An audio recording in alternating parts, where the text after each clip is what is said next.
Hi, welcome back guys. This is your friend, the Saiyan Fanfics, back with amazing fanfiction. This is the series of What If Deku Possessed Gifted Quirk. Now before starting, please give this video a like and subscribe to the channel if you want more videos like this. Now let's get into the fanfic. Izuku knows he's about to die. It's in the thick scent of smoke, in the way the ground shakes beneath his boots, in the blood staining his hands. Japan has become more than a battlefield. It's destroyed, reduced to nothing but rubble. Millions are dead, more will soon follow. Izuku is one of the last pro-heroes, surviving long into the after, even if his graduation was a year ago, held in a bunker with the last of his friends. They had lit candles, orange flame flickering across his freckles as he accepted Yamada's congratulation. None of them voiced how it felt more like a death sentence. They couldn't have been more right. Out of their group, 8 remain, but Izuku doesn't know if that's correct. It's been over an hour since he last saw them. He can only wonder how many have already failed to try and help him. Izuku swallows, holds Eri tighter in his grip. Her wire-thin arms clutch his neck, and she shakes but has yet to sob. Even in her fear, she is quiet. It makes the rage left lingering from overhaul worsen, but Izuku holds it in and holds her, keeps her pressed close as he stands alone in the dust and destruction that was once a shopping mall. Now it's but rubble, blood and bone and concrete slabs. Stand down, Izuku, all for one calls. His face has been restored thanks to Endeavor's fire. He has white hair and freckles. Familiar, so familiar it makes his stomach roll. He ignores it for the sake of his sanity. For the sake of the little girl in his arms. Hey, he speaks instead to Eri, terrified and silent in his hold. It's going to be okay, sunshine. She shakes, sniffles, still so quiet. It makes him want to find Overhaul's dead body and rip it apart. Hey, he repeats, just look at me. Keep looking at me. Her red eyes are wide with fear. He smiles in all might. He nearly chokes thinking about his dead mentor. Worthy smile before dropping it. He cannot save her, cannot save either of them. Izuku isn't a hero here. He's a boy holding a child, a girl he sees as a younger sister, standing on ground soaked with his friend's blood. He is not pro-hero Deku. He is Midoriya Izuku and he's about to die. The smile he gives her is smaller but 10 times more genuine. Eri, he says, quietly, hearing the heavy footfalls of All for One approaching. I'm so glad I met you. She nods, opens her mouth, and then closes it before burying her face in his neck. He shifts his grip, holds her impossibly tighter. Izuku, All for One calls again. I see you've decided to. Eri starts shaking. Izuku looks down at the head of white hair under his chin. Eri, he whispers. Eri, sunshine, take a deep breath. It's okay. We're going to be okay. Eri, there is no Aizawa to stop her quirk. There is only light. A light so bright it blinds Izuku as he crumples under the weight of his bones snapping and breaking as his body gets younger and younger. All for One shouts something. A different light collides with them. A quirk, he assumes, under the haze of sharp pain and brightness. The weight of Eri is ripped from his chest. He lashes out instinctively. He calls upon One for All, lets it flood his veins, green lightning sparking across his skin. The smell of ozone fills the air. Rage and fear burn hot in his veins. Pain causes his vision to fill with dark spots. Something goes wrong. His body becomes weightless. He can smell the way the ozone changes, strong and thick, to sharp and dangerous. Almost like Kaminari's quirk before he released his electricity. Then his body slumps, knees collapsing under him, and he falls, hitting hard concrete. The pain, suffocating, sudden, jars him into opening his eyes. He's prepared to see All for One, prepared to see Eri curled up in his grip, prepared even for Shigaraki to be there, a goading smile to his haggard face. Instead, when he opens his eyes, he comes face to face with All Might, a younger All Might, an alive one, blue eyes and blonde hair and a chest that rises and falls evenly. Yagi Toshinori stands before him and says, clear as day, that Izuku needs to be realistic before leaving him on a roof. The roof. This is the day Izuku saves Katsuki from the sludge villain. This is the day All Might tells Izuku he can be a hero. This is the day everything changed. Izuku looks up, still in shock, still finding it hard to breathe, knees aching and mouth dry, and finds that Musutafu is not a desolate wasteland. He can hear cars and people and birds. He can see the clear blue sky, the clouds. He can feel the sun on his face, and his body doesn't ache from age-old scars and chronic pain.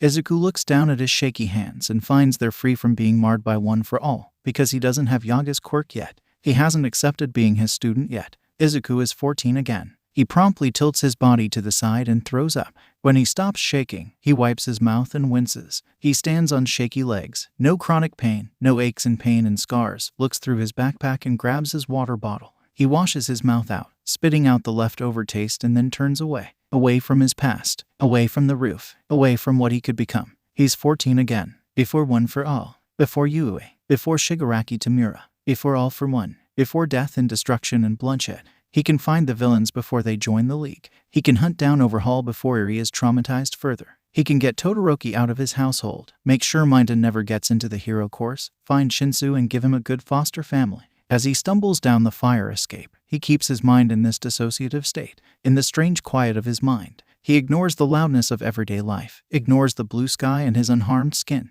It's safer, easier. If he truly realizes he's back, acknowledges that his friends and family are alive, he will shatter, and he can't do that. Not when Katsuki is currently being suffocated. When his feet hit solid ground, he freezes at the sights, smells, and sounds around him. Clear air and passers-by, cars and vans and trucks. So many people, so free and open with their lives. No fear, no oppressive force keeping them down. How many of these people die? How many run to different towns, to different cities, to different counties? How many stay and follow Shigaraki? Izuku stares at them and wills himself to move. Katsuki first, breakdown later. Izuku takes a deep, shuddering breath. Katsuki needs him. He can't lose himself now. With that, he rummages in his bag for a pen and then takes off in a sprint, only to stumble to a few blocks down. His breath lodges in his throat. He pants, a stitch growing in his side. He's 14 again. He hasn't started his workout routine yet, nor is a literal war happening where he's fighting day and night. He rests against the side of a building not broken or burnt or destroyed, and isn't that baffling? Doesn't that make trying to get his breath back a little harder knowing what's coming has yet to happen? And hacks up a lung. His heart is pounding, and his palms are sweaty, and Izuku knows he's going to drop eventually. But Katsuki needs him. Katsuki first. Izuku draws in enough breath for him to straighten and lightly jogs to his destination. He's within a street, making out the crowd gathering. How long has it been since he saw crowds? When he hears the explosions, he's quicker this time around, and he knows just what to do. He's thought about this moment for years, spun it round and round in his head when the nightmares of Katsuki dying younger than he did kept him awake. Izuku pushes through, makes eye contact with a panicked, red gaze, and charges forward. When he's close enough, he swings his backpack, smashing it into the sludge villain's eye. It jerks back, and Izuku doesn't waste any time. He ignores the shouts from the crowd, the angry yells of the pro-heroes who were watching a child suffocate, and digs his fingers into the sludge, keeping his hand tight around the pen. "What the fuck, Deku?" Katsuki shouts, meaning he's able to breathe once again, and Izuku rolls his eyes, grabs the sludge's eyeball and yanks. "Oh, it speaks. You again." "Hi," Izuku chirps and holds the pen over the eyeball. The sludge's smile drops instantly. "I'll stab if you don't let him go right now." Something must be in his voice or his eyes, or maybe just his face, because the sludge stills and Katsuki's eyes widen. Izuku slowly lowers the pen, closer and closer and closer. The sludge makes the smart choice of pulling back, and just in time for Death Arms to appear. Izuku hands over the sludge, tucking the pen up his sleeve. Then he turns to Katsuki, who's simply standing there, staring at him, free from sludge, free to breathe. Izuku drinks in the sight of him. Ashy blonde hair, crimson red eyes, smooth skin. No blood staining his lips, no pierced heart or shattered rib cage. He's in front of him and alive. Alive. Izuku finds himself moving without thought. His hands, once used to rip a villain apart, that once held a building up, that have punched and torn, grip the sides of Katsuki's neck in a gentle hold. Katsuki is frozen beneath him, caught somewhere between confusion and an adrenaline crash, still reeling from the attack. Izuku can feel his own lungs protest after nearly drowning and then sprinting here. But he doesn't focus on that. He can't. There's a strong, steady pulse beneath his scarless fingers. "What the fuck are you doing, Deku?" Katsuki spits, but he's yet to explode him. There must be something in Izuku's eyes, or maybe his facial expression. He has no idea what it is, but he can guess. Mourning, horror, relief, hope. "I don't know, Kaken," Izuku whispers and pulls back. He can feel his eyes prick with tears. He's alive. He's alive. "I'm sorry for everything." Katsuki's eyes shudder. His brows furrow. Izuku steps back, grabs his bag, and walks around the reporters and heroes demanding his attention. He doesn't stop when All Might jumps into view. He simply ignores him, keeps walking. Izuku can't have won for all this time. He doesn't deserve it, not when they lost regardless. He shattered his bones over and over, and for what? They all died in the end. He couldn't save them when it mattered. He found some of their bodies. Others, they never found. Not when Dabai or Shigaraki were involved. But Izuku had to watch his friends die, his teachers die, his mom die, and his quirk did nothing. Not in the end. In the after, he was Deku. Not pro-hero Deku. Just Deku, useless, worthless Deku. He can change things now. Do it without everyone's eyes on him. Do it without having to have his friends attached. He can do this alone. It will be safer. He won't have to find Katsuki's blooded, broken body. He won't have to feel guilty every time he looks at Aizawa-sensei. He won't have to watch Ada be paralyzed, or Todoroki burn up, or Asui stabbed, or Uraraka crushed. Izuku got lucky the first time. He had friends and that was a miracle in of itself, but he doesn't have to lose them again. Not if they don't know him. Not if they don't care. He'll have to do this alone. When he gets home, a home that was destroyed by Gigantomachia, his mum isn't home yet. The lights are off, but it smells like her perfume. She's alive. He tells himself to stop the bubbling panic. She's alive. Izuku barely has the door closed before he crumples, silent sobs racking his body. His body drops, pulled by gravity or something heavier, something like the weight of the world on skinny, not yet strong or scarred, shoulders. He collapses under the weight of expectation, of the knowledge of the future that now hangs in the balance, of the lasting memory of the many hasty burials of his friends. As he curls, fetal position, on wooden flooring, struggling to breathe through his cries, he remembers one of his English assignments. At the time, Yamada-sensei had only smiled when their class didn't understand what the text meant.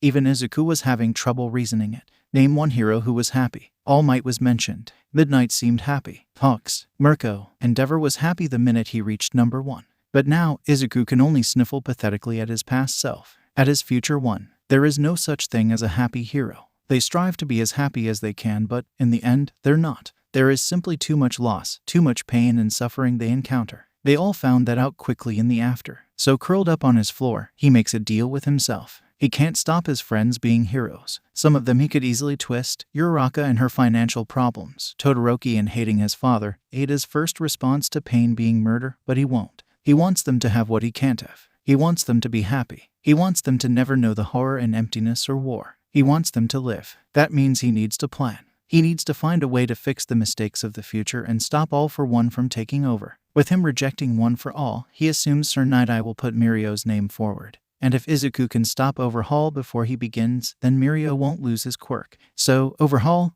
then the League, then All for One. Oh, and the doctor. As his mind starts to whir, his breathing steadies. His heart no longer feels like it's going to crack his ribs to escape the pressure. Only when he can take 5 calming breaths does he pick himself up off the wooden floor and stand. His knees are like jelly and this vision swims, but he's able to make his way to his room. Once again, he freezes at the sight. All Might's face decorates the floor to the ceiling. Izuku stares at his past. Once dead, Mentorin gets to work. He drops his bag by the door, goes to the bathroom and washes his face of the salty tears. He removes his uniform and redresses in a baggy shirt and shorts. Looking into the mirror of the bathroom, he's surprised by not only the lack of muscle, but the lack of scarring. He's all pale skin and freckles. Once he's studied his body, he goes back to his room and starts removing the posters from the wall, collects the figurines into a pile and changes his bedsheets into the soft blue set his mum kept. When finished, his room looks empty, barren. It reminds him of his room during the war, in the bunker. Only the essentials. His bed, a small sink, and a knife under his pillow. With that, he starts up his computer and fishes out a fresh notebook. Overhaul, the League, All for One, the Doctor, not to mention the Meta Liberation Army. The Hero Commission, Endeavor, Shinsu's foster parents. The list goes on and on and on. So much to do, so little time. But he refuses to fail this time. He refuses to watch any of his friends and family die. He'll be the hero he couldn't be in the future. The boy is strange, off, different. When he first met the boy, he was full of hope and awe, something Toshinori loved to see in his fans, but the second time, the boy was wrong. He didn't look at Toshinori with awe anymore. He didn't even look at him. Even when Toshinori said he could be a hero. Even when he started to speak about his quirk, he just kept walking. There was no awe, no hope, no fight in his eyes. Just emptiness. A green abyss, more like looking out at the ocean than a field. Endless depths and no freedom. That look was a look he often saw in retired pros. A look he often saw on himself whenever he looked in a mirror. So Toshinori has no choice but to be here. He heads to the police station and one side glance has Detective Tsukachi following him into an interrogation room. The man looks tired but not too dead on his feet. That means less caseloads today. He's only mildly ashamed to be giving him another one. Yes, Toshi, he says, and Toshinori rubs the back of his neck, trying not to cough up blood. I need you to find someone for me, he says, not making eye contact, and Tsukachi blinks at him. Okay, he says slowly. Why? I may have done something stupid, he says, and Tsukachi sighs, pinches the bridge of his nose. There's that tiredness Toshinori is used to. What now? The sludge villain, he says. I saved a boy that was drowning, and he was the one that saved that other boy the explosion won. And? Tsukachi asks, hands stuffing in his pockets, and Toshinori takes a second to pray. Then he says, I offered him my quirk. Tsukachi stares at him, and stares, and stares. Toshinori says, choking slightly as his blood crawls up his throat. The Amasa, did this boy accept it? He chokes out and Toshinori drops his gaze. Sukachi straightens. Toshi, please tell me you know who he is. More silence. What the fuck were you thinking? Sukachi snaps and Toshinori is quick to defend himself. He can't hide the wince at his normally calm and level-headed friend resorting to cursing. He had hero potential. Where is he then? I do not know. Sukachi's eye starts to twitch. Do you at least have a name so we can check in and make sure he doesn't tell anyone? Toshinori is finding the police carpets fascinating today. He loves their design. Maybe they should consider matching the carpets to the curtains. I'm going to kill you, Sukachi breathes. Give me a description of this kid. Green hair, plain, freckles and quirkless, he says, and Sukachi does a double take. There's a moment where he looks at Toshinori and simply sees him. He knows his story. He knows him as more than just #1 pro hero All Might. He's quirkless, Sukachi asks, walking over to his computer and starting to type. Yes, he asked if a quirkless person could become a hero. Hands still on the keyboard. Toshinori is absolutely loving the carpets. And you told him you'd give him your quirk. Sukachi whispers, and his black eyes are burning. What were you thinking? He would be a fantastic Yagi Toshinori. Sukachi hisses and Toshinori freezes like a deer in headlights. I know you're not that stupid as to tell a quirkless boy he can't become a hero without All Might's quirk. The realization hits him like a sucker punch. Oh, he whispers. We might have a suicide on our hands, you idiot. Sukachi spits, fingers typing quickly. Then he spins the screen to face Toshinori. Find him and I'll send an officer to check he's alive, he says, and Toshinori can only do as he's told. If later, Sukachi tells him to not approach the boy and let him exist without their interference, then he agrees, albeit hesitantly. Midoriya Izuku would make a perfect symbol of peace. Toshinori wants to see it. Midoriya Co. gets home at her usual time at 6 o'clock. She unlocks her front door, takes off her shoes and puts her fluffy slippers on, places her bag down and shouts, Hey, honey, I'm home. The silence is deafening. She freezes, fear curling in her gut. Izuku is always home before her, is always waiting for her. Dread is like poisoning coiling up her throat, trying to suffocate her. Izuku, she calls again. Honey, there's shuffling and she turns to see his door open. He stands before her in baggy clothes, but he's alive and fine, and she meets his eyes, viridian and big and hollow. Empty, blank, something has happened. Izuku, she breathes and those big eyes fill with tears. His hands are shaking. It is her son, but it is not. Mum, he whispers, half stepping forward before recoiling. Mum, Izuku remembers All Might telling him about the building collapsing. He saved Izuku from identifying her body, but she's here now and she's alive. She's alive. Oh, baby. She steps closer, hands in front of her so he can see. What do you need? Mum, he whispers again, desperately. And then he's falling into her arms, curling around her and shuddering. But there is no sobbing, barely even a whimper. She holds him in their hallway, one hand gripping his shirt, the other petting his wild curls. Izuku doesn't cry quietly. He has the Midoriya gene of loud, constant cries. Yet here he stands, in her arms, shaking and tearful, falling apart at the seams and pretending he's not. Something happened, she says, quietly into his shoulder, tightening her grip when he stills. I won't ask. I won't make you try and hide it. You won't believe me, he interrupts and Inko laughs, quietly, subdued. Her son but not. I know you, Izuku. She continues. It's your eyes. They're not. She would never tell him they're wrong. But they're different. Not as bright. Not as hopeful. As if the color has been washed away by heavy rain. She saw him this morning, bouncing as he got ready for school. So eager to learn. So eager to become a hero. So eager to prove the world wrong about him, about quirklessness. This is not the same boy. A day is too short for his eyes to be that withdrawn, that weathered. It reminds her of before Hisashi left, of the secrets he held beneath his own green eyes. He always had this aura about him, even at the start, a darkness, a heaviness, as if he was a soldier constantly returning from war. Izuku has his father's eyes now, the ones that look like they've survived the worst and refuse to back down. She pulls back, lets their foreheads rest against each other, meets those green eyes. You don't have to tell me, but I will believe you, she says, quietly. Swear on All Might. It pulls an albeit shaky laugh from him, but a laugh, nonetheless. His eyes crinkle, his lips quirk upwards. This is more like her son. I can't tell you, he says, finally, and she smiles at him, a little dejected. Yeah, okay, she agrees, easily, pulls away. What do you want for dinner? He blinks at her, thrown. That's it. But you said, Izu, you may be different, but you're still my son. If I can't help, then I won't force you to do something you don't want to. She shrugs. I'm your mother, and I won't lie and say it doesn't hurt that you won't tell me, but I know you. I know something's happened. Just promise me that you'll be safe. He looks close to those silent tears again. I'll try. She pats his cheek, gently, smiling when he nuzzles her hand. That's all I ask, baby. Now, dinner. Izuku adapts as much as he can. He goes to school, ignores those around him, and stops calling Katsuki Kaken. The first time he used Bakugo, the whole class fell silent. Since then, his bullying has decreased rapidly. In fact, he's more prone to being stared at than attacked. Even Katsuki has resorted to non-stop eyeing him, as if he's a wild zoo animal escaped from a cage. Not that he cares. He has bigger things to deal with than angry children using him as a punching bag. His schedule and diet change. He takes up running, eats more protein, goes to Dagaba Beach and begins cleaning it like he did before, only this time, there is no All Might watching him. Although occasionally there is a police officer, probably because he poses a security risk to All Might. He plans, finds locations and floor plans and names. Most nights his eyes grow weak from staring at his laptop screen so much. He creates a quirk analysis side business, MQA, set up through a forum on the internet, which earns him money and a name. Midoriya Izuku won't be a hero this time. He tried that. He failed. Midoriya Izuku watched the world end. He lived through the after. And he knows there is no big explosion, no dramatic screams. The world ends with a whimper. The world ends quietly, slowly, gradually, more a creeping descent than a collapsing cliff. The ground is already unsteady.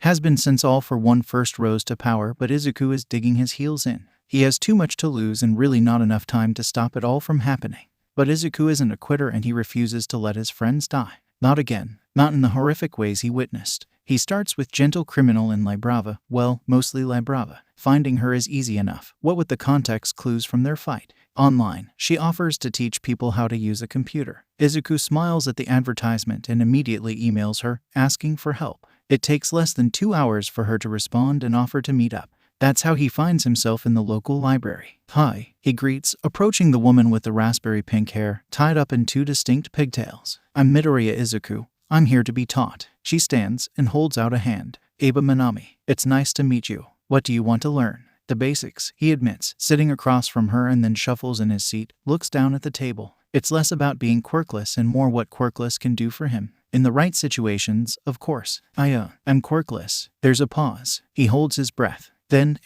his head snaps up, eyes wide. "What?" She smiles and he knows he's got her. "And, I would never attack you or humiliate you for being quirkless. You'll still teach me." "Of course." He lets his eyes water, thanks her profusely and admits, "I want to learn how to hack because the kids at my school and my teachers hate me and I report my mom if she knows. How will I get into?"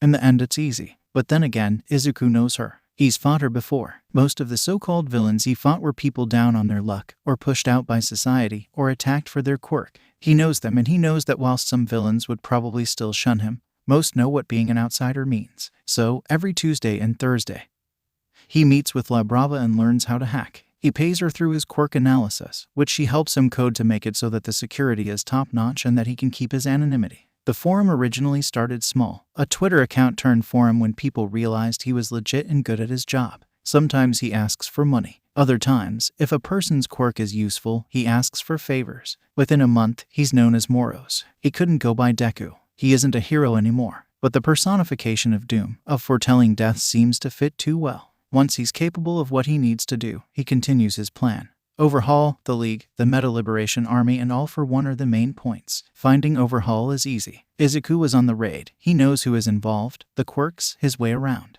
But he doesn't have a quirk, and he's going against Yakuza, who will kill him as easily as breathing. But Izuku refuses to let Eri be hurt more than she needs to, and Sir Night-Eye refuses to act without concrete evidence. Even if Izuku were to hand over what he knows, he doubts he'd be believed. He is 14 and quirkless. In other words, he is nothing. So Izuku changes tactics. He focuses on building his body up to a higher standard and on making gear. He doesn't have Hatsune to work with, and he refuses to use her inventions in fear of the repercussions if he is caught. If he's caught with her gear, she'll go down with him. At least, on the off chance he's captured. He can either use the quirkless card or he can ask for Detective Tsukachi. His lie detector quirk should help when it comes to speaking about reasons why he's doing this. You all die in the after, and hopefully not get him sent to a psychiatric asylum. Izuku trains, and when he can't sleep knowing she's out there, alone and scared, he grabs his gear and goes out. Tight-fitting trousers lined with a material he helped Hatsune make, something like Kevlar but thinner, along with an Under Armour vest also with the stab and bulletproof design and a jacket atop, which has multiple compartments for knives, gas bombs, and even a bolus. A hood covers his hair and a gas mask over his mouth.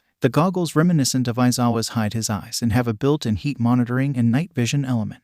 Izuku knows he has 2 options. Knock the shy Hasekai members out and call for a hero. Or could make the whole ordeal permanent. He sits atop a rooftop and watches. He watches for a whole week before acting. Chisaki Kai likes to have a late morning walk, to clear his head, to breathe in the fresh air. He circles the block, always alone, for about an hour before returning. He doesn't frequent bars or nightclubs. In fact, his daily walk is the only time he ever leaves the compound. Izuku picks his moment, halfway through Chisaki's daily walk, and acts. In a park, he stumbles into Chisaki and flinches back. "Sorry," he says, ducking his head. All boyish charm and naivety. Chisaki steps away, pulling at his gloves. He looks like Izuku remembers, brown hair and gold eyes, pale and slim, with his bird's beak mask covering the lower half of his face. He's even wearing his green bomber jacket with a purple fur-lined hood. Chisaki shrugs. "It's fine." He goes to step away, and that's when Izuku nods. "Sorry again," he repeats, steps slightly in front of him and then points to his red shoes. Primordial brand. Quirkless identifiers. They're new and annoying. "Sorry." He keeps his head ducked, turns as if to leave when Chisaki calmly says, "Wait, you're quirkless." Izuku struggles to keep the smirk off his face. "Got you." He shrugs, eyes down, shoulders drawn up to his ears. "Sorry, all sorry." He keeps the panic in his voice, keeps the fear there. "Wait, it's okay," Chisaki says, voice dropping into something Izuku assumes he uses honorary. It makes him want to vomit. "I always wanted to be quirkless." At that, Izuku follows the script. He freezes, darts his eyes up, big green eyes filled with awe. "Really?" he whispers, and Chisaki nods, tilts his head. "Quirks are a sickness," he says, as devoted as ever. "You can be a cure." Izuku's eyes widen. He takes a small, hesitant step forward. You think?" Chisaki mirrors him, stepping forward, and Izuku knows he's got him. He dutifully follows Chisaki back to the compound. He allows his blood to be taken, has a short bathroom break where he opens a window by a slither, and then walks out, promising to be back. It's not even a lie. The following day, in the early morning, he slips into the compound through the open bathroom window and starts hunting. On light feet, he stalks forward to the main control room and plugs in a flash drive before heading towards the residential wing. None of them have locks on their doors. Slipping inside the first room, he decides to leave a message. A message so they all know he's coming for them next. There are 8 precepts to get through, and he needs to be out before 5 a.m., as that's when the first guards show up for their shift. Izuku has time to work with, but he wants to prioritize Yuuei as much as possible. Scrapping by isn't going to cut it. This needs to be precise. So Izuku enters their bedrooms. He'll always be surprised with how easily villains can sleep. Heroes are plagued with their jobs, the atrocities they witness, and yet villains are simply restful, and takes a knife from his wrist holster. Accessible, quick. He takes his knife and cuts and stabs. 1 slash across the throat or 1 stab straight to the heart. He has no empathy for these men, but knows watching them die will probably induce a panic attack when Eri is safe. These are horrific people. They hurt and kill and torture children. That's why Izuku is doing this. He's met many villains, and killing them is always the last option. But they hurt a child. An innocent, scared, defenseless child. Izuku thinks child abusers are some of the lowest of the low. He slips from room to room. 1 slash, 1 stab, quick, efficient. He can hear Shigaraki call them alike in their cold-bloodedness. He shakes it off, heads into another room. Chronostasi's room is close to Chisaki's, and Izuku slits his throat and is quick to leave. The best is left till last. Chisaki Kai sleeps peacefully, eyes closed, unaware of the bloodshed occurring in his compound. Izuku cuts his throat, shallow enough to draw blood, not to kill, but to keep him compliant, and then slashes the tendons in his wrists. He cuts through sinew and muscle, watches his eyes widen, mouth gaping in a silent scream, and then stabs him. He watches him struggle to breathe, choking on his own blood. Only when he's dead does he whisper into the silence, "I told you I'd be back, asshole." Next stop, the medical wing. He finds his own blood samples, and Aries and grabs them, placing them into one of his many pouches on his utility belt. He doesn't want to leave his DNA or allow the heroes to find Aries. He doubts they would hurt her, but he has to be sure. Then he heads to Aries' room. It's large and open and very white, very clinical. The moment the door opens, she's hiding under her bed, shaking but quiet. Oh, so quiet. It breaks his heart. "Hey," he says, quietly. "I'm Moros. I'm here to get you out." The silence hurts more than any wound a villain could inflict. He slowly sinks to the floor, crossing his legs. He removes his goggles, lets them hang around his neck, and then drops his hands to his knees. "Do you want to come with me?" he asks, keeping his voice as quiet as possible. "I can take you somewhere safe." "Why?" a soft voice replies. "What about?" Izuku tilts his head. "He's gone," he says. "They all are. No one is ever going to hurt you again. I promise." He remembers his mum's words to him and says, "Swear on All Might." Some movement. He doesn't dare twitch. "You promise?" Eri asks, and if he hadn't already murdered Overhaul and his lackeys, he would be going back to finish the job. "I promise," he repeats. "All I need to do is collect a flash drive, and then I'm going to take you to some people I trust with my life. They're going to take good care of you." "How do you know?" she asks, so scared, so hopeful. "I'll tell you a secret." "Yeah." he whispers, and she shuffles closer, still mostly hidden by the bed. I can see the future, he tells her. And these people I know are heroes, and they're going to protect you and look after you. One of them, Eraserhead, can help with your quirk, which isn't a curse, by the way. It's really cool. Silence. He waits. 5 minutes later, she's crawling out. Big, red eyes and pale, white hair. Only one bandage on her left arm that covers a thin section of skin.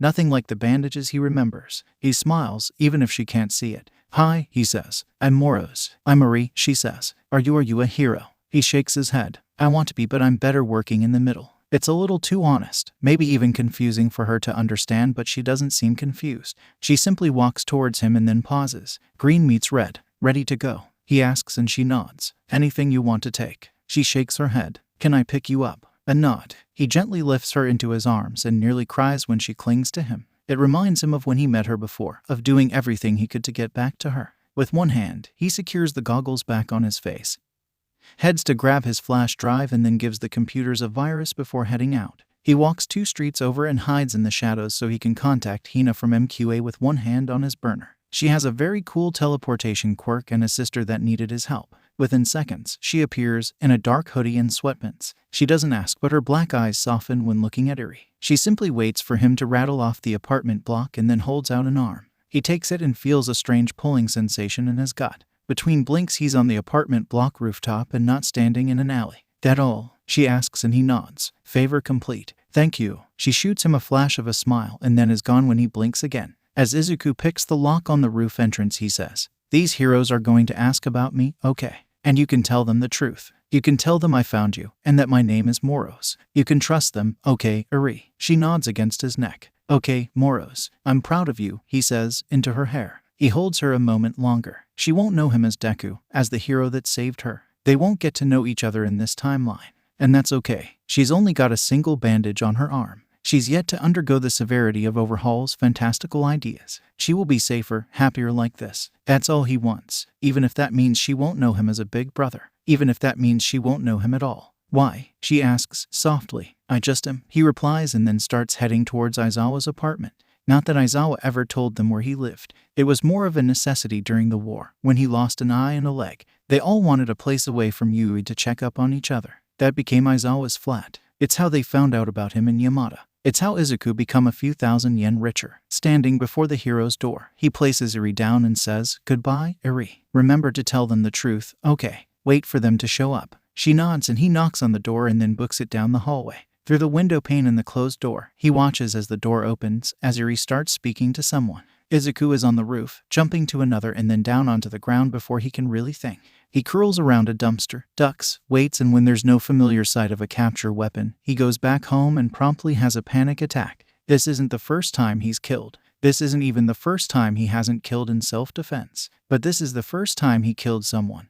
Multiple persons who didn't fight back. These are his coldest kills. It makes him feel like a villain. He doesn't know how many times he washes his hands over and over and over again, seeing red staining his unscarred hands that is not truly there. Time passes and his skin becomes raw, and then he collapses onto his bed and passes out. Shouta is a very tired, very busy man. When he fought his way to Yuuei and then through the sports festival to get his spot in the hero course, he never would have guessed how exhausting hero work is. His homeroom teacher had told him to be prepared for the long days and even longer nights. He shrugged it off at the time. He couldn't sleep well as it was because of his quirk, so a few sleepless nights because of hero work seemed easy enough. But Netsu never could have prepared him for the horrors he would see as an under. The nightmares, the dead bodies and terrified children, the suicide victims, the villains that had nothing to lose. But fucking hell is it exhausting. That's why, as joke gag gift for their second wedding anniversary, Hisashi bought him a yellow sleeping bag. At the time, he had stared at his beloved husband and contemplated a very quick divorce, but he now treasures that sleeping bag with a passion.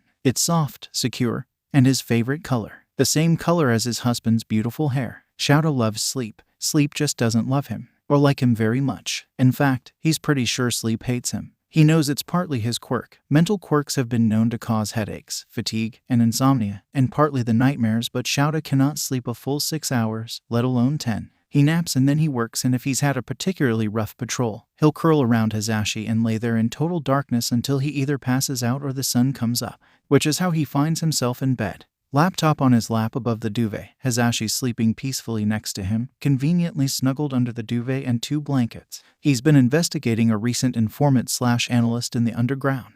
They're extremely smart and their name is starting to become well known. It's yet to be decided if they're a threat. Information is deadly in the wrong hands, and if the person decides to analyze heroes' weaknesses and sell them, it's over. They'll be labeled an S-class villain in seconds and every hero will be sent after them. But every underground hero is being watchful. After all, having information about the underground is one thing. Willingly sharing accurate information is worth a lot of money and respect. Shouta wants to meet them. He's contacted them online, but so far, no response. He knows other undares have tried and failed. Time will tell. He has patience. And when Shouta says he wants to meet them, he doesn't expect a child at his doorstep. He doesn't expect to find out this child has been rescued from a Yakuza base, a child that not even Sir Night-Eye, the hero on the Shy Hasekai case, knew about. He doesn't expect the vigilante he's been trying to contact, Moros, according to the child, to know about the child, to rescue her, and then know his address to drop her off. It's 4 in the morning and Shouta stands in the local police precinct, sipping lukewarm, shitty coffee with one hand and holding the child, Iri, with the other.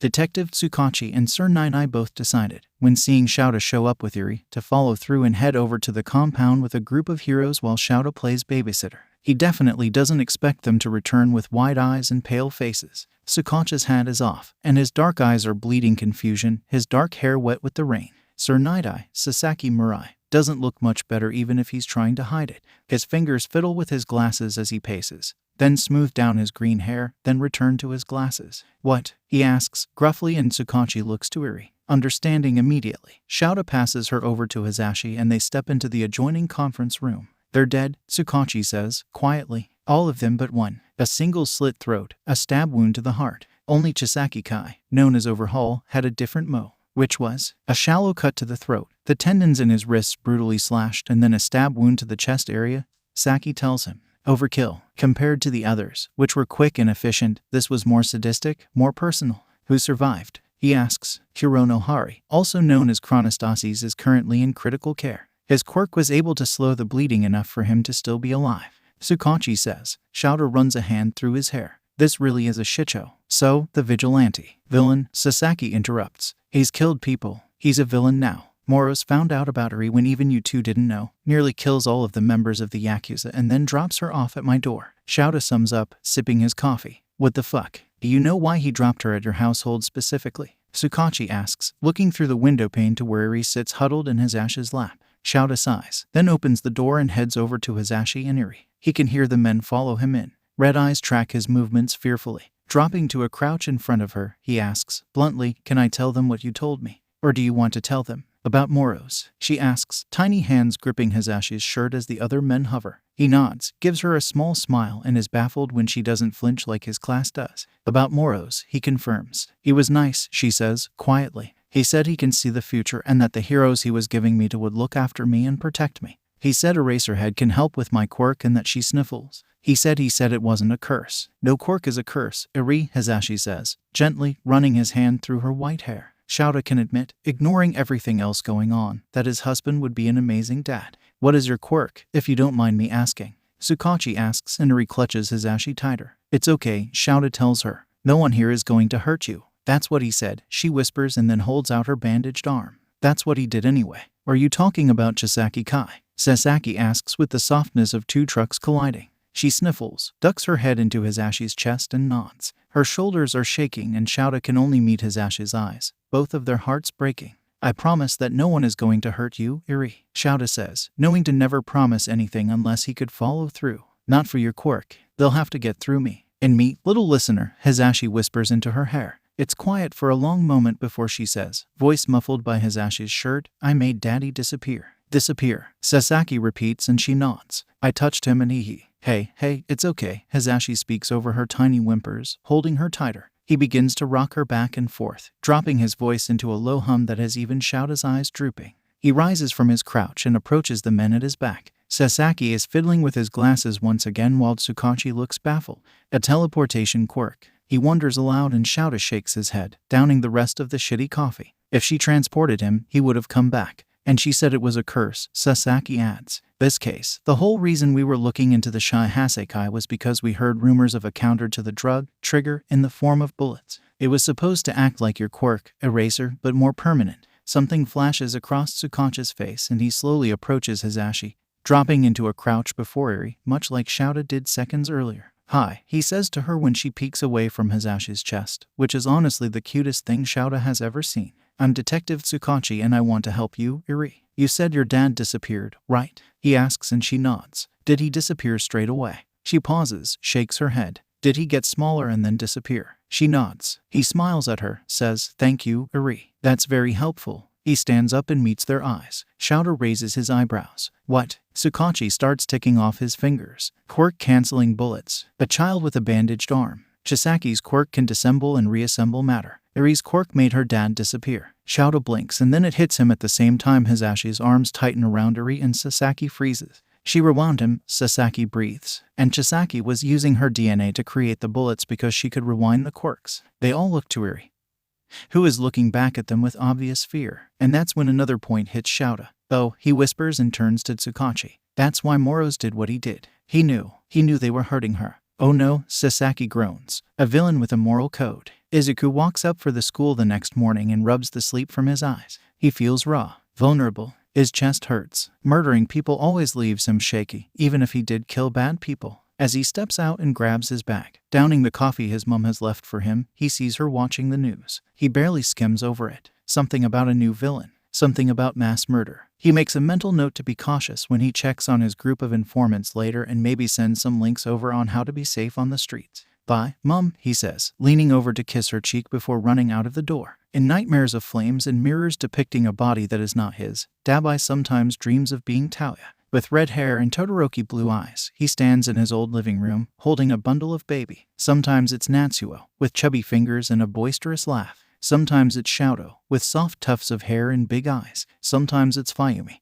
and they're dancing together under the cherry trees. Taoya never held Fayumi as a baby because Taoya was a baby when Fayumi was born. Taoya used to think they were twins because of how close they were, not only in age but appearance. Fayumi's bright smiles and Taoya's happy laughs. Dabai looks back on those memories and wonders why he couldn't have kept them like that, untouched, clean, and spoiled. Dabai dreams of Taoya and spends the next day in a foul mood. Taoya was a terrified little boy before he died. Always scared, always so upset, always a punching bag. Dabai isn't a boy anymore, nor is he scared. He's a man whose fear burned into anger. If he could go back to 13 and burn his old man there and then, he would. It would make life so much fucking easier. But he can't. He's not strong enough, and the minute he kills Endeavor is the minute every hero tries to hunt him down. It's not that he's afraid of prison or death. Not when he's been a dead man walking for a very long time. Dabai's fear is that of Taoya's. No one will see Endeavor's death as justified. The countless years of abuse, of neglect, of terrified children and a broken mother will be seen as nothing but expected. Just a hero father teaching his son to be the next best hero. Taoya tried to tell people, tell heroes, tell the sidekicks at Endeavor's agency. He sobbed and he wailed and he begged. No one cared. No one even bothered to listen. Dabai refuses to be backed into a corner like that again. So he stays on the streets and waits for a group powerful enough for him to join so that he can sneak on over to the Todoroki household, his household, and burn his father alive. Well, that was the plan. The plan until a short person dressed in all black, a gas mask and goggles drops in front of him in an alleyway and says, "I have enough evidence to put Endeavor away for life, but I really need you to stop burning people to death." Izuku looks at Dabai and remembers the way he wouldn't stop getting up, body covered in burns. Blue flames surrounded him like he was a demon from hell. The sight was permanently etched into his retinas afterwards. He remembers the way Shouto burnt up, the agony in his eyes, the half-scream as he succumbed to ash and dust, next to the body of Endeavor, still smoking. He remembers finding the rest of the Todoroki watching the news in silence, faces blank and tears long dried on their cheeks. Rei couldn't handle it, and her last two children soon followed in her footsteps. For the rest of his time in the after, Izuku would be plagued with nightmares of Shouto calling out for him as his body burnt away. Dabai pauses, hand immediately flaming up, but the person, it sounds like a boy, moves, kicking at his hand and then flipping him over their shoulder. Dabai's entire body tumbles into the ground, breath punched from his lungs, staples creaking, skin pulling. He groans, blinking the stars from his eyes and finds the person perched on his chest, holding his wrists down. "Can we not do this?" the person asks, and yes, that's definitely a teenage boy. "Talk to me like the 20-something you are. Who the fuck are you?" Dabai hisses. "Moros, nice to meet you." The person, Moros, replies. "Now, Endeavor, thoughts? I'm going to ask the rest of the Todorokis, or try to, before I reveal too much to the media. I really don't want them to be upset, you know. Dabai has no idea what the fuck is going on. I'm not a Todoroki, dipshit, he wheezes, and the boy, despite the goggles, seems to be staring into his soul, unimpressed. And I'm not currently sitting on you. Dabai glares. Unfucking. Dabai, fire Quirk. Known simply as cremation, hence the name. 20-something with multiple kills, and yet, everyone you've burned has quite an impressive rap sheet. Moros rattles off and then tilts their head. Or, would you like me to use your real name? Bullshit, he says, calling Moro's bluff. Not bullshit, Taoya, Moros replies, and Dabai freezes and then pushes with everything he has. He hasn't lived under Endeavor's roof and lived this long on the streets without being somewhat able to hold his own. He pushes and jolts the person enough to twist his body and slam them down beneath him. One hand he keeps near their neck, a low burning in his palm, the other he holds above them, glowing with blue flame. Izuku sees the flames and wonders if this is what Shoto saw in his last moments. He wonders if he was this calm about it. You know, Moro says, calmly, you're looking a lot like your dad right now. Dabai recoils like he's been hit. The flames immediately die and his hands have started to shake. He scrambles away, eyes wide and panicked. Moro slowly sits up, around the person's neck. The gear has started to melt and the skin underneath has started to redden, like a bad sunburn. Neither of them move, but something must have flashed across his face because Moro's head tilts again into something resembling contemplation.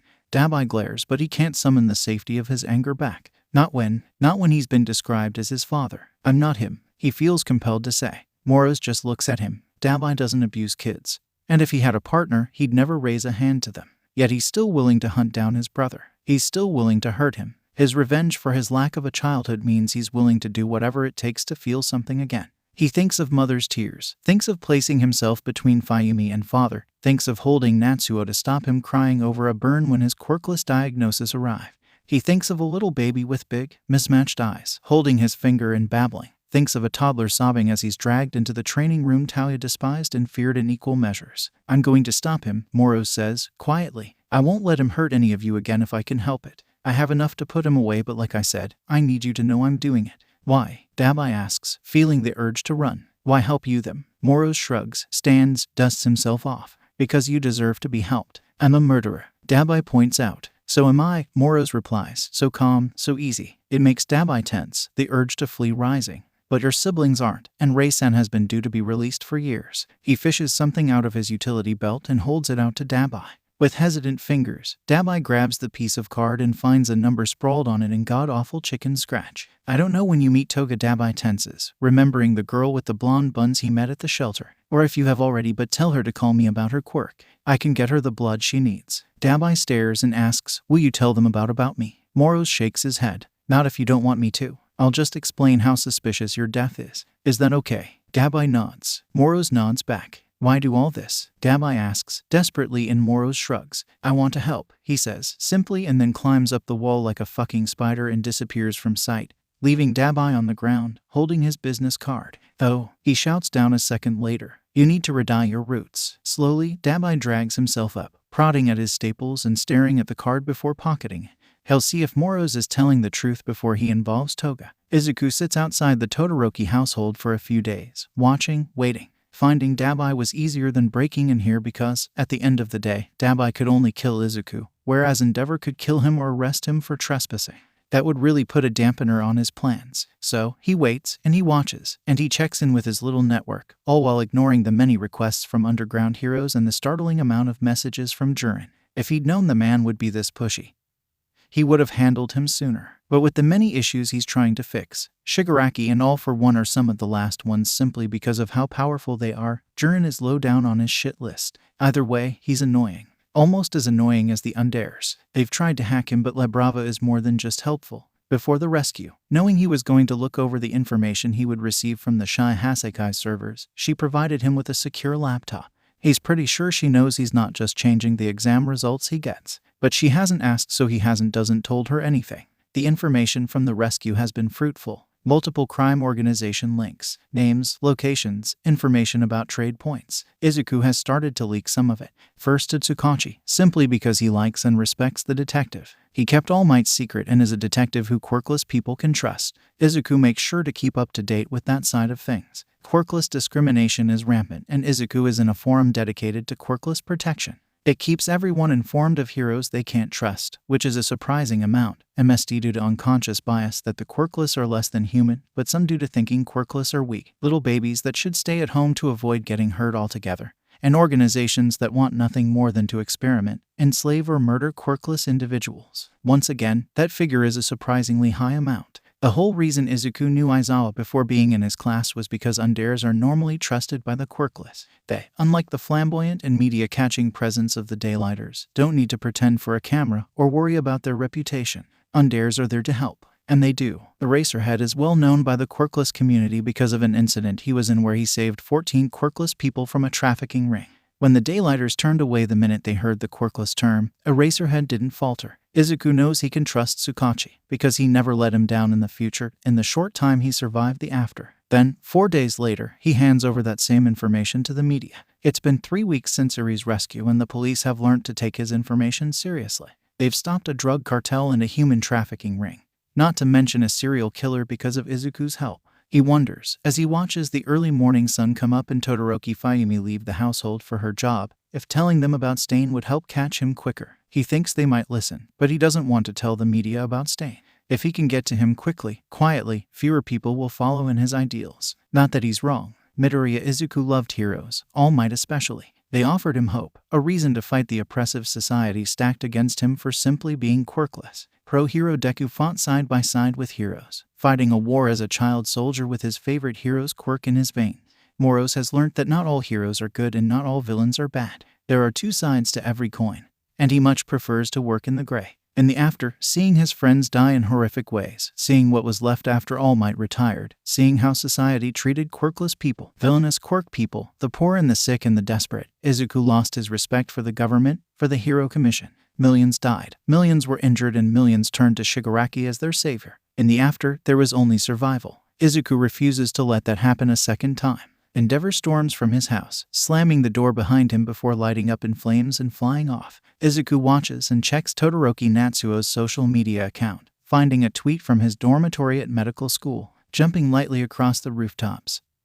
He drops a little way away and stalks forward, heading straight for the front door. Endeavor won't bother with checking his security cameras, nor is he the type of man to look his front door. Too cocky, too self-assured. As expected, the door opens. No luck. Izuku slips inside and heads for Endeavor's office, remembering the first and last time Todoroki Shoto ever allowed him inside. He needed to pick up a few items before heading to the dorms, and Izuku had scanned the interior with a keen eye. Once in his office, Izuku fires up his computer, places a flash drive in and allows the pre-prepared program to run. He waits, listening for any movement, knowing he might have to run if Todoroki turns him down. He's not the Todoroki Izuku knows. This is a younger, angrier version. This is Todoroki, the stranger and not Shoto, his friend, and when he's downloaded everything, he pockets the drive and heads to Todoroki's room. He's quiet, slightly afraid. What if Todoroki encases him in ice? Izuku is prepared for a few outcomes, but he still hates the idea of hurting his former friend. But this must be done. Izuku would never intentionally hurt his friend.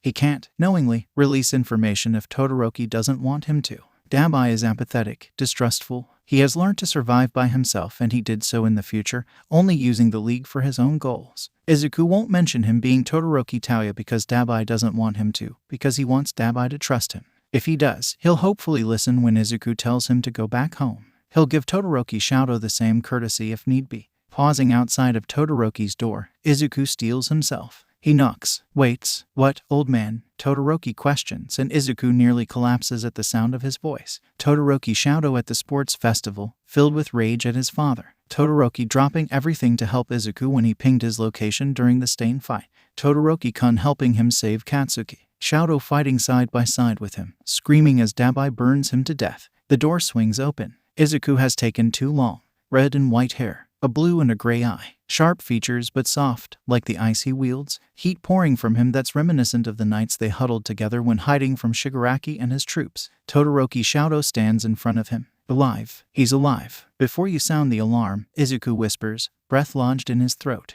"I wanted to ask something of you, preferably before Endeavor gets back." Todoroki stares at him, ice curling up his arm defensively, but he's curious. He's always been too curious. Shinsu may have loved cats much like Aizawa, but Todoroki always acted the most like one, and he won't use his fire because he's still fearful of his quirk. "Go ahead," he replies, curtly. Izuku smiles behind his mask. Can I have your permission to destroy Endeavor's career? Todoroki blinks at him, and it's only because Izuku has known the boy in front of him for 4 years that he's able to understand him. Curiosity, confusion, brief flashes of joy, suspicion, all conveyed within the span of twitching lips, cheek biting, and eyebrow raises. You broke into his house, Todoroki says, slowly, to speak to me, so you can ask permission to destroy his career. Yes, why not just do it? I have information regarding his abuse, Izuku says, bluntly. A shoulder lift, a clench of a fist, a shift of feet, anger, fear, more confusion. I have information about you. Your mother, Tauya's suspicious death, Endeavor hiding the abuse, hiding Natsuo's quirkless diagnosis, hiding the fact Rei is able to be released from the hospital. As Izuku speaks, Todoroki's eyes get wider and wider and wider until he's openly staring at Izuku. How? He hisses and then tilts his head. Defensiveness. Why would anyone believe you? Because I have the documents with his signatures on. He speaks. Plus, I'm an informant of the police. If I tell them to investigate, they investigate. Todoroki stares at him. Izuku refuses to shift under the attention as he maps his friend's face, trying to ignore Shado's face as he died. This is the Todoroki he must know now. This is the only Todoroki now. No more Shadow. No more friendship. Not if it means his survival. If he can do this, if Todoroki agrees, Endeavor goes away, and the first nail is nailed in Hero Society's coffin. Izuku doesn't want to destroy the commission. Doing so would ruin society, lead to its collapse. Without heroes, it would become lawless quickly, as seen by the After. But he doesn't agree with the way things are currently being ran. If Endeavor goes, then other heroes will be investigated, possibly outed. As everyone focuses on them, Izuku can get Hawks out, and with heroes being monitored to a higher standard.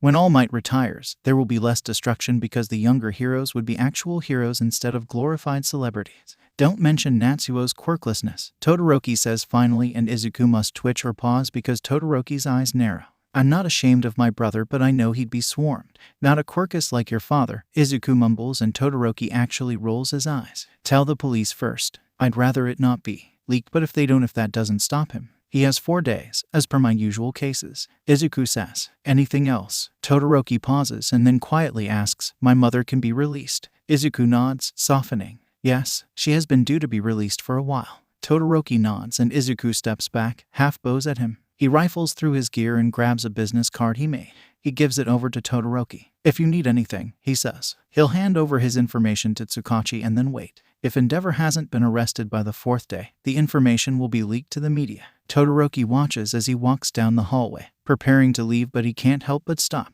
He looks back. Behind his goggles, green eyes meet mismatched ones. Todoroki-san. He calls. Yes, random vigilante. Izuku snorts. He's missed this, missed Todoroki, missed his dryness. Moros. He corrects and makes sure to have his hand on the door handle when he next speaks. Todoroki-san, your quirk. It's beautiful, powerful, and 100% yours. Not his, not hers. Your quirk, your power. I understand wanting to be petty. I understand wanting to take back whatever control you can get, but not using your fire is not only illogical, but frankly concerning. It's yours, Todoroki-san. And it's your choice whether to be a hero or not. Don't waste something good because of where it came from. Without looking back to see his reaction, Izuku leaves the Todoroki household. It takes 2 days for Endeavor to be arrested. The media immediately catch wind. It takes 3 further days before the full, or most of it anyway, because of the arrest no further information was released. Story comes out, along with Moro's name being attached to it. Abuse, both child abuse and domestic abuse. Quirk marriages, Tauya's suspicious death. So much is shown, it is impossible to hide from. People start protesting for stricter restrictions on heroes. Some demand investigations into other heroes. Others start sharing their own stories. A week later, the Hero Commission released a statement explaining that Endeavor has had his hero license removed. In an apartment, Shouta sits with his husband and new daughter, and together they watch the news with thinly veiled surprise. The number 3 pro hero is not only being arrested and held accountable, he's no longer a hero. It seems Moros isn't afraid to target the top 10. It seems Moros is more powerful, more deadly than he first thought. Netsu sits in his office, sharp grin pulling at his muzzle, baring sharp, white teeth. This is interesting. A new vigilante, being dubbed a villain, taking out a whole Yakuza operation. Shouta is his favorite student, not only because of his intelligence and efficiency as both a teacher and hero, but because he likes to ask for Netsu's thoughts on particular cases he finds intriguing, and then putting the number 2 hero in jail. White paws reach for a teacup. This is very interesting indeed. He wonders if he can hack into Moro's forum. Across town, Dabai stares at the TV in the homeless shelter in shock. Moro's wasn't lying. He did something. He got Endeavor charged and had his license taken from him. Maybe contacting him regarding Toga won't be such an issue. When looking at the news, the name suddenly hits him. Moros, the same person who killed all those Yazuka members, a mass murderer and a class villain, told him to be a better brother. Dabai chokes on his spit. On the Moros forum, a lone message pops up. From I Hate Endeavor. Hello, Moros. Thank you. TS. And a new section within the forum is created. I am going to marry Moros. Trying to find Shinsu Hitoshi is almost as difficult as trying to track down Dabai or Toga. He has no social media, and hacking into fostering files is rather easy, but that's only helpful if the paperwork has been filled out correctly, which it hasn't. For the record, Izuku ends up traveling for 3 days, hopping between houses where Shinsu is supposed to be and finding nothing. It's as if the boy doesn't exist. It makes something angry curl in Izuku's gut. It makes him nervous. In the after, Shinsu rarely spoke about his childhood, about before being mindjack. Izuku found out, the longer they both stayed alive, that Shinsu was in the foster system for a long time, going from house to house, family to family. That's all that was said. That's all he would say on the matter. And when it came to survival, Izuku really didn't need to know much more, because they were in the after. Nothing else mattered. By the 4th day, he's honestly contemplating hacking into police files or local school files to find him when he spots blonde hair on a rooftop. His gut clenches. His mouth goes dry. His first thought is Katsuki, and he nearly brains himself on the pavement trying to get there as quickly as possible. His second thought is Toga. What he doesn't expect to find is Monoma Nito sitting on the edge of a rooftop, swinging his legs back and forth idly. Messy blonde hair that's not in his usual slicked back style. A big, light blue hoodie and dark jeans. Nothing like the Monoma he used to know. Izuku knows he's not going to jump. He eventually makes it to Class 1B. Yet seeing him like this, no confidence or arrogance, is strange and borderline disturbing.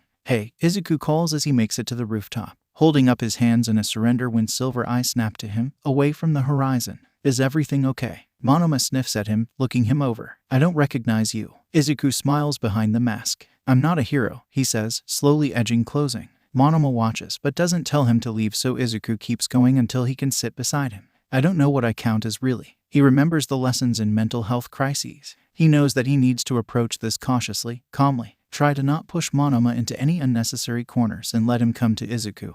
Let him speak or cry or do whatever he needs to before trying to pull him from the edge. However, this is the first time he will use those lessons. During the war, there were many attempted suicides, and a few people did end up taking their own lives. But Izuku was never there and too busy trying not to die to see the signs. He was their #1 pro hero, at 16 years old, with a quirk that was their inevitable downfall. Izuku was kept away from that type of horror. He had a war to fight, but he was told about the ones that fell to their own minds. Kirishima after Katsuki's death had fallen sullen and quiet, but the war didn't stop for anyone. Even Izuku hadn't had the time to mourn. He had to keep fighting. They all did, which is probably why they didn't see the signs laid out before them. A week later, in the Yuuei dorm, Ashido found Kirishima's body. Physically unbreakable but not mentally. Not after Katsuki. It was too much too quickly. Izuku still remembers the way Todoroki, Ada, Asui and Uraraka had refused to leave his side. Even Aizawa had kept him close, all afraid he would follow in Kirishima's footsteps. He won't lie and say he didn't consider it. After Katsuki,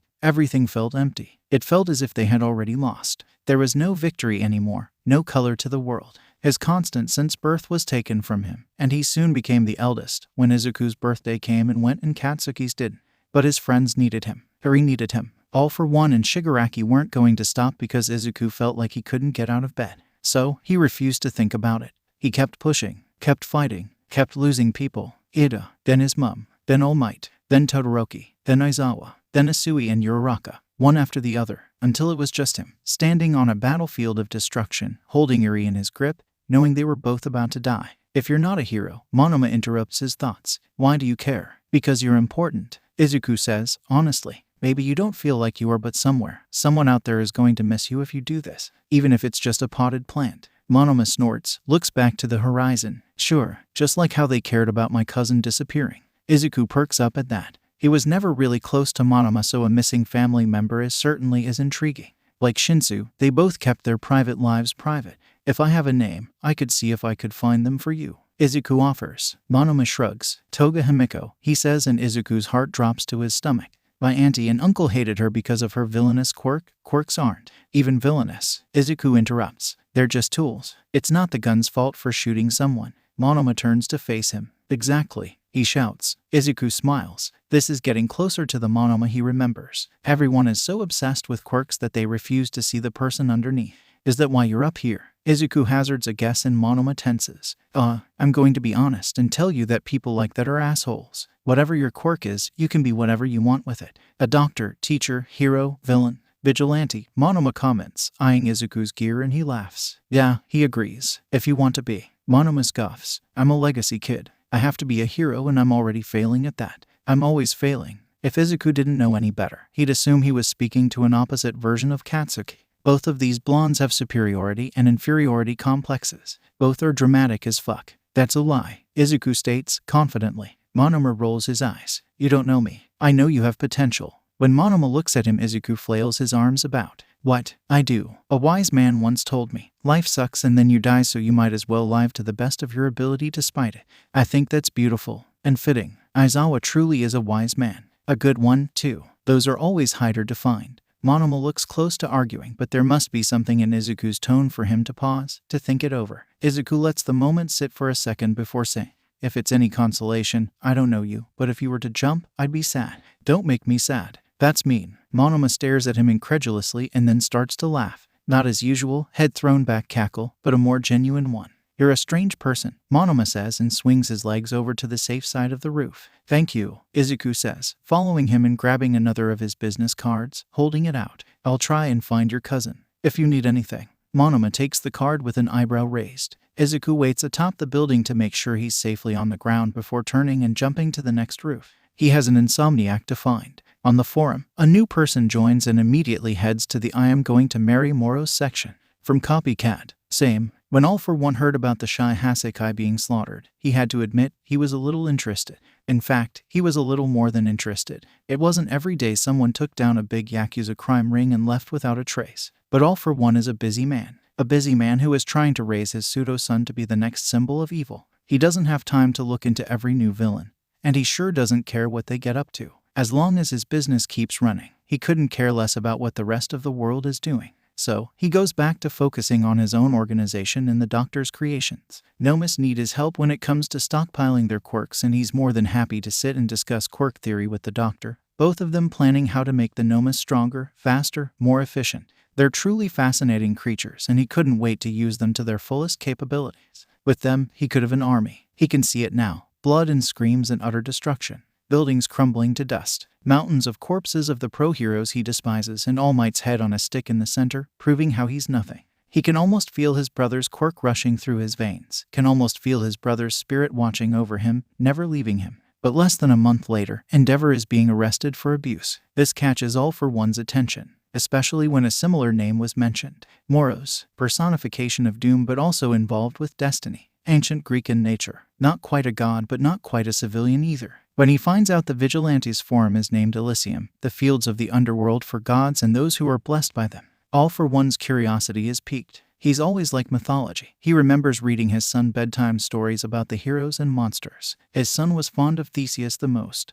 How he was able to navigate the labyrinth. How he survived regardless of the perilous situation he was in. All For One couldn't help but mention another famous Theseus, the ship of Theseus, and was delighted when his son kept asking questions about it. He is old enough now to know the ship is still the same ship, just with different parts. He is no longer the man he was, nor will he ever be that man. Too much time has passed. Too much has happened for him to remind that ship without bumps and breaks and splinters. But he isn't a completely different vessel. He is no longer the man he was, but that man was All For One before he had the name. And that man is curious about Moros, so of course he starts to investigate, sending out spies, and he is surprised by how many refuse to talk. Even for someone like him, someone who everyone has heard of at least once. They had the audacity to look at him and shake their heads. Moros has the underground listening but also fearing and respecting them. It's fascinating. He sends more spies out, asking for any information they have, demanding someone give him something. Color him surprised when one of his spies returns and says, Moros was seen around that apartment block, boss. All For One says. He knows the one. Intimately. Are you suggesting what I assume you are? The man before him nods. Yes, boss. All For One waves his hand. The man walks away, leaving him to his thoughts. He wonders the accuracy of these claims and knows his spies would never lie to him, for fear of the consequences. He presses a button on his chair and waits for the Doctor to appear through one of Kirigiri's portals. Yes, the doctor asks, fiddling with his glasses. Send in that French boy, All for One says. I need him to make a friend. Hitoshi wakes up on the Monday, face aching from the punch and wrist aching from where his foster father gripped him hard enough to draw blood. He rises, stepping over the other 3 children shoved into this room, gets ready and goes to school. That night, the muzzle is forced onto his face, ripping into the skin of his cheekbones, pulling at his jaw. He cannot eat dinner that night, nor the following morning, and drinking is near impossible. On Wednesday, after another black eye, Hitoshi throws himself out of the open, downstairs window and runs away. Just him, his bruises, and the goddamn muzzle on his face. By Thursday, he's yet to get the muzzle off, is starting to get severely dehydrated, and knows he has very little choices. 1. Call his foster agent and ask to be rehomed. 2. Go back home and pray his punishment won't be too bad. 3. Sit in an alley and wait for death. He doubts it would be a quick one. It's late at night, the sun having set an hour ago. The air is cool, and the streets have long since grown quiet and eerily still. Hitoshi has officially run out of options. He can't stay on these streets, he'll die and he doesn't want to die. Not yet. He doesn't want to imagine how his parents would react when they got the news. They gave themselves up for him. He can't risk their rehabilitation. He's just started to make his walk back to the house when a figure drops in front of him. Hitoshi jerks back, panic and fear and dread curling in his gut. With the muzzle on, he can't use his quirk to defend himself. It makes him dizzy, vision swimming, hands shaking. He doesn't want to die. He doesn't. You're a difficult person to find. The figure speaks, and it's vaguely boyish, the tone light and easy and not at all threatening. They're small, compact, dressed in all black with a mask covering the lower half of their face and goggles hiding their eyes. Whoever they are, they're definitely not a hero. Heroes don't jump down out of nowhere in all black. Well, he knows underground heroes do, but Hitoshi knows way too much about undares. They're his favorite heroes and he hopes he can be one. Despite whom his parents are, both are supportive of his heroic dreams. He wants to make them proud. Wants to give other villainous quirk kids a role model. But this isn't an under he knows off. Which means this is either a villain or a vigilante. For this person's future survival, he hopes they're not about to kill him. Easy, the person says. I'm not here to hurt you. I'm here to get that muzzle off. If you'll let me. Totally fine if you don't. But it's going to make having a conversation awkward. The person mumbles become quick and fast, and Hitoshi tilts his body so that the streetlight hits his hands. He lifts them and starts to sign. He doubts the person could understand, but if they can. Immediately the person is focusing on his hands and nodding along. They know sign language, so he asks why they care so much about him. You're important, the person says, bluntly, and I want to help you, out of the muzzle, and to a better home. Hitoshi is lost. Well and truly lost. He keeps signing Y over and over because he doesn't understand. He's nothing special. In fact, he's often regarded as villainous because of his quirk, because of his parents. Even having a foster family makes him one of the lucky kids. Why would this random stranger help him? Why would he tell Hitoshi he's important when he's not? I have a savior complex, the person says. Believe that if you don't believe my actual motives, which are, you need help and I want to help you. The person reaches into their utility belt and pulls out a set of small, lock-picking tools. May I? They ask, gesturing to the muzzle. Hitoshi has no idea what to do, so he just nods. The person moves slowly behind Hitoshi, and he feels pressure as the person starts to work on unlocking it. He begins to talk. I'm Moros, by the way. Him. Yes, the goggles are an inspiration of Eraserhead's. He's pretty cool. You heard of him? Hitoshi nods. Eraserhead is his favorite hero. He's really grumpy and I've heard he's got an addiction to coffee, but who hasn't? Moros keeps talking and the tense line of Hitoshi's shoulders starts to relax. There's a rumor he feeds stray cats, which is frankly too adorable for a man that terrifying. Hitoshi makes a mental note of that. There is not a lot of information on most undares, and Eraserhead seems to hate attention more than most. It makes sense. Unlike spotlighters, attention is bad for undares. They work best in the shadows. Liking coffee is a plus. Hitoshi loves coffee considering his quirk gives him insomnia. Cats are a different plus. If Hitoshi were given 3 wishes, one of them would be to pet every cat in the world.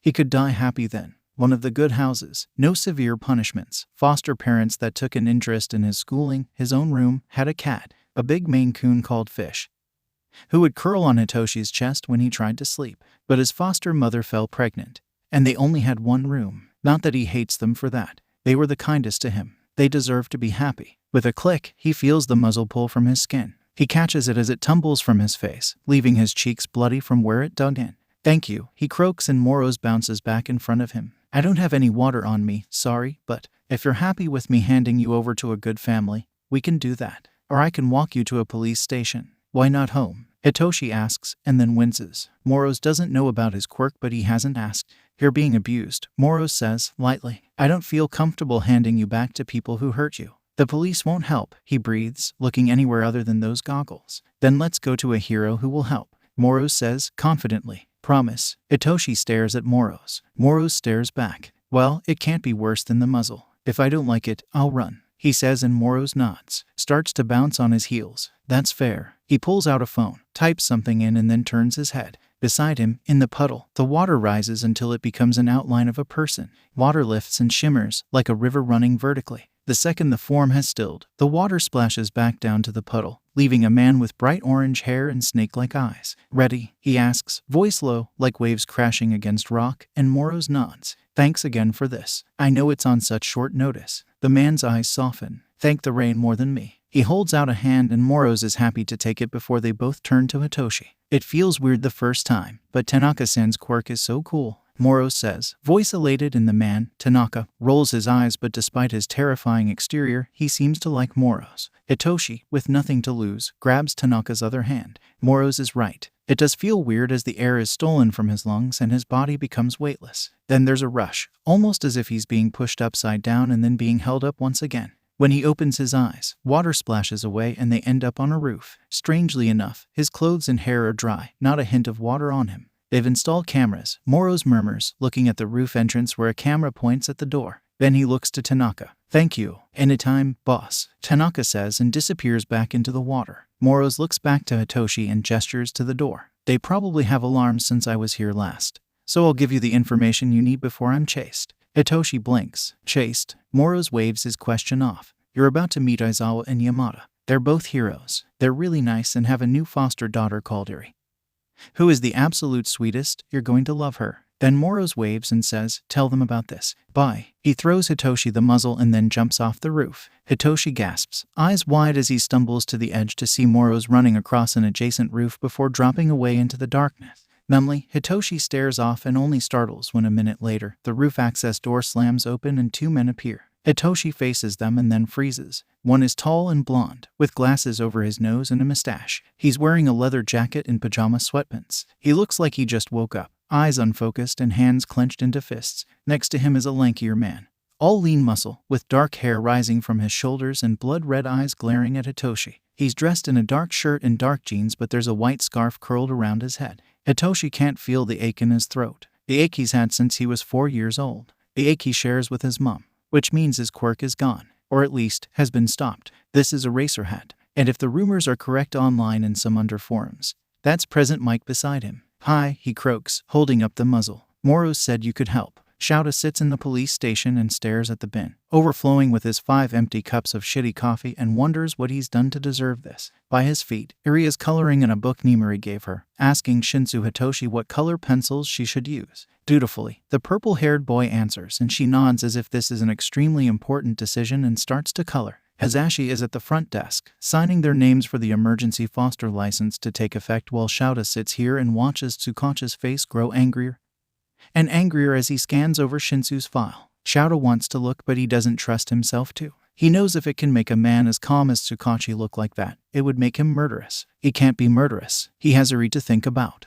Then again, Hazashi is a good father. He can be trusted to look after Eri while Shouta goes hunting. The muzzle has been taken as evidence, and an in-house paramedic disinfected the cuts around Shinsu's face and handed him a few water bottles. Shouta nearly laughed when the boy eyed his shitty coffee hungrily. He understands that feeling very well, but he's dehydrated and borderline malnourished, so no coffee. Did the Yamasakis put that muzzle on you? Tsukachi asks. Yes, Shinsu replies between sips. After Shouta found him on the roof, and Shinsu mentioned Moro's, the police station was his best bet, especially with how Shinsu reacted at that. Tsukachi's quirk was a godsend.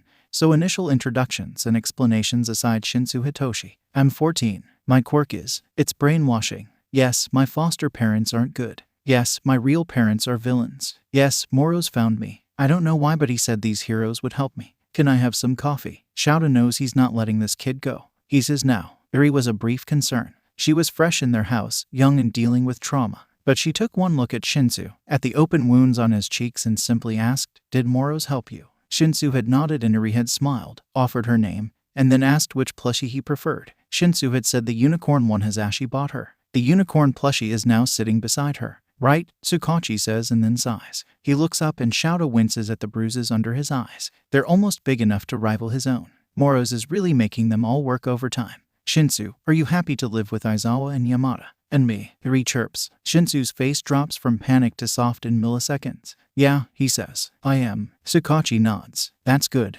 Yamada is currently filling out the paper. Do you mind watching Yuri while I talk to Aizawa about something? Shinsu meets his eyes. Purple, the color of dark amethyst, meets Tsukachi's black. Now that Shouta is looking, he can see Shinsu's father in those hypnotic eyes, in his sharp cheekbones and tired appearance. His quirk, however, is nearly identical to his mother's. This is about Moro's, isn't it? Tsukachi's lips quirk. Yes. Shinsu spends a moment longer staring and then he nods, focusing back on Yuri's drawing. Shouta follows Tsukachi out, watches the door close and then cuts to the chase. What's bothering you? This whole situation isn't bothering you. Tsukachi hits back. Moro's, a known mass murderer, keeps dropping kids off at your apartment. Shouta shrugs, hands curled in his pockets, back leaning against the wall. Despite his murders, he's never been outwardly hostile to anyone else. Well, Endeavor, which just makes me feel a little respect for him. Eraser. Tsukachi groans. They're child abusers. Shouta replies and Tsukachi groans again. Still murder. Tsukachi says, look, I'm confused by his angle. He kills the Yakuza and that's normally gang warfare.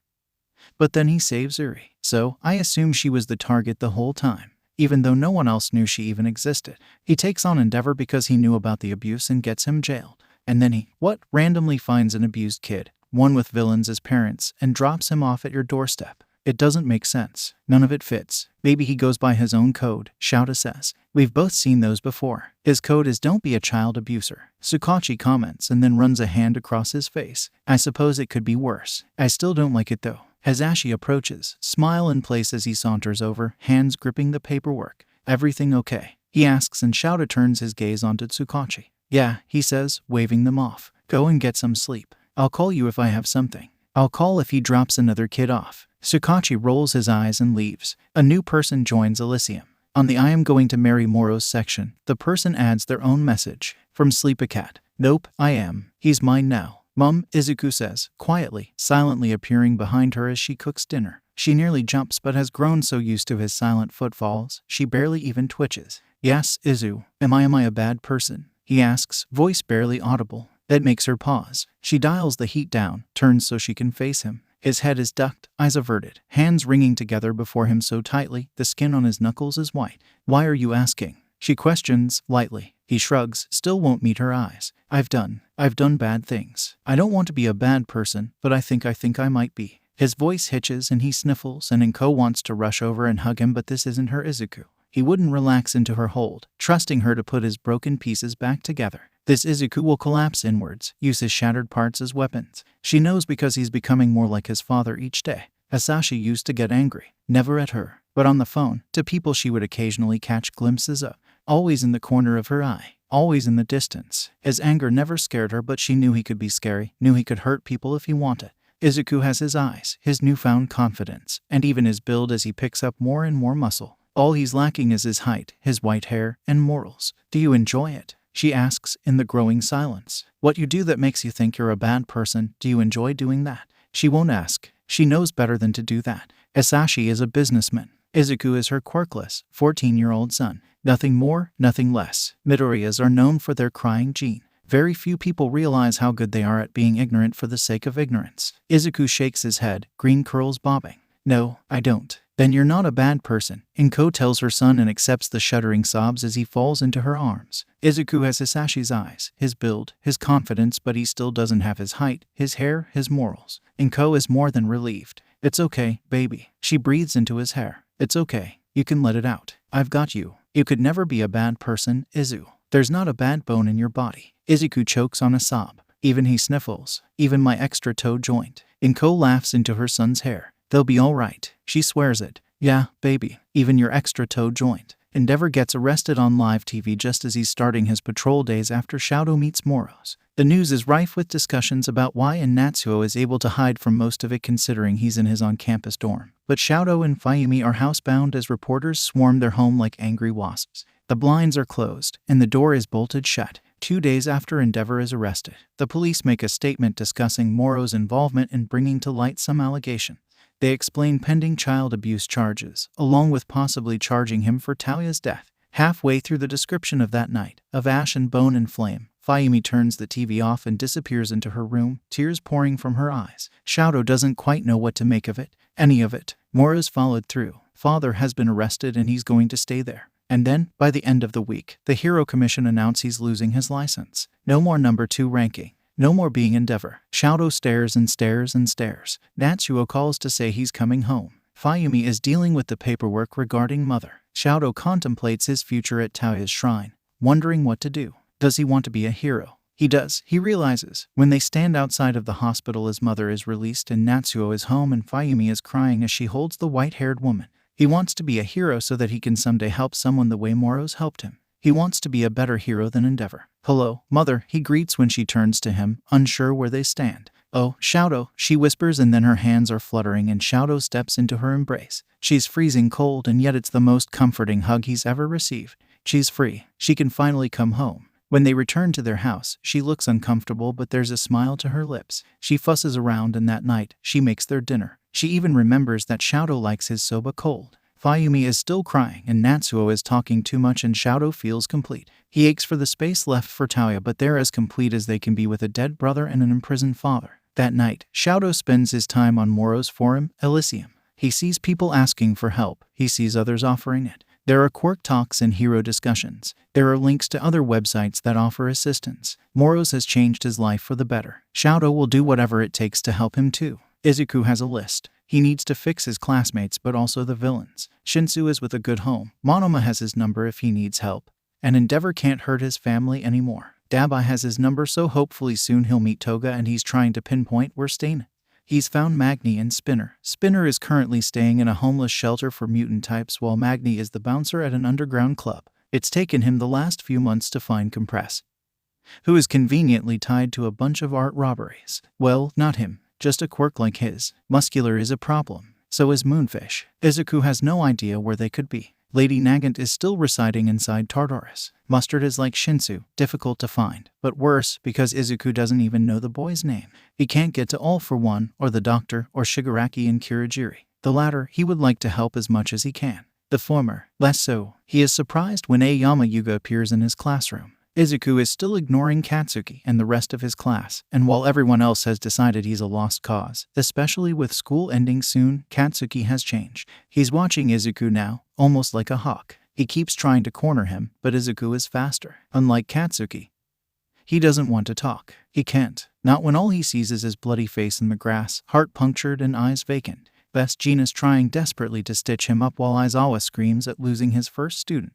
Izuku had been too late. Izuku is always too late. So, he ignores Katsuki and Katsuki keeps staring, and then Aoyama walks through the doors like he owns the place. Blonde hair and bright smile. He sachets in and poses. Everyone, their teacher speaks. This is Aoyama Yuga. Play nice. He goes back to reading his book while everyone starts shouting questions. Izuku simply watches as Aoyama deflects all of them, making his way to his chair, conveniently next to his, and sits down. "Hello, Mon Amy," he greets. Izuku, knowing what he knows, realizes how sad his eyes are. How sharp. "It's simply magnificent to meet you." Izuku wonders if this means All for One has heard about Moro's. He wonders how he knows it's Izuku. "Hi," he says back. Bluntly, he adds, "I'm quirkless." Something flashes in Aoyama's eyes before he shrugs it off. Of course, he would. In Izuku's original timeline, they were two alike with their stolen quirks and secrets weighing them down. It doesn't matter, Mon Amy. Quirk or no quirk. Izuku wants desperately to roll his eyes, but instead he smiles. Not his sunshine beam.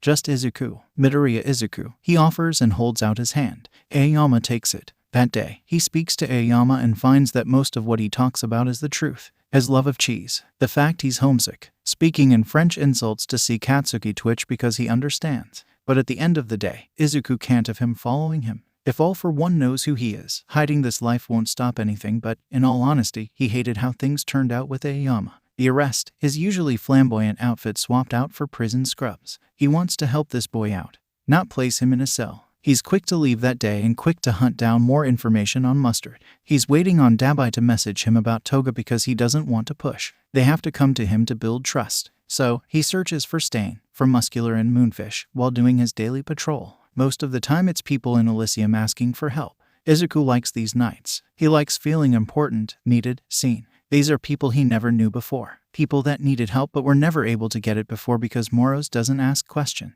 He shows up and he does what he can, and sometimes that's only saving a cat from a tree, and sometimes it's holding a scared child, as social services are called. He likes meeting people, learning about them, listening to their stories, because a lot of these people are frightened and angry and alone.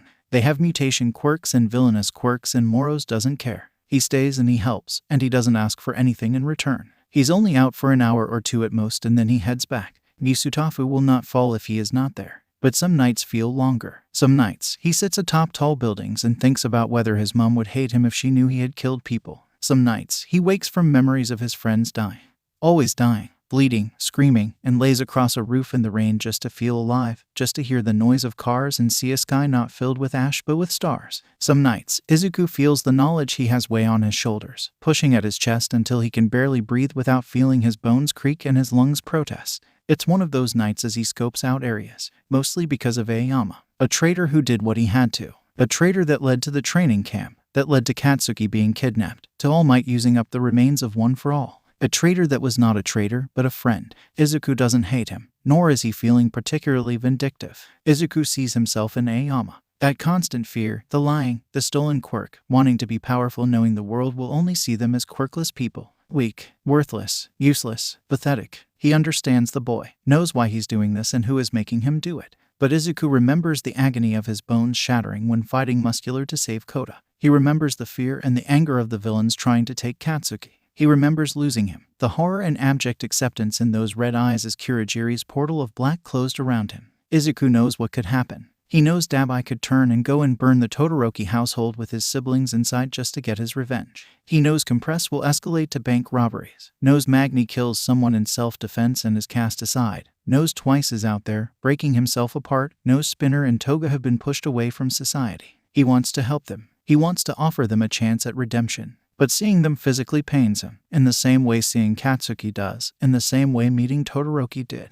Because every time Izuku sits in class and listens to the popping of explosions, sees spiked blonde hair and blood-red eyes, he sees Katsuki's dead body. His first friend, his childhood friend, his bully, his rival, his best friend, cold and unmoving, chest still, blood pooling around him. He sees 14-year-old Katsuki and can't help but see 16-year-old Katsuki's corpse. Izuku is a mess, he knows. He also knows that having someone else know could be beneficial. He trusts Aizawa with his life, and he knows that Detective Tsukachi's quirk means his insane life story will ping as true. He doesn't want to risk it though. Not when he's already saving people without help. He knows once he releases some of the information he has on the Hero Commission to Netsu, he'll have an ally there, but actually talking about what he's lived through sounds. A change in the wind. Izuku jumps from the side of the building down onto the fire escape and twists his body only to spot a red feather inches from his face. He stills. There is no point running from the fastest man alive. Hawks. Well, this is going to be a problem. Before you kill me, he says, lowly, knowing Hawks can pick up the vibrations through his feather. Can I tell you a secret? Izuku is at a very big disadvantage here. He doesn't have a quirk and Hawks will always be faster than him. If he had fire, he could potentially burn the feathers away like Dabai did.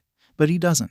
He can't fight Hawks like this and win. All he can do is wait, either to be stabbed with a feather and for his body to never be found, or for Hawks to listen. In the darkness, his thermal goggles are able to pick out a figure dropping from the sky. A secret, Hawks says, and it's with that same infuriating happy tone that's all fake. Even from this distance, Izuku can see the tension in Hawks' shoulders, the way his talons keep clenching. He remembers Keigo from the after. His wings were healing, and his eyes were dull, and he wasn't Hawks there. He didn't have to be. The commission was gone, and Keigo, for the first time in his life since he was sold, was free. They were in the middle of war, and Keigo was happier than he had ever been. A bird freed from its cage. A cage he never spoke about, even then, even when he became one of the last heroes alive. Yep, Izuku replies with his own happy inflection. A really important secret. Sure, Hawks says, wings spanning wide. Go ahead. Izuku has one chance at that. Hawks isn't a killer, even if he has killed before. He remembers the days during the war, the way Hawks would push and push and push himself until he would eventually pass out just to hide from the nightmares. Hawks may not want to kill, but if those are his orders, he will follow them. So Izuku inhales and says, clearly, Takami Haruto and Takami Tomi had a son, Takami Keigo.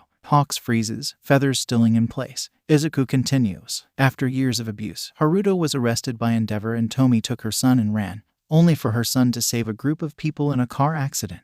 The Hero Commission made a deal, and the boy was bought and used. He was taught under Tsutsumi Kaina until she could no longer handle the blood on her hands and killed the president. She was imprisoned after her name was dragged through the tabloids, leaving the boy to become the Hero Commission's weapon. Izuku closes his mouth, exhales, and waits. Hawks stares at him. Izuku stares back. How do you know that? He asks, finally, fake tone gone. I know lots of things, Izuku replies, and I don't like child abusers. Hawks continues to stare at him. Izuku refuses to twitch like the prey animal he's feeling. I haven't heard that name in a long time, he says, finally, and Izuku gives a slow shrug. I can call you that if you want. You're too nice for someone about to disappear. Izuku laughs at that. Let's just say I've been in these situations before. If the commission want me dead, I can't stop them, can I? Even if I can free you and get Lady Nagant out of Tartarus, who's to say they won't send someone else? At least Izuku knows Hawks. Hawks' wings twitch. Free me. Izuku tilts his head. How do you think I know all that about you? The commission keeps tabs on you and their files are very informative. Leaking it won't stop it, Hawks says, quietly, and Izuku grins behind his mask. I can't stop them because that would cause society to break down, he replies. But I won't let them do this. Hawks looks at him. There is no relief to his shoulders, no sudden loss of tension. He doesn't believe him, and that's fine. Izuku wouldn't believe himself either if he hadn't already accomplished a lot. I stopped the Yakuza from abusing that little girl. I stopped Endeavor, he says, quietly, refusing to look away from those sharp, dangerous eyes. I'll stop them, Takami. Maybe it's the conviction in his voice. Maybe it's the use of Hawk's name. Maybe it's just pure luck. Either way, the feather hovering in front of his jugular drops away and floats back to Hawks, slipping back into his wings. Hawks steps back, runs a hand through his hair. My apartment is bugged, he says. I suppose Mirko would let me sofa surf. Izuku slowly gets closer, grabs one of his business cards and holds it to him. I have another option if you're willing to blindly trust me. When the alarm blares, Shouta stumbles from the bed, grabs his capture weapon and races out of the apartment. Hazashi is a few steps behind as they dart up the stairs and throw the roof access door open, only to find the number 3 hero standing there with wide eyes. Hi, he says, too chipper, voice shaky. Moro sent me. You're fucking joking. Shouta breathes and Hawks smiles. Blonde hair a mess and red wings curled tight to his back. Nope. Oh, and Moro said that Nezu is going to get a present from him. We're all going to die, Hazashi whispers, and Shouta is exhausted enough to snort and wonder if praying would be enough to save them. Nezu stares at the email in front of him with glee. Not only is it beautifully worded, but the attachments are also very eye-opening. Pages and pages of HPSC documents outlining unlawful arrests to cover-ups to hidden child soldier programs. There is also Hawk's file along with Todoroki Tauya and Rei's complaints about Endeavor, along with a pointed page about a certain Lady Nagant currently residing in Tartarus. The late-night phone call from Yamada about housing the number 3 hero now makes more sense. Nezu sips his tea and grins at the laptop screen in front of him, baring sharp teeth. Oh, Moros, he says to himself. This is a wonderful present. Izuku blames Aoyama for the predicament he's currently in. He was too busy discussing the intricacies of cheese. After the cryptic message in first year, Izuku may have fallen down a rabbit hole of cheese and now knows too much about the subject, that when the bell rang for the end of the day, he wasn't fast enough to escape the hot hand gripping his wrist. There's a second when he contemplates jumping out of the window. Let's go, Deku, Katsuki hisses, and Izuku could pull away. He could easily flip Katsuki and then jump out of the window. But he's tired. He's trying to find muster, working out a plan to take on the Meta Liberation Army before they can ever think of joining the League. Emailing Nezu about the commission. Emailing David Shield to stop him from making the Quirk amplifying device. Researching the whereabouts of Humorize to help Rhodey's soul and trying to find Muscular. The emails have been sent and Nezu should be handling the Hawks and Lady Nagant situation. But Izuku is tired. So fucking tired. Izuku lets himself be dragged outside, waving off Aoyama's protests. They can discuss cheese later. Katsuki pulls him all the way out of school, down a few streets before ending up in an alleyway. Izuku stands between two dumpsters and keeps his attention firmly on Katsuki. As much as he'd die for this boy, he knows he can be dangerous when he wants to be. What the fuck is going on, shitty nerd? He asks, all anger in volume. Izuku blinks at him. What do you want, Katsuki? He asks, digging his fingernails into his palms. There's silence and Izuku cautiously looks up to see burning red eyes staring intensely at him. He continues to simply blink at him. The silence grows thicker. Izuku sighs. What do you want? He repeats. What the fuck happened to you? Katsuki asks, waving at him with one hand while the other pops explosion. After that shitty villain, you're fucking different. We're different. Izuku rolls his eyes. Thanks. Is that all? That's what I mean. He snaps. Where the fuck has this attitude come from? The urge to say, "Your mom," is a strong one, but he resists. Barely. "I have no idea." "Stop. Just fucking stop." Katsuki hisses, and the emotion there, the faint waver in his voice, has Izuku straightening. What the fuck is going on? Why the fuck are you like this? Izuku doesn't really know what to say. There's nothing he can say that will encapsulate what he's gone through, the reason why he's like this. Telling Katsuki he watched all of his friends die will probably have the other boy hit him and stalk off, demanding he go to a mental hospital. Considering the amount of death he's seen, Izuku could probably do with some psychiatric help. He definitely has PTSD. But asking someone to help him isn't feasible. "I don't know what you want me to say." Izuku settles on, leaning back against the wall. "I'm different, so what? Why do you care? What the fuck does that mean?" Izuku takes a long moment to summon patience and then says, "We're not friends, are we, Katsuki?" Seeing his former best friend flinch isn't satisfying. It actually makes Izuku hurt. His heart races, hands twitching with the need to make sure Katsuki is fine. The last time Izuku didn't check in, Katsuki died. Katsuki only stares at him though. The popping of explosions has abruptly stopped. "What?" Izuku asks, voice small. "We're not, are we? You make that abundantly clear. You don't like me. In fact, you bully me. Quite frequently actually, but considering I'm no longer using myself as a human shield to the other kids, I'm not getting bruises as often. Mom is so pleased she doesn't have to keep refilling the first aid kit. It's underhanded and pointed but needed." Before, Izuku let Katsuki walk all over him until Yuuei, where he grew a backbone and Katsuki mellowed out, apologized, became better. Izuku does not have the time to try and fix Katsuki. It won't help. He's stubborn and bullheaded and aggressive. The only way he'll change is if he wants to. "I don't." Katsuki breathes and then rolls his eyes. "You're just..." Izuku grabs him, flips him over his shoulder and presses a knee between his shoulder blades, keeping his hands pressed to Katsuki's wrists to reduce the risk of explosion. Not that he needs to. Katsuki is still beneath him. "I'm not useless or worthless or a Deku, Katsuki," he whispers, but his voice is laced with venom. He's fought a war and survived. Against the odds, Izuku was one of the lone survivors. Midoriya Izuku, survivor. Midoriya Izuku, victorious. He slowly stands, steps away, and Katsuki is quick to push himself up, larger explosions popping from his palms. Yet he doesn't step closer to Izuku. No, he instead watches him, as if Izuku is a wild animal to be feared. There is something burning in those red eyes, something wary and concerned. You're not Deku," Katsuki says, and Izuku rolls his eyes, grabs his fallen bag. "No," he says. "I'm not Deku, Katsuki. Either use my name or leave me alone." He walks away, chest aching. Part of him is relieved that Katsuki isn't following him. The other half aches so much it's hard to breathe. Leaving him behind makes his hands shake. The last time he left, not by choice, he came back to a dead body and a grinning villain. That day, his whole world broke apart. In a matter of seconds, Izuku lost all hope. It died along with his friend. There was so much that hadn't done yet, so much they hadn't seen. Before the after, they would spend their nights huddled together, haunted by their nightmares if the other wasn't there to fight them away. Izuku remembers how he'd curl into Katsuki's side, pulled closer by his constant warmth. In those moments, they would speak about everything and anything. The day's events, the news, Class 1A's drama and mischief, their dreams and fears and ambitions. Katsuki never once gave up on his dream to be the #1 pro hero, even if that meant he'd be fighting Izuku or Todoroki or Yaoyorozu for the spot.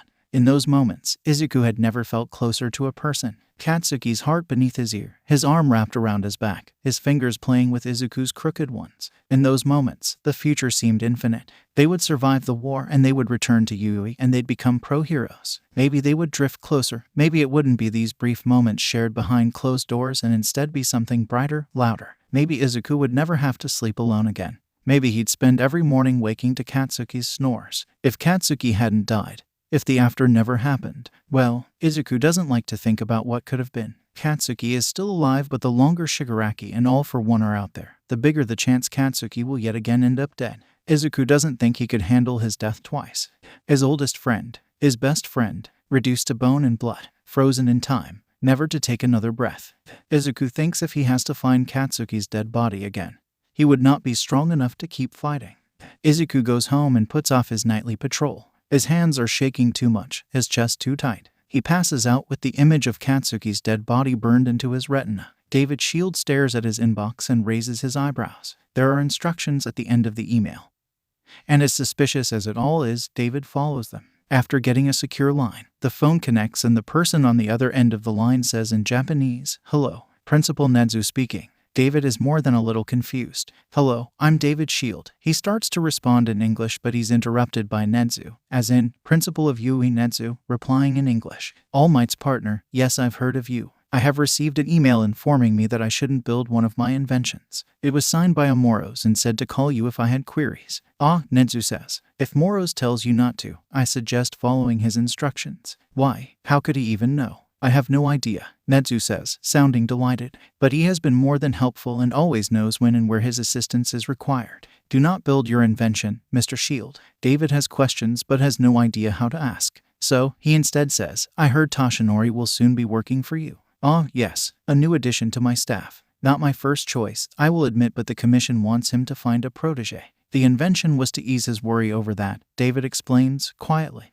He wouldn't have to rush his choice. A brief silence. That sounds like a dangerous invention in the wrong hands, Mr. Shield. I assume that's why Moros is suggesting you don't make it. But Toshi will find his protege, Nedzu interrupts. I believe Sir Night-Eye already has a choice in mind.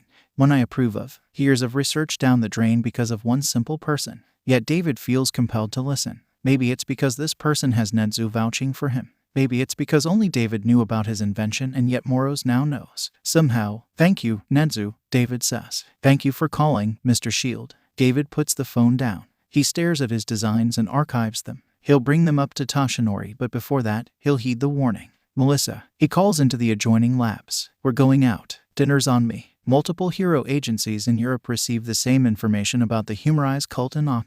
There's information about their ideology, and their leader, Fleck Turn. The other branches looking into the cult in 25 cities also get this information. Within a week, investigations start up, and by the end of the month, the cult is disbanded with multiple members being arrested and the kidnapped scientists are freed. The trigger bombs, still being built, are quickly taken apart. Eddie's soul goes home to his children and sobs as he holds them. Rhodey won't have to worry about providing for his younger siblings anymore. Not now their father is safe and alive. Tsutsumi kinda has no idea how long she's rotted in this Tartarus cell. All she knows is the occasional scream, the occasional shuffle, and then silence. No one visits her. No one would want to. Not after the commission made sure she was nothing. Her usefulness was gone, and so, now, was she. She misses fresh air, misses trees, misses being amongst people. The days are long, but the nights are longer. Sometimes she wonders if she could twist her bound arms enough to be able to shoot herself. Not even to kill, just to injure, just to feel something for a change. But she can't move, and so she sits, day in, day out. And then someone opens her cell door. A man with long, black hair and a jumpsuit walks in with what looks like a large, white rat with scarring over one eye on his shoulder, holding onto the winding, white scarf around his neck. Another man wearing an old-school tan gas mask and a stereotypical cowboy getup follows along. Then guards. Tsutsumi kinda. The rat speaks. It's a pleasure to meet you. I'm Principal Nedzu. Hi, she croaks, voice raw from disuse. I'm guessing the commission needs someone dead. The rat, Nedzu, laughs as the man's eyes flash a brief, startling red. No, Nedzu says, paws clasping together. You are no longer owned by them. Just like your protege, Hawks, is no longer owned by them. Kinda stills, stares at them. She's no longer the commission's, and neither is Hawks, which means Hawks finished his program. He's a hero now and he's alive. He's alive. What? She hisses. You're being released, the man says. You'll be under Yuui's protection after some paperwork is signed. At her narrowed eyes, Nedzu waves her off. Oh, it's not a contract. Paperwork to ensure both your and our safety. You're being released from Tartarus. We can't have this backfiring on us, not when the public only know you as dangerous. And who do I have to thank for this? She asks as the guards shuffle over to undo her bounds. Moros, the man says. He found some interesting information and decided to share. At her side glance to the cowboy, the man shakes his head. He's currently a wanted vigilante, soon to be labeled villain now that he's turned on the commission. Nedzu says and then shrugs. No bother. If he needs it, he'll always have protection within Yuuei. God help us all. The cowboy mutters and kinda can't stop the laugh. Her arms are free and when she stands, she's shaky, but the man offers her an arm, and she gladly takes it. She takes a few hesitant steps, letting feeling wash over her. Pens and needles and sweet relief. They open the door to her cell and begin the walk out when she says, no Quirk handcuffs. That's why I'm here, the man says and offers nothing else. See this as an olive branch, Tsutsumi-san, Nedzu says, looking over the man's head to smile a truly chilling smile at her. We're trusting you to not immediately murder us. And I'm trusting you to get me out, she says, and he nods. When the paperwork is signed, when she's back in her usual sleeveless dress and heavy-duty boots, purple hair tied up, when she's stepping out into the open air, feet on solid ground, she cries. Hot tears pour from her cheeks and she hastily tries to wipe them away. And when she sits in the back of their car, running calloused hands over smooth leather, when she walks onto Yuuei grounds and spots a familiar pair of red wings, bigger now, broader, she can't stop her blubbering. Hawks has started to flutter over, looking nervous, and he's a man now, but she will always remember the boy he was. Will always remember Takami Keigo, so scared but so compliant. Everything okay? The cowboy asks, and she smiles, practically beams at him. I'm free, she whispers, stepping forward to collapse into a tight, warm embrace. I'm free. I'm going to marry Moro's chat. For my hate endeavor. I want it known that I started this because I need everyone to know I am marrying him. T.S. From Copycat. But have you considered I want him? From Sleepacat. Same. I will fight you for him. For my hate endeavor. You will lose. T.S. From Copycat. Ooh, this just got interesting. It's a cold day, the sky filled with rain clouds and a harsh breeze, when Izuku, sat at home going through his homework and watching his mum watch the news, finally gets somewhere. Ever since the commission released a statement explaining new evidence regarding Lady Nagant, the media has been talking about it constantly, especially with both Nagant and Hawks spotted in Yuuei. Mum keeps shooting him looks and Izuku is simply ignoring them. He wasn't the one that made it happen. He only helped it along. He sits writing out his English homework with ease. He's fluent. When his laptop pings, he grabs it with his unoccupied hand, still scribbling away, and sends his screen a quick glance, only to freeze. Yasuho Kurai, 12 years old. Quirk, able to generate a typhoon of sleep-inducing gas. Mustard. Izuku has found mustard. And he's only 12. Izuku scans the document hastily. Homework long forgotten as he takes in the new foster date. He doesn't originally live in Musutafu, hence why it was so hard to find him, and has only recently been placed into the system due to. Izuku's blood turns to ice as he looks over the hospital reports and his heart drops to his stomach. He pulls the laptop onto his lap and turns to his email inbox and messages from Elysium, scrolling through until he can find Aizawa's last plea to talk. He selects his name and starts to type. Before he sends the message, he pauses and then adds in a note about a possible parent being a good person to look after him considering their similar quirks. Izuku adds it because he knows Aizawa is currently housing both Shinsu and Eri. Adding another traumatized child to the mix not be the best bet. He sends the message and then turns back to his homework, staring at it. Mustard was only there at the training camp. He was imprisoned later on and Izuku doesn't know what happened to him during the war, during the after, but he knows his past now. He thinks of the Todoroki siblings and how only one of them became a villain. He thinks of Shinsu's past, his villainous parents, and Toga's. Thinks of Monoma sitting atop that roof, of Aoyama being forced to do what he's doing. He thinks of his own past, absent father, quirkless diagnosis, extensive bullying. Could he have been pushed to villainy if his dream of becoming a hero wasn't so strong? If child Izuku knew how it would end, would he still fight so hard? Right now, he's not a hero and he doubts he wants to become one. He doesn't have the time to train and push himself when he needs to save their lives. He's Moro's, a hero to those he saves, a vigilante to the media and a villain to the commission. Izu, honey, Mum calls. He looks up and finds her looking at him with concern. Is everything okay? He swallows. Yeah, he says, voice cracking, and she's pulling him into her arms in seconds. He collapses against her. He wasn't there when the apartment block was crushed. He wasn't there when the death toll rose and rose and rose. He was only there when All Might and Aizawa pulled him into a room. Aizawa activating his quirk as All Might told him they had found his mum's body. Maybe that's why he can look at her and hold her without completely breaking down. Maybe that's why, when she wraps her arms around him, he pushes his face into her neck and whines. It's okay, baby, she whispers. I'm so proud of you. So proud. He started shaking. She presses a kiss to his temple. I'm scared, he whispers into her shoulder. I'm scared I'm going to mess everything up. Mum holds him tighter. I want to tell you so long as you're doing something.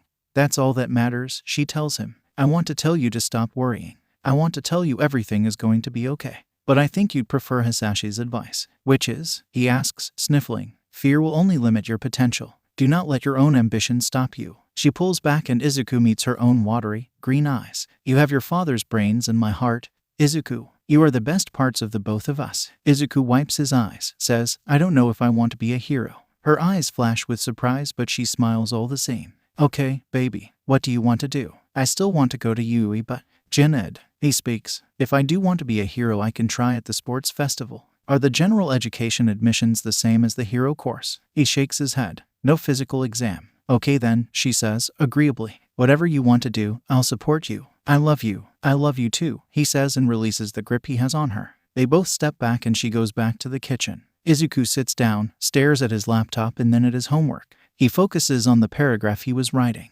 When Nimori gets the call, she's confused and then panicked. Shouta rarely calls, let alone messages, so she's quick to pick up. When Shouta tells her she's needed at the hospital, she nearly has a heart attack. Fear and dread curl in her gut. If Shouta's calling, then something must have happened to Hisashi and she can't handle his death. Not after the pain of Aburo still lingering like an open wound. Hospital, she croaks, grabbing her glasses and bag, hands shaking so hard she nearly drops the phone. It must be the obvious, the panic in her voice, because Shouta is quick to say, no one is injured or dying. It's complicated, but you're probably going to need your emergency fostering license. She pauses at that, one shoe on, the other off. What? I think I heard you wrong, Shu. You didn't, he huffs. Just come down here and see for yourself. We're in the pediatric ward. The room is under Gasuho. With that he hangs up and Nimuri spends a good few minutes staring at her shoeless foot before slipping it on. She makes sure she looks somewhat presentable, grabs her bag and license, and then leaves for the hospital. 20 minutes later, she's staring at a boy and feeling the strong urge to commit murder. Lots of murder. Very violent murder. The boy has short, wavy, light brown hair that comes down to his chin, tan skin, and deep brown eyes, one of which is completely bruised up. His lip is split, and his arm is in a cast. He's curled up on his hospital bed, blanket pulled up to his chin, and he looks terrified. Absolutely terrified. There is no social worker waiting for him because he won't be released. Not for a few more days. Not with the state his bruised ribs are in. According to the doctors, he's lucky to be alive. Shouta hands over his phone and Nimuri scans through it, eyes widening more and more as she reads on. When she hands his phone back, he asks, rhetorically, you'll take him? Find me a nurse, she says, and then knocks before slowly stepping in. Big, petrified eyes stare at her and he starts to shake. She raises her hands slowly and says, easy, I'm Kayama Nimuri. You might know me as Midnight, Pro Hero Midnight. He jerks, clearly knowing who she is, and his face flushes, but the fear has vanished. She breathes a sigh of relief. Why are you here? He asks, bluntly, sharply. I've been considering fostering a kid for a while now, she lies. Sure, she loves children. She wouldn't have been a teacher if she hated them, but she's always considered herself an independent woman. No need to tie herself down with marriage or children. She wonders what Emi will say when their date nights abruptly stop. Why would Gasuho snaps upright and then flinches, letting out a hiss of pain? She's there, beside him, in seconds, hands hovering, unwilling to touch if he doesn't want her to. Aizu, she repeats. Your ribs are bruised. He groans as he settles and then stares at her. You want me? He asks, quietly. Why? He sounds so small it hurts her. Do you know what my quirk is? She asks instead of answering him and he nods. She continues. When I was your age, people didn't like me. They said my quirk was weird and strange. They were even worse to my friend, who can erase quirks. They called him villainous. His own parents put him in foster care. She wouldn't speak about Shouta like this if she didn't know he would be all right with it. As it is, all of them, Hisashi and Tensei included, agreed that sharing this type of information was okay so long as it allowed trust to be built. Sometimes people in pain need to know they aren't alone. She smiles at him, a soft one, a small one. If you don't want to be my foster kid, that's completely fine. Or you can stay with me for a few days, weeks, months and decide it isn't a good fit, that's okay too. But my quirk is like yours and I won't let anyone hurt you like this. Never again. I swear on my friend's grave. Big eyes stare at her with something akin to wonder. You swear it? He asks and she nods, holds up her pinky finger. Swear it. Slowly, he lifts his own bruised hand to hers and links their pinkies together. You can call me Yuuei, he says, and her smile softens. You can call me Nimuri. Later, when Shouta comes back with his sleeping bag to offer it to her, and Yuuei is asleep, she asks, how did you know about him? Behind him, Hisashi coos at the boy before saying, how do you think? Moro's again. She breathes and then rolls her eyes. I know you think his quirk is stealth-related, but have you considered some sort of foresight? Tsukachi has it noted down, Shouta replies. His eye bags look deeper but he seems happier, lighter. Eri said he could see the future. Nedzu has given you the week off, Hisashi explains, looping his arms around Shouta's waist, dropping his chin on his shoulder. It should cover him staying here for monitoring and then a couple of days for him to acclimatize. How are yours doing? She asks, always curious about her niece and nephew. Therapy is helping, Shouta says, relaxing back against Hisashi. Eri, but she's coping a little better. Hitoshi is still somewhat reluctant to trust us. Keigo is sleeping on our couch, Hisashi says with a laugh. Shouta rolls his eyes. Ishiyama is constructing both Keigo and Tsutsumi an apartment for them to stay on school grounds.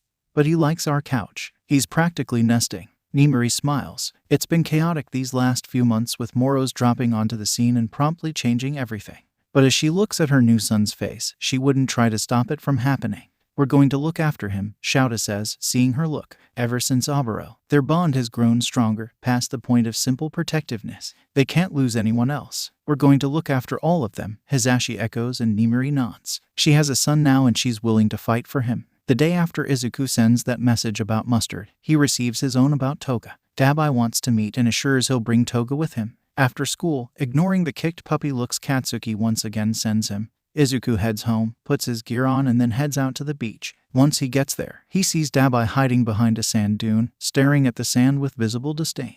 Beside him, Izuku sees a younger Toga Himeko. Blonde buns piled top on her head, bangs framing her face and golden eyes. She's dressed in her usual schoolgirl outfit, but there's a shift to the way she stands, and as Izuku gets closer he realizes what's different about her. She's practically emaciated. Her wrists are thin, her cheekbones and collarbones visible, and there's a shake to her hands, a mild tremor. She's starving. Hey, he greets as he approaches and then holds out his wrist. If you swear not to turn into me, I'll let you drink. She pauses mid-bounce over, eyes wide. What? She asks, and even Dabai is staring at him like he's crazy. I'm Moro's, he says. You're Toga Himeko. Blood Quirk, right. You must be starving. He lifts his wrist higher. You have my permission to drink. She looks so unsure and panicked that Izuku shifts his jacket up and takes one of his knives to his wrist. A simple prick of pressure, and then blood is welling up. He holds his wrist out to her. I trust you not to kill me, he says, honestly. I trust you not to turn into me. You're starving, Toga. Drink. It might be the sight of it. It might even be the sharp metallic smell. Either way, between blinks, she's got his arm in a firm grip. Are you? Dabai starts and Izuku nods. Absolutely, he agrees.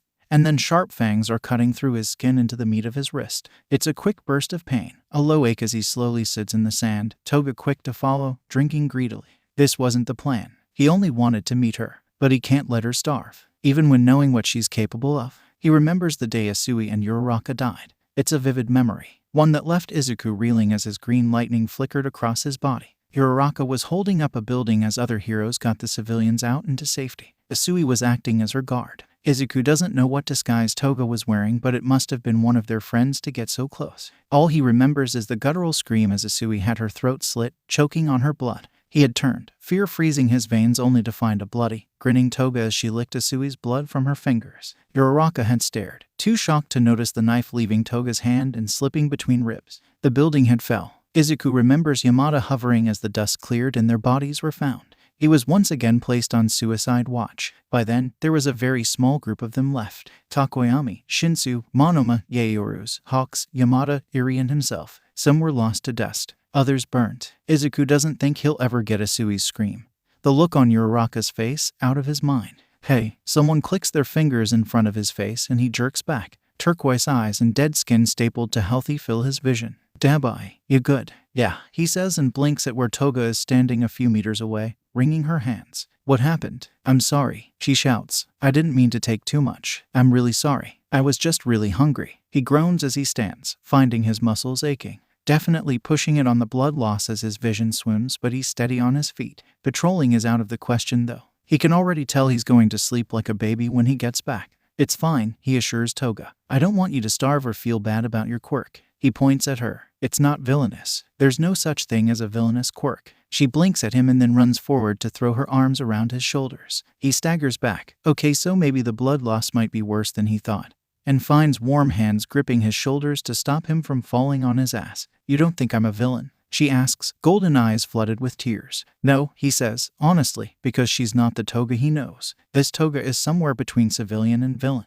I've killed someone, she says, quietly. So have I, he says, repeating what he told Dabai. I killed a couple of child abusers. You killed someone because you've been starved, which we're going to fix. How? Dabai drawls. Are you going to be her personal blood bag? I'd be happy to help, Izuku hits back. But no, there are specialized blood banks for people with blood quirks. Some take an ID but others you can walk into. For example, if you're homeless or hiding from an abusive partner. Toga pulls back and stares at him. Those exist? He nods. I can understand why you wouldn't have heard about them. They're quite quiet considering the less than pleasant views on certain quirks, but they exist. Golden eyes flick between Izuku's before looking up at Dabai.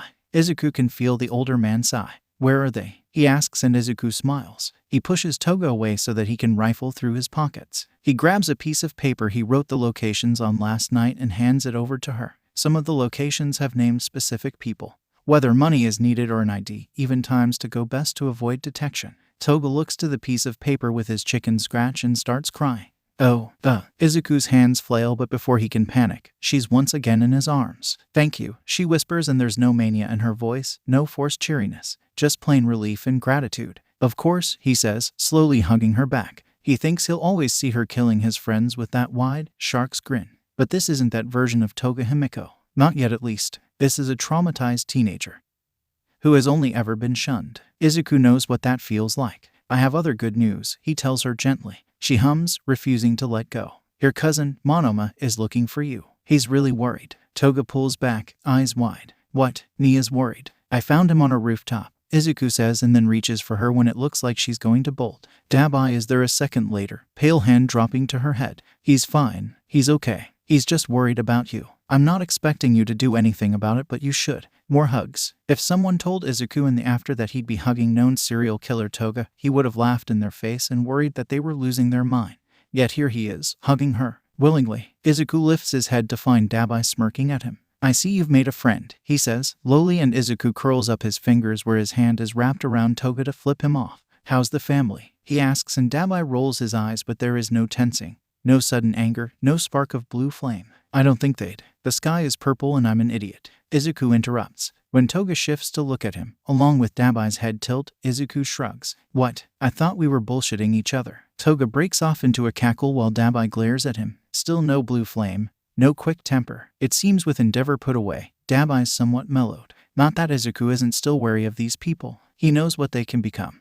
And he will never forget the brutal way they murdered his friends, Uraraka and Asui. The blood, the building collapsing in a rush of noise. Todoroki's scream as Dabai wouldn't stop burning until there was nothing left of his friend but a pile of ash and smoke. You have 3 months until school starts up, Izuku says. Don't waste it. Is that a threat? Dabai drawls, but there's no heat, just mild curiosity. I will drop you off at their doorstop, Izuku says, smile hidden by his mask. Dabai rolls his eyes and Toga laughs. Izuku rolls his shoulders, cracks his neck. Right, he says. I think I'm going to go and sleep for 15 hours. Dabai, be reasonable with your arson and visit your family. Toga, Himiko, she says. We're friends now, Moros. Okay, Izuku agrees. Himiko, go and get some blood, and if you want, visit your cousin so he knows you're alive. And then Izuku pauses. He stares at her. She stares back. What? Dabai mumbles, hands flexing. I'm guessing your parents are shitty, Izuku says, slowly. Himiko tilts her head, nods. Do you want a good well? Listen, he's a bit of an idiot, but he does care. A good father. Himiko freezes and then looks down. I don't think he'd like me very much. What with? He's got a blood quirk. Izuku interrupts, lightly. And if he's more of an idiot than I thought. There's 3 other people I trust. For a long second, she shuffles, not meeting his eyes, and then she nods. If he, then she's throwing herself at him again. Izuku, despite it all, holds her back and feels good about it. This may be a dangerous soon to possibly be serial killer, but Izuku only wants to help. He wants these people to grow, to get better, to be better. Get Dabai to give you my number and I'll set up a meeting with him, he says, and she nods. When she finally releases him, he bids his goodbyes and ignores Dabai's comment about him being a little emo. He's the emo. Has he seen himself? He walks back to his apartment, mindful of the dizziness and need to be elusive. He's a few blocks away, on a rooftop, when he spots something white and thin dancing in his peripheral vision. He stills, fearing he'll have to face Aizawa this early on. But as he turns, the fear morphs into something more instinctual, tall and muscular, black hair and a flat face, a white bandana and a torn, white scarf, knives and katanas strapped to him. Stain, fucking Stain is a few roofs over. Now Izuku could very easily go home. He's seen him, he knows he's in Musutafu. He should rest, sleep away the blood loss, and then hunt down Stain when he's much more capable. But something makes him watch him. He can remember watching Ida get cut down by Stain during the war. One of the first deaths after Katsuki in Kirishima. Stain had always got what he wanted eventually. Red eyes meet green. Well, fuck. Guess Izuku is going to have an annoying talk, probably a fight. He jumps over to the next rooftop, closer to Stain, who simply watches his approach like a lion watches an antelope straying too far from the herd. Not that Izuku lets it bother him. He's faced scarier villains than Stain. He lived through the after. What is it that you want? Stain asks when Izuku is close enough. Maybe it's the blood loss. Maybe it's the way his vision has started to blur. Maybe it's remembering Ada's face as he collapsed into a pool of his own blood. Izuku doesn't know why he says it, only that he does. All Might is a terrible person, and you should probably idolize someone who isn't a quirkist. Stain stares at him. Izuku stares back. Should there be black spots in his vision? Probably not. He feels a little cold too. Maybe when he goes home, he can curl up next to the radiator and sleep until his alarm.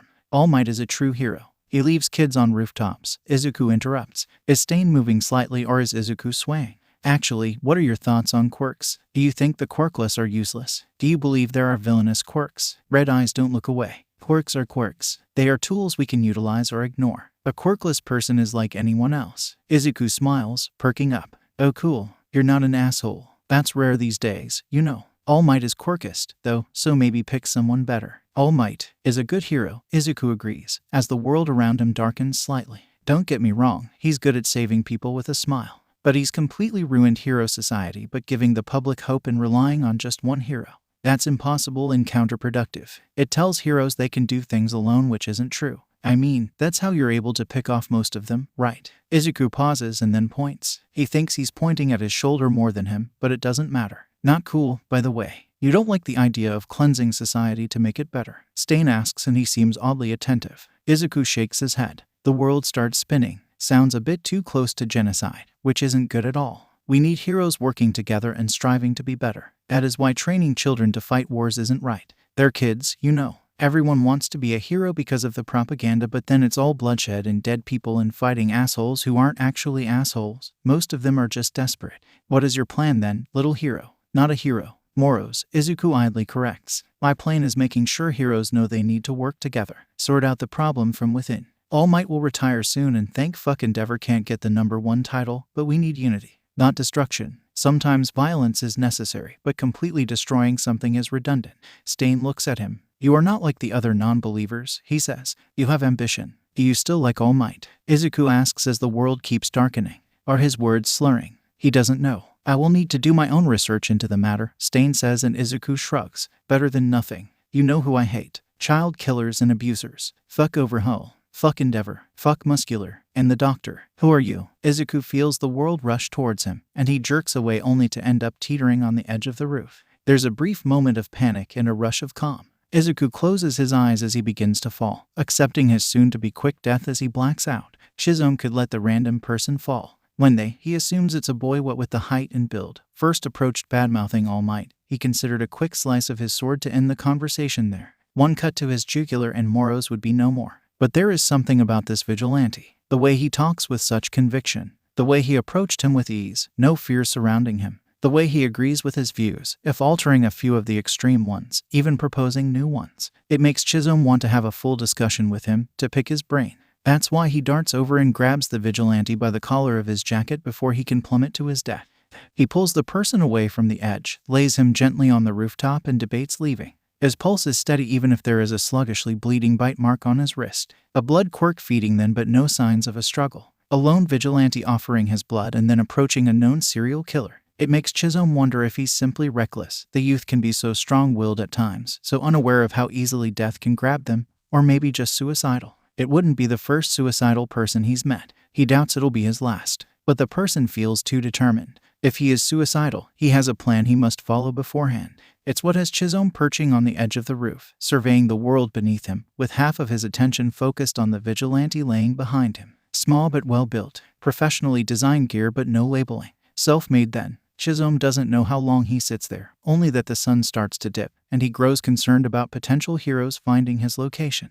But as the sky bleeds from blue to light orange, the person wakes with a groan. Fuck, Moro's hisses. Mental note, sleep off the blood loss first. Good advice, Shizome says, watching as a head snaps up and the tense body relax. You stayed, he breathes, confused. You made some interesting points, he responds. He stands, towers over them, but the vigilante doesn't flinch or cower. You have the potential to be a great hero, a true hero. Moro's laughs self-deprecatingly. I don't think I'm cut out for heroics, but who knows? He slowly stands and then cautiously starts to walk around. When he's comfortable in his body, and not looking as if he'll collapse if a breeze hits him, he turns to Shizome. Thank you for listening to me and watching over me, Moro says, and then gives him a sharp bow. Reaching into one of the pockets in his gear, he grabs a business card and hands it over to him. If you need anything, message me. With that done, he takes off running and leaping for the next roof. Shizome watches him land and feels a brief flicker of relief hit him before he shakes it off. He has heroes to hunt. Izuku goes home, takes off his gear, kisses his mom, shoves the meal she's made down his throat, and then promptly passes out on his bed. Some nights, sleep evades him. Well, most nights, sleep evades him. His nightmares and dreams all revolve around his dead friends, the way they died, his last moments holding Yuuei. Some nights, he dreams of the good moments, Kaminari teaching Todoroki memes, Sato's triple chocolate cookies, Katsuki holding him as they sleep, Uraraka and Shiro tying Mineta up and floating him like a balloon, Jiru teaching them how to play the guitar, Shinsu curled under multiple blankets with Aizawa's cats atop him. Those dreams are worse than any nightmare, because he will never have that again. He can't, not if he wants them alive. Sleep was never easy for him before. Too many nightmares about the USJ, about the training camp, about Shigaraki and All Might retiring. There were multiple nights when he couldn't sleep without someone there, making sure he was safe. It used to be Katsuki before. In the after, it was Todoroki before Dabai. Then it was Shinsu, who probably worked on 5 hours a week for the whole after. He felt protected when someone else was there. Feeling someone else's warmth also contributed. Even with one for all, Izuku has always ran cold. But tonight, probably because of the blood loss, he is out like a light until he awoken to a sharp, shrill noise. He groans, trying to shut it off as his body feels lethargic. He aches and his head is filled with cotton. He hears creaking, shuffling. Mum appears by his bedside and turns the annoying noise off. A cool hand hits his forehead, and he hears her mumble, finally, a day off. Then he's been spoon-fed some warm soup before being laid back down. There, he closes his eyes and drifts again. No more nightmares or dreams, just endless nothingness, suspended in time. The next time he wakes, sunlight is streaming in through his window and he's quick to dart to the bathroom. When he emerges, he finds Mum cleaning the kitchen as the news talks about some villain. Izuku is too busy staring at the clock. "I'm 5 hours late for school," he whispers, and his mum spins at his voice. "Izu," she calls and walks over, hand pressing against his forehead. "That's a better temperature. Why don't you make yourself comfy on the couch, honey?" Izuku stares at her uncomprehendingly. She gently nudges him over, drapes a blanket over him, from All Might's winter collection, all soft reds and warm yellows, and then bustles back to the kitchen.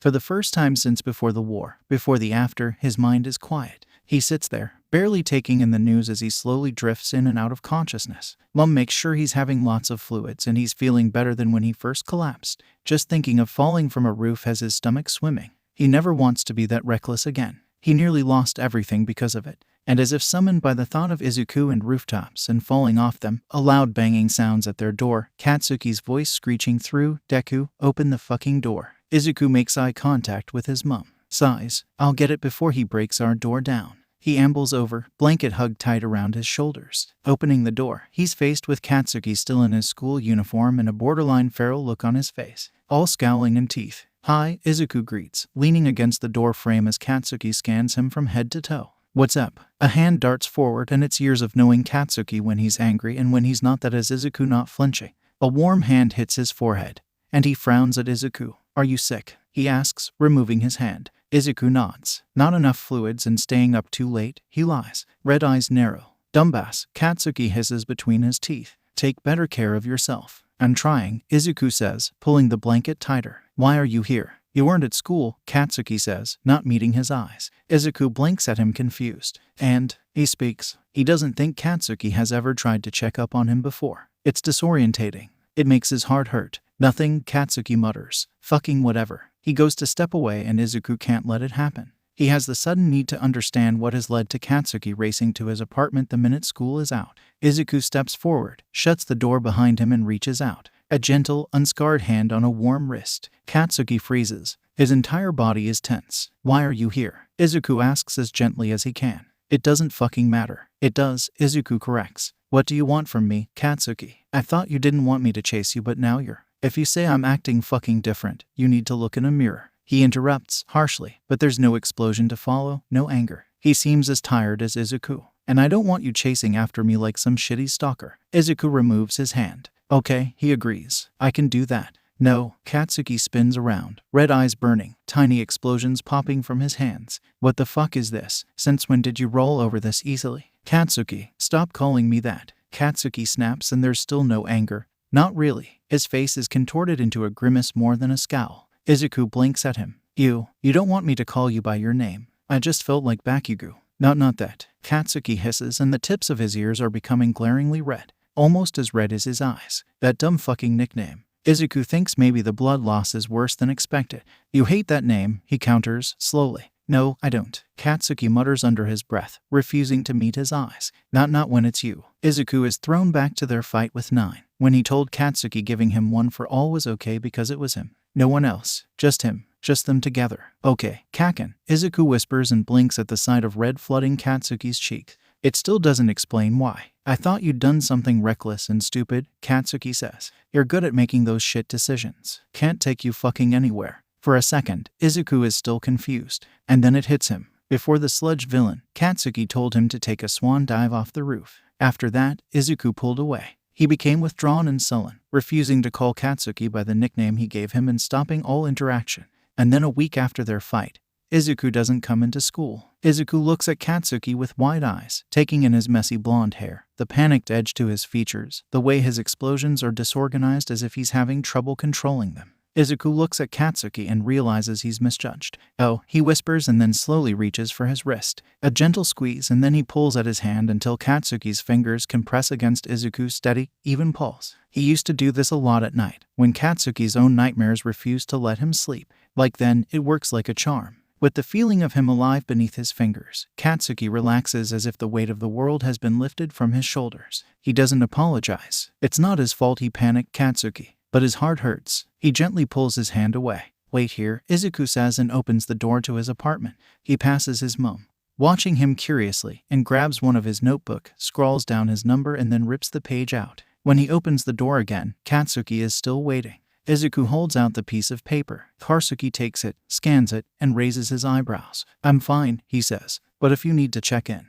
I don't need to fucking do anything, he snaps but still pockets his number. Izuku smiles. Katsuki has always been more reliable when it comes to his actions and not his words. I'll be there tomorrow, he promises and Katsuki nods. The French fuck was complaining about his lack of a cheese partner. Katsuki narrows his eyes at Izuku. You let me deal with that shit alone and I'll fucking kill you. Izuku rolls his eyes. Sure, Kaken. With no further words, only a meaningful look, Katsuki walks away. Izuku watches him retreat and then turns back into his apartment. There, he grabs his laptop and fires it up. He scrolls until he finds Aizawa's profile. He's once again asking for a place where they can talk. Izuku ignores this and types the information he knows about Himiko and then sends it off, asking for Vlad King to be there. Then he grabs his burner, already filled with messages from Himiko, and tells her about the meeting. Then he turns everything off and curls up on the couch, tugging the blanket so he's entirely covered by warmth. Kaminari would call him a burrito. Uraraka would coo at him. His heart hurts, but it's a good type of pain. He's doing all of this for them and it's working. It's working. Everything okay, honey? His mum calls. Yeah, he calls back and it's the truth. With 3 months until school starts, he's doing okay. Dabai stares at the Todoroki household and frowns. He shouldn't be here. But Toga is meeting Moro's contact that could offer her a good home and, well, Dabai doesn't want to admit he's lonely. He's survived this long by himself. But Toga is all loud screams and bright smiles, tight hugs, and a continuous presence. Without her by his side, bugging him, he feels empty. Having someone loud next to him means he doesn't have to think. With how fucked up he is, not thinking is an improvement. Dabai doesn't think he belongs here, amongst them, pretending he's not a patchwork version of the brother they probably don't even remember. His staples itch and phantom pain flickers in the back of his mind. Dabai isn't Taoya anymore. Taoya died in the flames of his own creation. Dabai was born from those ashes. He hesitates, staring at the door when movement causes him to turn. White and red hair, cleanly parted down the middle. Heterochromia eyes blink at Dabai, confused and wary but not scared. Their family has only ever feared one person. What are you doing here? Shoto asks and Dabai should leave, should feign confusion or drunkenness or fucking anything over than just standing here like a goddamn idiot gawking at his little brother. His littlest brother. A brother he once held that knot on his thumb when he was teething. Dabai stops, mind blank and warring with itself. He should leave. He should definitely leave. He can tell Moros, who he is not scared of, shut up, that their meeting didn't go as planned and hope he doesn't get hunted down. But seeing Shoto, the object of his hatred for simply existing, burns, because Shoto looks thin and tired. He's carefully, perfectly blank. Fayumi grew quiet and Natsuo grew angry, but Taoya would try and be nothing, be moldable so the punches and burns didn't hurt as much. If Taoya was good, compliant, then he didn't go to sleep sobbing in pain. Taoya and Shoto seem more alike than Dabai ever considered, too blinded by his rage and fear and sadness. After all, he nearly died, and they moved on. Are you okay? Shoto settles on when Dabai still hasn't moved or spoken. Swallowing the lump in his throat, Dabai chokes out. Your favorite color was white because you loved mother's hair. Shoto's blank face immediately freezes in place. How? You love to eat cold soba, Dabai says, quietly, and watch All Might on the TV. Mother used to watch the clock to make sure he wouldn't come home and see you. He always did hit harder when he saw that man on patrol. Shado's frozen expression crumbles into disbelief. Wide eyes scan Dabai's face, his piercings, his eyes' black hair, the staples, the scars. Taoya, he whispers. Taoya, you're you. You thought fire could kill a Todoroki. He breathes and Shadow is lurching forward. He looks pained and angry and confused, and Dabai lifts a hand and drops it to familiar red and white hair. It's as soft as he remembers. Longer. Shadow is almost as tall as him. Will probably be taller like Natsuo. Taoya, he repeats, and Dabai pats his head. Come on, he says. I'm ready to come home. When he steps through the door, he hears his mother humming along to a song on the radio. Natsuo is grabbing plates while Fayumi tastes some of the prepared food. When the door opens, Mother says, that was a quick grocery trip, Shadow. Natsuo laughs and Fayumi looks up and promptly drops the plate she was holding. His brother and mother snap their heads around to look at her and then follow her gaze to where Dabai still has his hand on Shadow's head. Shoo, Natsuo starts, laughing nervously. Who's this? Taoya. Mother whispers, eyes flooding with tears. A mother could never forget her one son's face, especially not the face of someone she thought had died. Both of his siblings stare at her. Taoya, is that you? He swallows the lump in his throat. You know how much I like dramatic entrances, he says, and then she's darting towards him, thin arms curling around him. He freezes, unsure before he instinctively relaxes in her hold. She's freezing and yet it warms him. She warms him. His mother holds him. And it feels like every broken part of him is being stitched back together with her gentle hands. Hey, mother, he whispers into her hair, and she sobs, holding him tighter. Fayumi is quick to follow mother and grab at him. Natsuo stares. And there's a familiar anger in his eyes, one that bleeds pain. Natsuo, in some ways, is too much like their father. You're alive, he says, bluntly, but Dabai can hear the waver there. Yes, he replies. It's not a pretty story, but I'll tell you if you want me to. Because he's back now and his brothers are close, and his sister is gripping him too tightly and his mother is sobbing. He's home, no father in sight. Natsuo meets his eyes. Will you leave again? He says, and his voice cracks and Dabai's frozen heart is cracking. No, he says, desperate and vulnerable in the face of his family. No, not if you want me. Natsuo ducks his head and then he's striding over, grabbing a lingering Shadow and bringing him into the hug that's slowly crushing Dabai. He ignores the pain of his staples, the strange feeling of so much skin contact, and relaxes into their hold. Later, he will tell them about waking up, about a man finding him and bringing him to a hospital. He'll talk about a children's hospital of pain and of waking from a coma to a new voice and new skin. He'll tell them about the flames licking at his fresh body as he burnt the hospital to the ground. He'll tell them about his years on the streets, of murder and lies and doing anything he could to keep living. He'll mention the hatred, the want to murder their father, to murder Shadow, and then he'll break down and sob in their arms, apologizing over and over for being weak and pathetic and useless. And they'll hold him, and Shadow will roll his eyes and casually mention how he hated his siblings because he could never see them. He'll talk of his own childhood of pain and isolation and that sadness burning into hatred. I would have been angry at me too, he'll whisper, and Dabai will grab the back of his neck, gently, and shake him. Don't ever fucking say that, he'll hiss. Don't you fucking dare. You are a kid, shoo. You still are. We have every right to hate him, but I should have never turned on you. Especially not for being abused like I was. And Shadow will blink tears from his eyes and Dabai will tell them about Moros and Shadow will laugh, and while everyone stares at this newfound emotion with surprise, he'll tell them about Moros asking for his permission. He'll open his palm as a small flame sits there and mention how it's his power. Not their father's. Not even their mother's. His. We're going to have to make a gift basket, Fayumi will say, and they will collapse in laughter. At night, the Todoroki household is lighter, warmer. Sekijiro has barely taken a sip of stolen coffee. If he races to the coffee maker in the staff room to ensure he has a full cup before Aizawa can chug all of it, he doesn't see the problem. When Aizawa is approaching him, he doesn't look angry, per se, but then again, Aizawa always seems to default at a low level of anger. Aizawa, he greets, making eye contact as he sips his coffee. Can, Aizawa replies and then nods his head over to their private offices. A word. Sekijiro pauses. This can't be about coffee. Aizawa may love coffee enough to threaten murder, but he's never cornered him before, which means something has happened.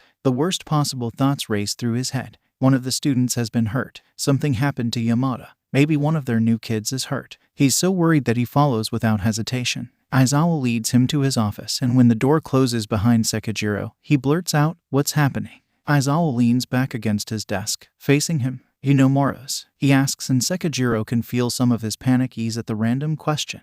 The new vigilante that drops kids off at your door and might also be a mass murderer. Aizawa rolls his eyes, crosses his arms over his chest. Yes, that Moros. I assume Nimori told you why she wasn't in. Sekijiro nods, sipping his coffee. Her new kid, Kazuho. Moro's told us about him, Aizawa says, and Sekijiro feels like he's been led somewhere but has no idea where. Last night, he mentioned a teenage girl that needs a home. She's a runaway and Moro's has tried to help but he's not equipped for her needs. Sekijiro blinks. The floor feels like it's giving way. Are you implying that I am? He asks, a little breathless. Because I am not. I can barely look after these brats we teach. You take care of Pencil, Aizawa counters. Pig, Sekijiro corrects. As I said, Pan is alive. Pig, Aizawa nods. That's what I said. Pig is a bulldog, Sekijiro says, slowly. You're saying I should adopt a full-grown, probably traumatized teenage girl. Aizawa stares at him for a long moment and then says, she was kicked out for her blood quirk. Well, it seems he's been caught out. He narrows his eyes, runs his free hand through his gray hair. When and where and who?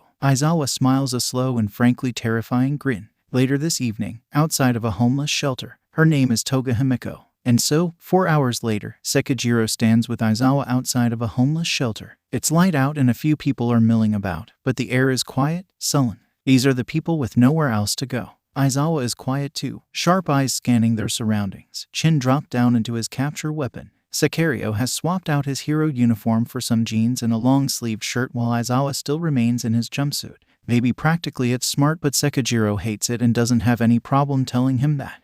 A voice speaks up from his elbow and Sekijiro spins around and looks down to find a girl standing there, small, with 2 blonde buns on her head. Her eyes are golden, darting between him and Aizawa fearfully. And she's dressed in a dirty school uniform. Vlad King and Eraserhead, right? She asks, looking seconds away from bolting. Moro said that I should look for a guy with a scarf. Aizawa rolls his eyes. Do you know when I'm ever going to meet him? The girl frowns up at him. You haven't met him yet. She bounces, face splitting into a grin. He's great. He let me feed off him, too, which is really kind and cool. Toga Himiko, Sekijiro asks and she nods, waves at him. Hi, you need to feed off blood for your quirk. He asks, as softly as he can, and her bouncing stops immediately. She drops her gaze, nods. It's called transform. If I drink enough of someone's blood, I can become them. She says, quietly. My parents thought I was weird and a freak because I really like blood and I'm always hungry. And I get it. I know it's creepy and I know I'm creepy and... Hey, Sekijiro says, dropping to a crouch in front of her so their eyes can meet. Red on gold. Do you know what my quirk is? She shakes her head. Moro said it was like mine. It is, he says. It's called blood control. I can manipulate my blood when it's left my body. She shuffles, still unsure. When I use it, afterwards, I get cravings like you do. I need to replenish what I've lost. The kids at my school when I was younger. Aizawa snorts. Sekijiro flips him off without looking. Toga giggles. When I was younger, he continues. Everyone thought I was scary. Thankfully, my parents had quirks like mine, but school was hell. That's why my hero name is Vlad King, because that became my nickname. I was known as the blood-sucking vampire. Slowly, he reaches out, takes a pale hand of hers and squeezes. Her golden eyes have turned glassy. I'm not, and neither are you. He tells her, our quirks aren't villainous or weird or creepy. They're ours. She stares and then throws herself at him. Sekijiro ends up on his ass, a teenage girl sobbing into his chest with a smug-looking Aizawa watching them. Sekijiro wraps an arm around her waist and places a hand on the back of her neck, holding her closer, tighter. She's small and skinny and he guesses the flush on her cheeks is from her recent feed. She needs proper meals and proper quirk help. Sekijiro is a teacher. He could help. But he's also been in her position before. He knows the pain of loneliness, of being the outcast. At least he had parents who supported him. Do you like dogs? He asks when her cries have quietened. She sniffles, nods. Aizawa looks so smug. Sekijiro considers punching him, but that would displace the girl clinging to him. Maybe later. Good, he says and meets those black eyes. Do we need to go to your detective friend? I've killed someone. She jumps in before Aizawa can speak, voice small, body shaking. They'll take me too. You're a child, Aizawa interrupts. And, if what Moro said is true, you've been starved because of quirkism. You'll get community service that you can undergo at Yuuei. If that's okay with you. She stares at him in wonder and then looks to Sekijiro. You really want me? She asks, quietly, and he nods. If you're happy to stay with me, then yes, I do. She starts crying again, repeating, thank you, over and over again. He holds her tighter, dropping his chin on her head. Welcome to the world of parenthood. Aizawa drawls and Sekijiro only glares at him in response. Another person joins Elysium. I am going to marry Moro's chat. From Blood Queen. Moro's would look prettier in blood and I'm going to fight all of you for him. All for One sits amongst his many medical appliances and feels the presence of another person enter his room. Kurogiri kindly lets them through and then his portal closes. Good morning, Aoyama. All for One greets, tone jovial. How has your schooling been coming along? Bon, he says, calm and easy. It is a rundown school. Truly repugnant, but it is a school. How is Izuku doing? There's a pause. All for one tilts his head. Aoyama wouldn't pause unless something was wrong. Aoyama. He is doing tres by en mais. Aoyama shuffles on his feet. I think he is going through a breakup. All for one thinks if he still had his eyes, they would be popping out. What? His heart is broken, la boss. Aoyama wails. He's so deprived. It's taken weeks for him to open up, and Bakugo stares and tries to get his attention, but Midoriya turns his affections away. All for one chokes. His mind is worrying. Bakugo, as in Bakugo Katsuki. Their neighbor, as in the boy with an explosion quirk. Bakugo Katsuki and Izuku. He asks, voice faint to his own ears, but Aoyama nods, throwing his arms around. Bakugo is trying to win his heart back. Aoyama sighs. Junimore, and what led you to these findings? All for one asks, feeling oddly faint. He only wanted to know if his son was healthy. As much as he loves this new version of Izuku, the cold-blooded villain, he needs him to be safe. He's not afraid to lock him away like he did with Yuuei. But here he is, his son, and Bakugo Katsuki. He thought Izuku would have better standards. My classmates told me they were childhood friends, Decord, but that after his Quirkless diagnosis they fell apart. Meanwhile, Midoriya would follow Bakugo around. It was only recently Midoriya stopped following him. As he speaks, Aoyama gets louder. Now, Bakugo is the one tripping over himself to speak to Sunamore. He always looks at him, say defiant. All for one wonders if staying out of his son's life was for the better. At least Tamura doesn't have heartbreaks. He's too invested in his video games. He seems happier though, la boss. Aoyama continues in his silence. He looks so sad, it make me sad. A portal appears. A figure shrouded in darkness and a fitted suit with piercing yellow eyes steps out first, followed by a smaller man in a hoodie, sweatpants, and Primordial brand red shoes. His bluish hair hangs over his face. Sensei, Tamura greets, ignoring Aoyama, who's starting slinking away. I'm bored. I know you are, young Tamura, he replies. Maybe if you stop dusting your controllers, you would be able to play your games. Tamura clicks his tongue. I'm bored, he repeats. I'm sure Kurogiri can find something to entertain you. All for one says, reaching over to pat him on the head. Tamura freezes. Kurogiri freezes. Aoyama's eyes widen. All for one meets red eyes staring at him behind a curtain of blue. Is that all? He asks and Tamura nods, completely still with shock. Kurogiri opens a portal. Tamura steps through. All for one turns to Aoyama. Thank you for report. He waves him off and Aoyama walks through another open portal. All for one needs some alone time to think over what he's been told. Maybe the vault is a good idea. Yuuei has no idea if Bakugo and Midoriya used to date. He has no idea why his boss wants to know so much about Midoriya in the first place. But he knows he can't refuse his orders. That doesn't mean he has to follow them. He was told to report on Midoriya. He can do that. But he doesn't need to tell All for one anything too important. Just enough to keep his interest peaked elsewhere, and hopefully Midoriya won't be involved in any of his schemes. Thankfully, All for one seems interested in this boy's romantic life to not push on other information Yuuei has gathered. Because Yuuei was where Midoriya is. He was quirkless, useless, and worthless. He has a quirk now, but it comes with a price. He doesn't want Midoriya to pay that price, nor does he wasn't the boy, who doesn't insult him or his accent or his flamboyant ways, to become one of the mindless creatures he's briefly seen the doctor work on. If Yuuei can be his dramatic self, ranting about young love and heartbreak, maybe All for one won't be as interested in the boy. Maybe Midoriya won't become one of his pawns. Izuku stumbles into Stain again on one of his nightly patrols. Stain is surveying the skyline, scarf blowing in the breeze and swords glittering in the moonlight. Like this he looks dangerous. He looks like the man in the alleyway. Ada paralyzed and Izuku more than a little panicked. He looks like the man on the battlefield, red eyes focused on a paralyzed Ida as he starts to cut into flesh. So, when he spots Izuku and pulls one of his katanas from his sheath, Izuku starts counting his blessings. He barely kept up with Stain in a fight before, and that's when he had a quirk. Can we not do this? He asks, desperately, but Stain only lunges forward. Izuku charges up his gloves. He's been fiddling with his gear, taking inspiration from his friend's quirks, and has decided to utilize Kaminari. Flicks out one of his arm guard blades and dodges by the skin of his teeth. Stain doesn't stop, nor does he slow. He simply tries again, heart pounding and mouth dry. Izuku puts everything into not getting stabbed to death. Ducking under a swing, he darts close, slamming his fist into Stain's chest. Electricity jumps from his gloves to the man, and he jerks back. He swings again and Izuku lifts his arm, blocking his face. Metal meets metal in a harsh screech. Izuku doesn't wait for the next move. Stain isn't playing fair. He darts close, slices at any available skin and darts back. Something flashes in Stain's eyes and then he's swinging back. Atop a roof, bathed in darkness and moonlight,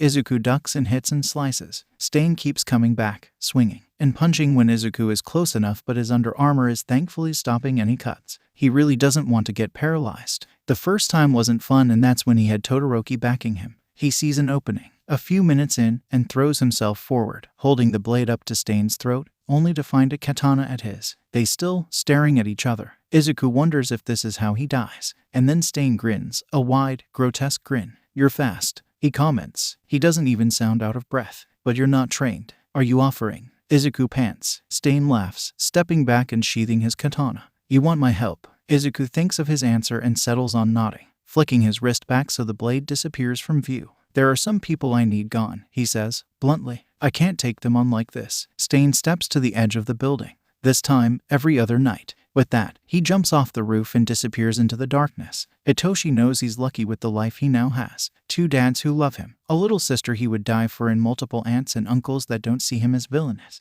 They just see Hitoshi. It's rough for the first few days, awkward for the next couple of weeks, and then easy when months pass. Their family. Sometimes voices are raised. Sometimes one of his dads gets hurt on patrol. Sometimes he can't bring himself to talk for fear of his quirk. But it's surprisingly good. He has his own room he can decorate. All dark tones with purple lights and tapestries, the fluffiest blankets and pillows he can find, and a house that cares about him. He can keep his door closed. He can eat what he wants. There's no fear here. He wakes to Eri babbling at Hisashi as he cooks, tiny hands signing the words they've been trying to teach her. Shouta is looking through a pile of paperwork, probably tests, red pen harsh against the white. Hitoshi walks over to the table, sidestepping Bastard in his big paws, and grabbing Fish from his chair, holding the gray tabby to his chest. Sushi and her kittens should be hiding under the couch. Radio is probably guarding them. "You still want to train tonight?" Shouta asks, eyeing Bastard as he flops up onto the counter. "Why wouldn't I?" Hitoshi asks. "Nem is bringing over Gasuho, and Kan is thinking introducing Toga would be best when you're all there."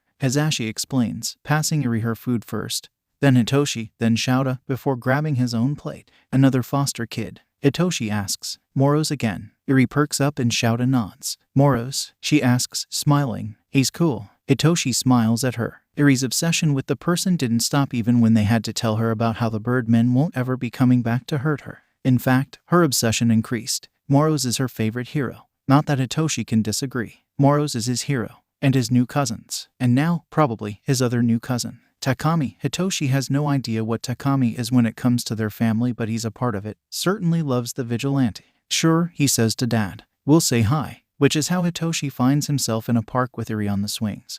Gasuho pushing her and Toga Himiko nervously standing beside them. She's clearly unsure of what she's supposed to do, fearful and cautious. "Blood quirk," Shouta said. And Hitoshi gets it. God, does Hitoshi gets it. They'd been introduced, quick names. And then their foster parents had stepped away, watching but allowing them to meet without them listening in. Like introducing stray cats to one another. "Brainwashing," he says, and Gasuho pauses but continues pushing Eri. Toga blinks up at him. "What was that, Shinsu-san?" "Brainwashing." Hitoshi repeats. "That's my quirk." Golden eyes widen. "Oh," she whispers. "Mustard gas," Gasuho says, looking away. Thanks to Recovery Girl. The worst of his injuries are no longer visible, but there's still a mark, not a scar, not too obvious, around his eye. Toga stares at him. "Eri," Hitoshi says. "Can I tell Toga about the birdmen?" "We'll step over there." Gasuho catches Eri on the next swing, holds her so she doesn't fall. Big, red eyes blink at Toga and then she nods, smiling. "Okay, Toshi." Hitoshi walks over to the fence. Toga is quick to follow.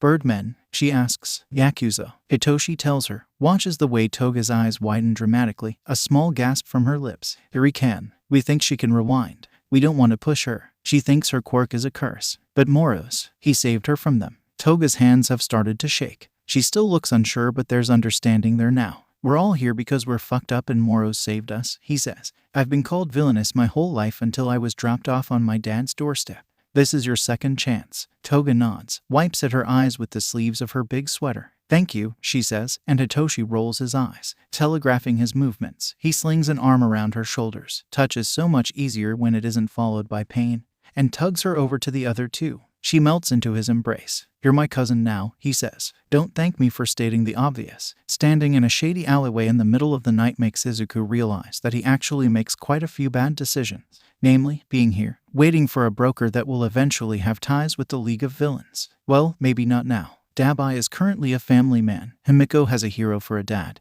And Gasuho has a hero for a mom. Getting to Kurogiri and Shigaraki is impossible and would likely end up with him in All for One's clutches, and Izuku has no idea where any of them are. He doesn't know where Gigantomachia is either. Magni is still working as a bouncer and Bubegawara needs proper help that Izuku can't get him. Iguchi is still at that homeless shelter and Sako has yet to escalate his crimes. Soon, Izuku hopes to take out Moonfish and Muscular himself, but he needs to help the others. All for One is going to be practically impossible, but maybe if Izuku can get on the Meta Liberation Army's side, then they could help against All for One. Maybe. He has no idea how to get them on his side or how he could feasibly take them all on. Gigantomachia also fits in this what the fuck is he going to do category. Kurogiri will only break for Aizawa or Yamada. And even then, if Shigaraki is involved, his safety is the priority, so the brainwashing will stick. Kurogiri will pick Shigaraki every time. Not even Shurakumo can break that connection. Magni and Sako aren't really a problem. Neither is Iguchi. So long as they don't get records, or Sako doesn't make a name for himself, they should be okay. But Bubegawara needs help. Izuku doesn't want to kill twice. Not when he saw what happened the first time. And yes, twice was extremely dangerous and Hawks did what he was ordered to do. But it broke Hawks and Dabai lost it and Toga demanded blood for blood and Izuku knocks his head against the brick wall. He takes a deep breath and holds it until he feels like he wants to be sick and then exhales it as slowly as he can. Focusing on the past, or future? Is it the future? Won't change what's to come. He needs actions, not ideas. A noise pulls his attention away from his thoughts and he turns to find who he assumes to be Jiren. Taller than Izuku, gray hair parted to the side, a tooth missing and a cigarette dangling from his fingers. He's dressed in a clean but too big suit and glasses perch on the bridge of a nose that's clearly been broken a couple of times.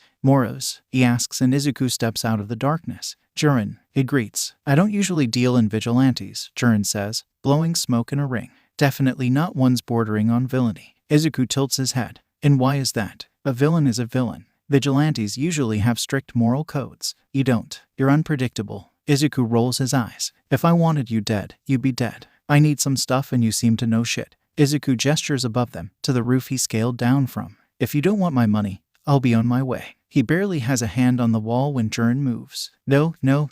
He speaks. Unpredictability. I like it. What do you need my business for? Izuku stares him down for a long moment, waiting for him to shuffle uncomfortably before he relaxes his body. A gun, 2, a sniper rifle, a handgun, and 2 silencers. Also, a shit ton of bullets, he says, mentally ticking it off in his head. Jiren blinks at him, cigarette close to falling from his fingers. What? Izuku smiles even if he can't see it. What? He parrots. You want guns? Jiren says, slowly, as if hoping Izuku is going to immediately start laughing and tell him it's a joke. It's not a joke. Unfortunately. Yes, Izuku replies. 2, please. And you have the money. 100,000 yen, Izuku says, and Gryan's cigarette falls from his fingers. Down it goes until it hits the concrete beneath their feet, snubbing out. On you, Jiren hisses and Izuku laughs. Fuck no, he says, channeling his inner Katsuki. I'm not being robbed blind. You get me the shit I need, and then you get your money. Which is 10,000 more than what you usually ask for. Stop looking at me like that. Of course I know your prices. You've been stalking me. Jiren asks, and even though it comes off amused, his eyes are panicked. Izuku's smile widens. Yeah, needed to know about my future business partner. That is, if you haven't changed your mind. Jiren looks desperately like he wants to refuse, but Izuku knows he won't. Not when money is involved. Not when having someone like Moros on his side is better than having him as an enemy. When do you need it by? Jiren asks, finally. The earliest you can get it, Izuku says, and it feels like victory. Himiko stares at her phone and her hands shake. Moros has given her Nito's number. Supposedly he's worried about her. Supposedly he was on a rooftop. She debates ignoring it, but she thinks of his unwavering support, the rage in his eyes every family meal they shared where she was forced away from the group. Himiko dials his number. Pig waddles his way into the room, snorting and huffing. He sees her and walks over until he can sit on her lap, slobbering over her hand, but the sentiment brings tears to her eyes. Thank you, she whispers and waits. The line rings and rings and, hello, Nito says, and she nearly breaks down there and then. Nay, she whispers and she can hear his breath catch. Himiko, he found you. He asks in a rush and she's nodding even though he can't see. Yes, it's yes. She's too overcome with emotion to say much else. You sound better, he comments, and she huffs a laugh. I've been fostered, she says. He's really nice. Nay, I'm not starving anymore. She can hear him sniffle as he says, that's really good to hear, Himi. She thinks they must spend an hour talking, trying to catch up. She explains the rehabilitation program she's undertaking at Yuuei, and he tells her he's hoping to get into the hero course. They both know hope has nothing to do with it. Monoma is a legacy family after all. But at the end, when he has to leave, she walks into the kitchen and hugs Sekijiro, who easily wraps her in his big arms. It went well. He rumbles and she nods. Really well. He pats her hair. Good. Training with Stain is exhausting. There are rarely moments of rest, and Stain starts off by trying to surprise Izuku every time he shows up. Tries being the keyword because by the third time, Izuku learns to be aware. But the training is good and Izuku builds on the training he's previously learnt from Aizawa. His rough edges of punch and kick things really hard are now softened with incorporating smoother moves. He's focused on trying to survive without a quirk, and with Stain not giving him any chance to think, he's learning quick. Every time Stain catches him, occasionally drawing blood and despite never ingesting it. The threat is there. The bruises and cuts serve as a reminder of how much he needs to work out. He's far from sloppy and can easily fight Stain, but he's not good enough. Not yet. His appreciation for Aizawa rises dramatically. So Izuku trains and trains and trains. And when he's not training, he's searching. He knows the villains lived in a bar and he knows the warehouse where the Namu are being held. But he doesn't have enough street cred to be taken seriously. With the humorized cult firmly under wraps, when he writes up the plans of the Namu and explains where they are, he hopes they listen. But that email has been sitting in his drafts for weeks. Because how is he going to explain all for one? He knows the man exists, even if word in the underground is silent. But very few heroes even know about him. Only All Might, Detective Tsukachi, Gran Torino and Sir Night-Eye. And they all think he's dead. Telling them would immediately draw too much attention to him. Stain's fist catches his jaw and Izuku's head snaps back. Pain flashes through his nerves and then immediately dissipates. He's always had a high pain threshold. What? He croaks, rubbing at the newly forming bruise, and Stain rolls his eyes. Go home, he says, gruffly. Something's on your mind. I can go home, Stain says, and before Izuku can try anything else, Stain is jumping to an adjoining roof. Thanks, Izuku shouts after him and then sighs. Well, now he doesn't know what to do. He heads back home, looking though Elysium. He doesn't need to take on as many quirk analyzes anymore. What with the money he has, but he is more than happy to help the people whenever they need him, and checking in on a few people. The email glares at him from his laptop. He ignores it and goes to sleep. In the morning, he heads out to the mall. He needs a few specific pieces of gear he can't get from the beach. Dressed in his usual baggy shirt and combat trousers, he heads to the electronics store. He needs batteries, and on his way out, Mom gave him a list of bits and pieces she's after. Of course, life for Izuku is never easy, because there, by the food court, Aizawa, Yamada, Shinsu and Eri stand. The sight nearly makes Izuku faint. Aizawa and his long, black hair tied into a bun. He's wearing his capture scarf but a black top and jeans instead of his usual jumpsuit. Yamada looks younger, his blonde hair flowing freely down his back. He's in his usual punk getup with Eri atop his shoulders, holding his glasses and dressed in a beautiful pink dress. Shinsu is smiling, a small but no less genuine grin. He's wearing a big hoodie and tight jeans, gravity-defying, purple hair cut shorter than Izuku is used to. They look good, happy, alive. As he turns to leave, he needs to go. He needs to hide. He needs to have a breakdown. His eyes catch Aizawa's dark ones. A simple glance that has all of the color leaving his face. Izuku damn near sprints away, hoping to make it out of the shopping center as quickly as he can before he has a panic. Oh, for fuck's sake. Izuku stares at the figure looking at hero merchandise, a big, dwarfing hoodie and ratty trousers, blue hair falling across red eyes, and thinks he might be having a heart attack. Shigaraki Tamura, Shimura Tenko, a voice in his head that sounds like All for One whispers, is standing in front of him. It's always the mall, isn't it? Now, Izuku could leave. He could walk out of the mall and have his panic attack in peace and then forget this ever happened. Or he could do the stupid thing and walk over to Shigaraki. Izuku has never said he makes good decisions. All Might, Izuku says, appearing next to Shigaraki. He meets those red eyes, the same ones smiling at him when he killed his friends, unflinchingly. I used to be a fan. Used to, Shigaraki says, easily falling for the bait. His hand has raised to itch his neck and Izuku can't believe he's going to do this. Kaken was right. He really does have no self-preservation. Izuku shrugs. With his title, when he falls because he's not immortal so he will eventually, it will open a vacuum. That's dangerous. Izuku looks back to the merch. I like Eraserhead. I don't know. I've heard of him, Shigaraki says with a hint of a smile. He's cool. Izuku grins back. Yeah, he is. Most underground heroes are. They use their quirks in a cool way. Shigaraki nods and then he frowns. Why are you talking to me? It's defensive. Sharp. Not what Izuku expects, in all honesty. He's used to dealing with a self-controlled Shigaraki, a scary one. A man that's grown into evil with bloody hands and eagerness. This Shigaraki seems small, lonely, maybe even scared under all of that sudden suspiciousness. I wanted someone to talk to, he says, calmly. I was supposed to pick up some stuff, but I saw a couple of people I'd rather not meet. Shigaraki doesn't look convinced.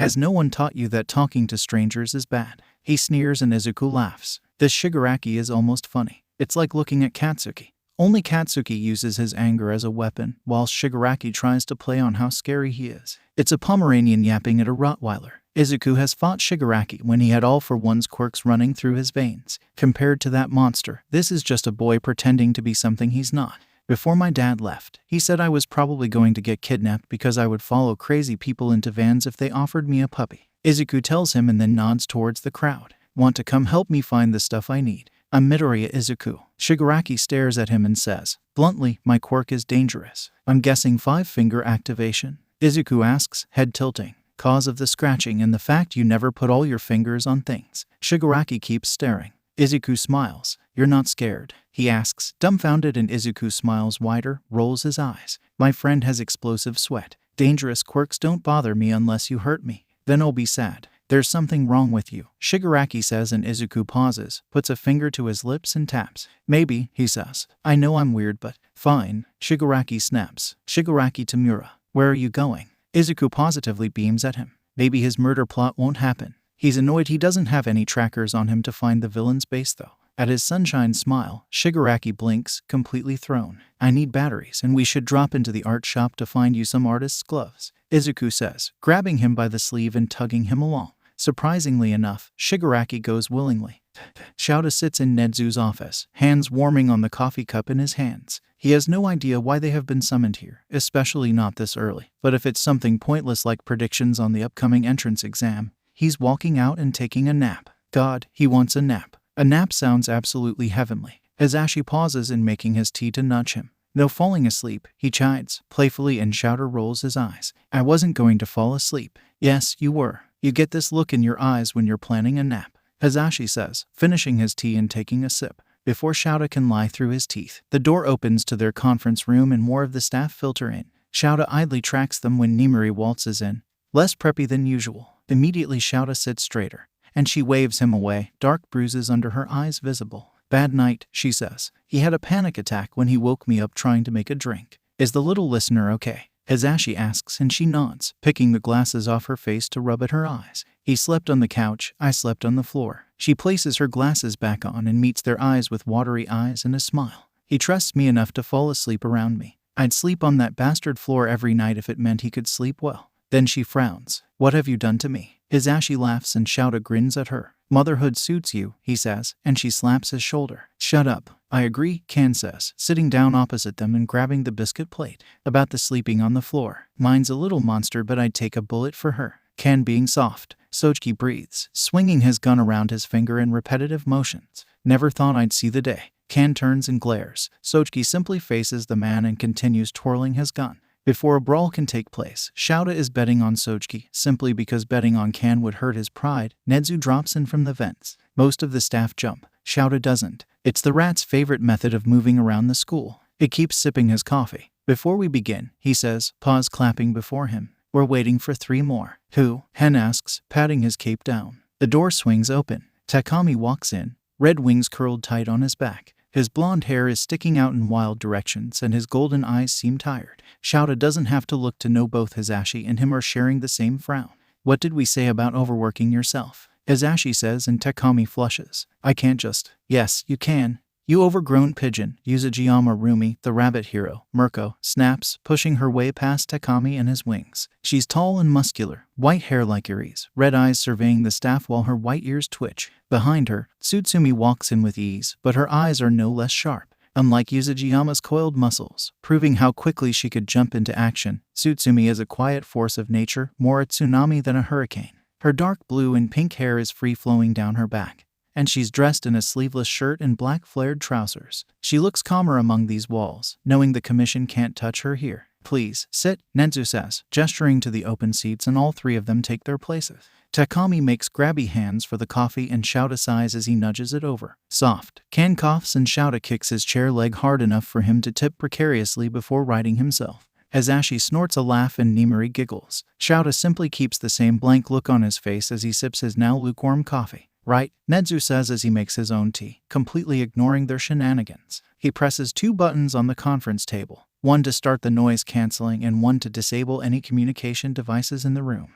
It must be serious for him to do this. The reason I've called all of you here today is because I have some troubling news. It involves Moros and what he has discovered. Is he okay? Tsutsumi asks, voice blank but eyes filled with concern. It seems Shouta isn't the only one attached to the vigilante. Yes, Nezu confirms. He is not the troubling part. Well, mostly. What he has uncovered is concerning, and I believe the fact he only sent it to me is purposeful. He doesn't want the commission to know, Takami says, sharing a quick glance with Tsutsumi. Nezu nods, opening his laptop and typing. I shall begin with some light history for context. 5 years ago, All Might fought a villain known as All for One and defeated him, believing him to be dead. However, Moros has given evidence of a side project of All for One. He's given me plans for a warehouse, documents about what's going on there and the man in charge. Nezu pauses to take a sip of his steaming tea and then fiddles with his laptop. A click sounds as the projector flickers on, and images fill the wall at the end of their table. The warehouse floor plan, detailed descriptions about something called Namu and a picture of a man, Dr. Garaki Kyudai, a portly man with a bald head, thick glasses and an even thicker mustache. This man is also known as Dr. Tsubasa or Yujiko Daruma. He, in All for One's absence, seems to be creating Namu. These creatures are human experimentation gone wrong. Nezu places the cup down. His paws are shaking. He takes corpses, and sometimes alive subjects, and merges them together. This causes the quirks to mix and, as seen, a monster is created. The silence in the room is deafening. Shouta asks, I've heard of All for One through the underground. Are you sure he's dead? Nezu looks at him with something akin to annoyance. I don't know, he says, and I don't like not knowing. Moros doesn't know either. Nimori asks, good, Shouta jumps in. If he is alive, and Moros is caught sneaking around, he'll be killed or used to create these Namu. Especially because we don't know what quirk he has. The commission wanted All for One, Tsutsumi says, slowly, her eyes scanning over all of the information. Everyone slowly turns to her. Dead or alive? Yuzujiyama asks, gruffly, and Tsutsumi laughs. Either, she says, rolling her wrists. I think they wanted him alive. He would be useful considering his quirk.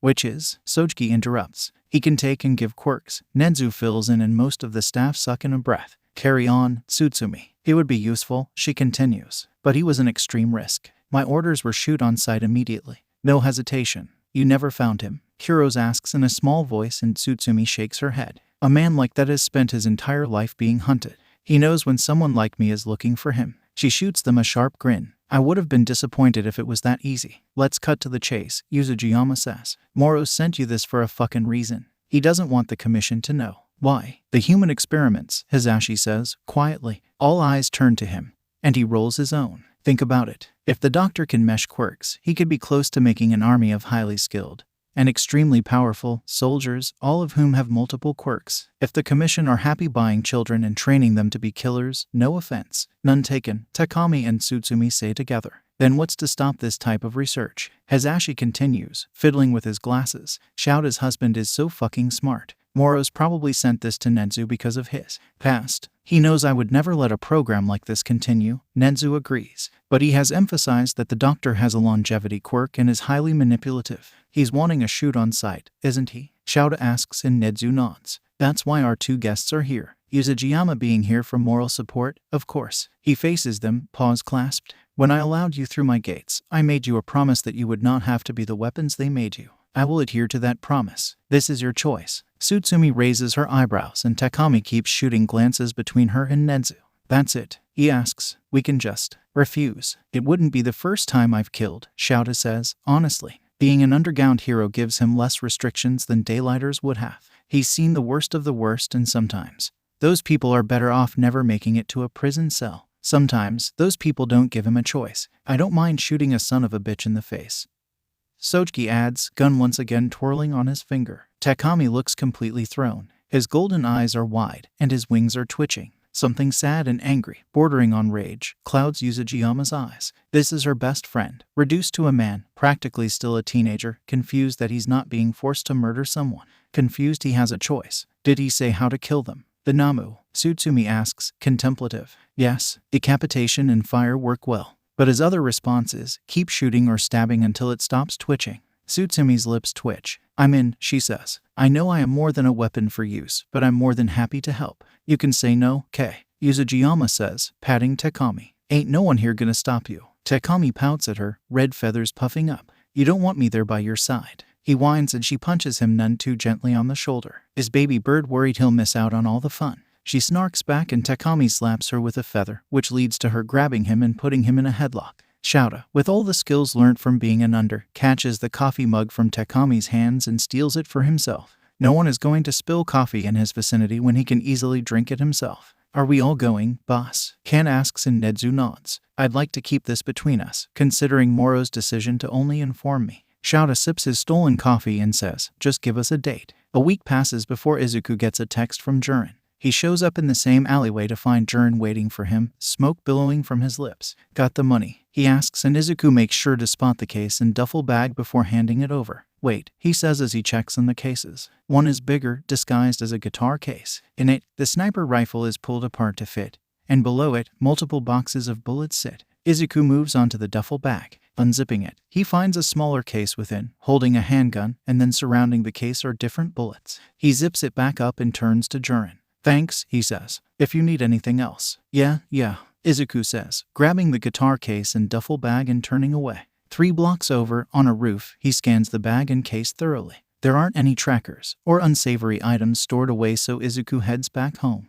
There he changes into something lighter, leaves his gear behind, writes a note for his mum, it is 4 in the morning, and then heads out, guitar case and duffel bag in tow. He boards a train out of Musutafu, enjoying the quiet and few people around. There are some nurses, a couple of police officers, and some other people with careers Izuku can't work out. Either way, the journey is easy, and when they hit a rural area, Izuku steps off and starts walking. He knows Deku City is a few hours away, nestled in the mountains, and that's where the Metal Liberation Army are. But he can't draw attention to himself. Not yet. He has no idea how to stop an entire city of quirked soldiers, but he needs to think of something. Whilst he agrees with some of their views regarding free use of quirks, he doesn't agree with their future actions. Sure, they didn't originally want to join the League, but they did. They gave Shigaraki an army. Izuku refuses to let that happen again, but he has to be smart and careful. He focuses on walking deeper into the woods, following a stream so he knows where to walk back. Once he's a decent way in, surrounded by trees and bushes and more trees, the road a distant background noise, he gets his gear ready. Assembling the gun takes longer than he'd like, but Izuku is not a quitter. He puts it together and then disassembles over and over until he can do it confidently. Not quickly, he'll need time to work that out, but he can do it easily enough. Then he focuses on getting the bullets in the clip, getting the clip into the gun, working out where the safety is, what the sight is like. A couple of hours pass when Izuku is comfortable to try shooting. It's a fucking disaster. He's not used to the recoil. The rifle nearly dislocates his shoulder because he places it wrong, and the noise is deafening. Izuku's appreciation of snipe and Lady Nagant triple in seconds. He tries again, and again, and again. He learns that sniping is really hard and takes a certain level of patience and accuracy he's not used to. All Might trained him to jump in and start punching. He rarely had lessons with Aizawa in the art of stealth. Those happened during the war, during the after, when being quiet was life or death. Using the handgun is somewhat easier to pick up, but it's still difficult to shoot correctly. By the time the sun is getting lower, and his hunger is more noticeable, Izuku's aim has quickly improved. He's mostly competent and confident enough to use it if necessary. He'll probably be back to practice more. He wants the weapon to become an extension of himself, like Snipe used to say. He heads back, greets his mum with a kiss, and promptly devours the meal she's prepared. Thank you so much, he says between bites, and though her eyes are concerned, the smile to her lips is genuine. You've got to take care of yourself, she chides. And he happily leans into the hand ruffling his hair. When he's finished his dinner, he dresses in his gear and heads out. Stain will be waiting for him.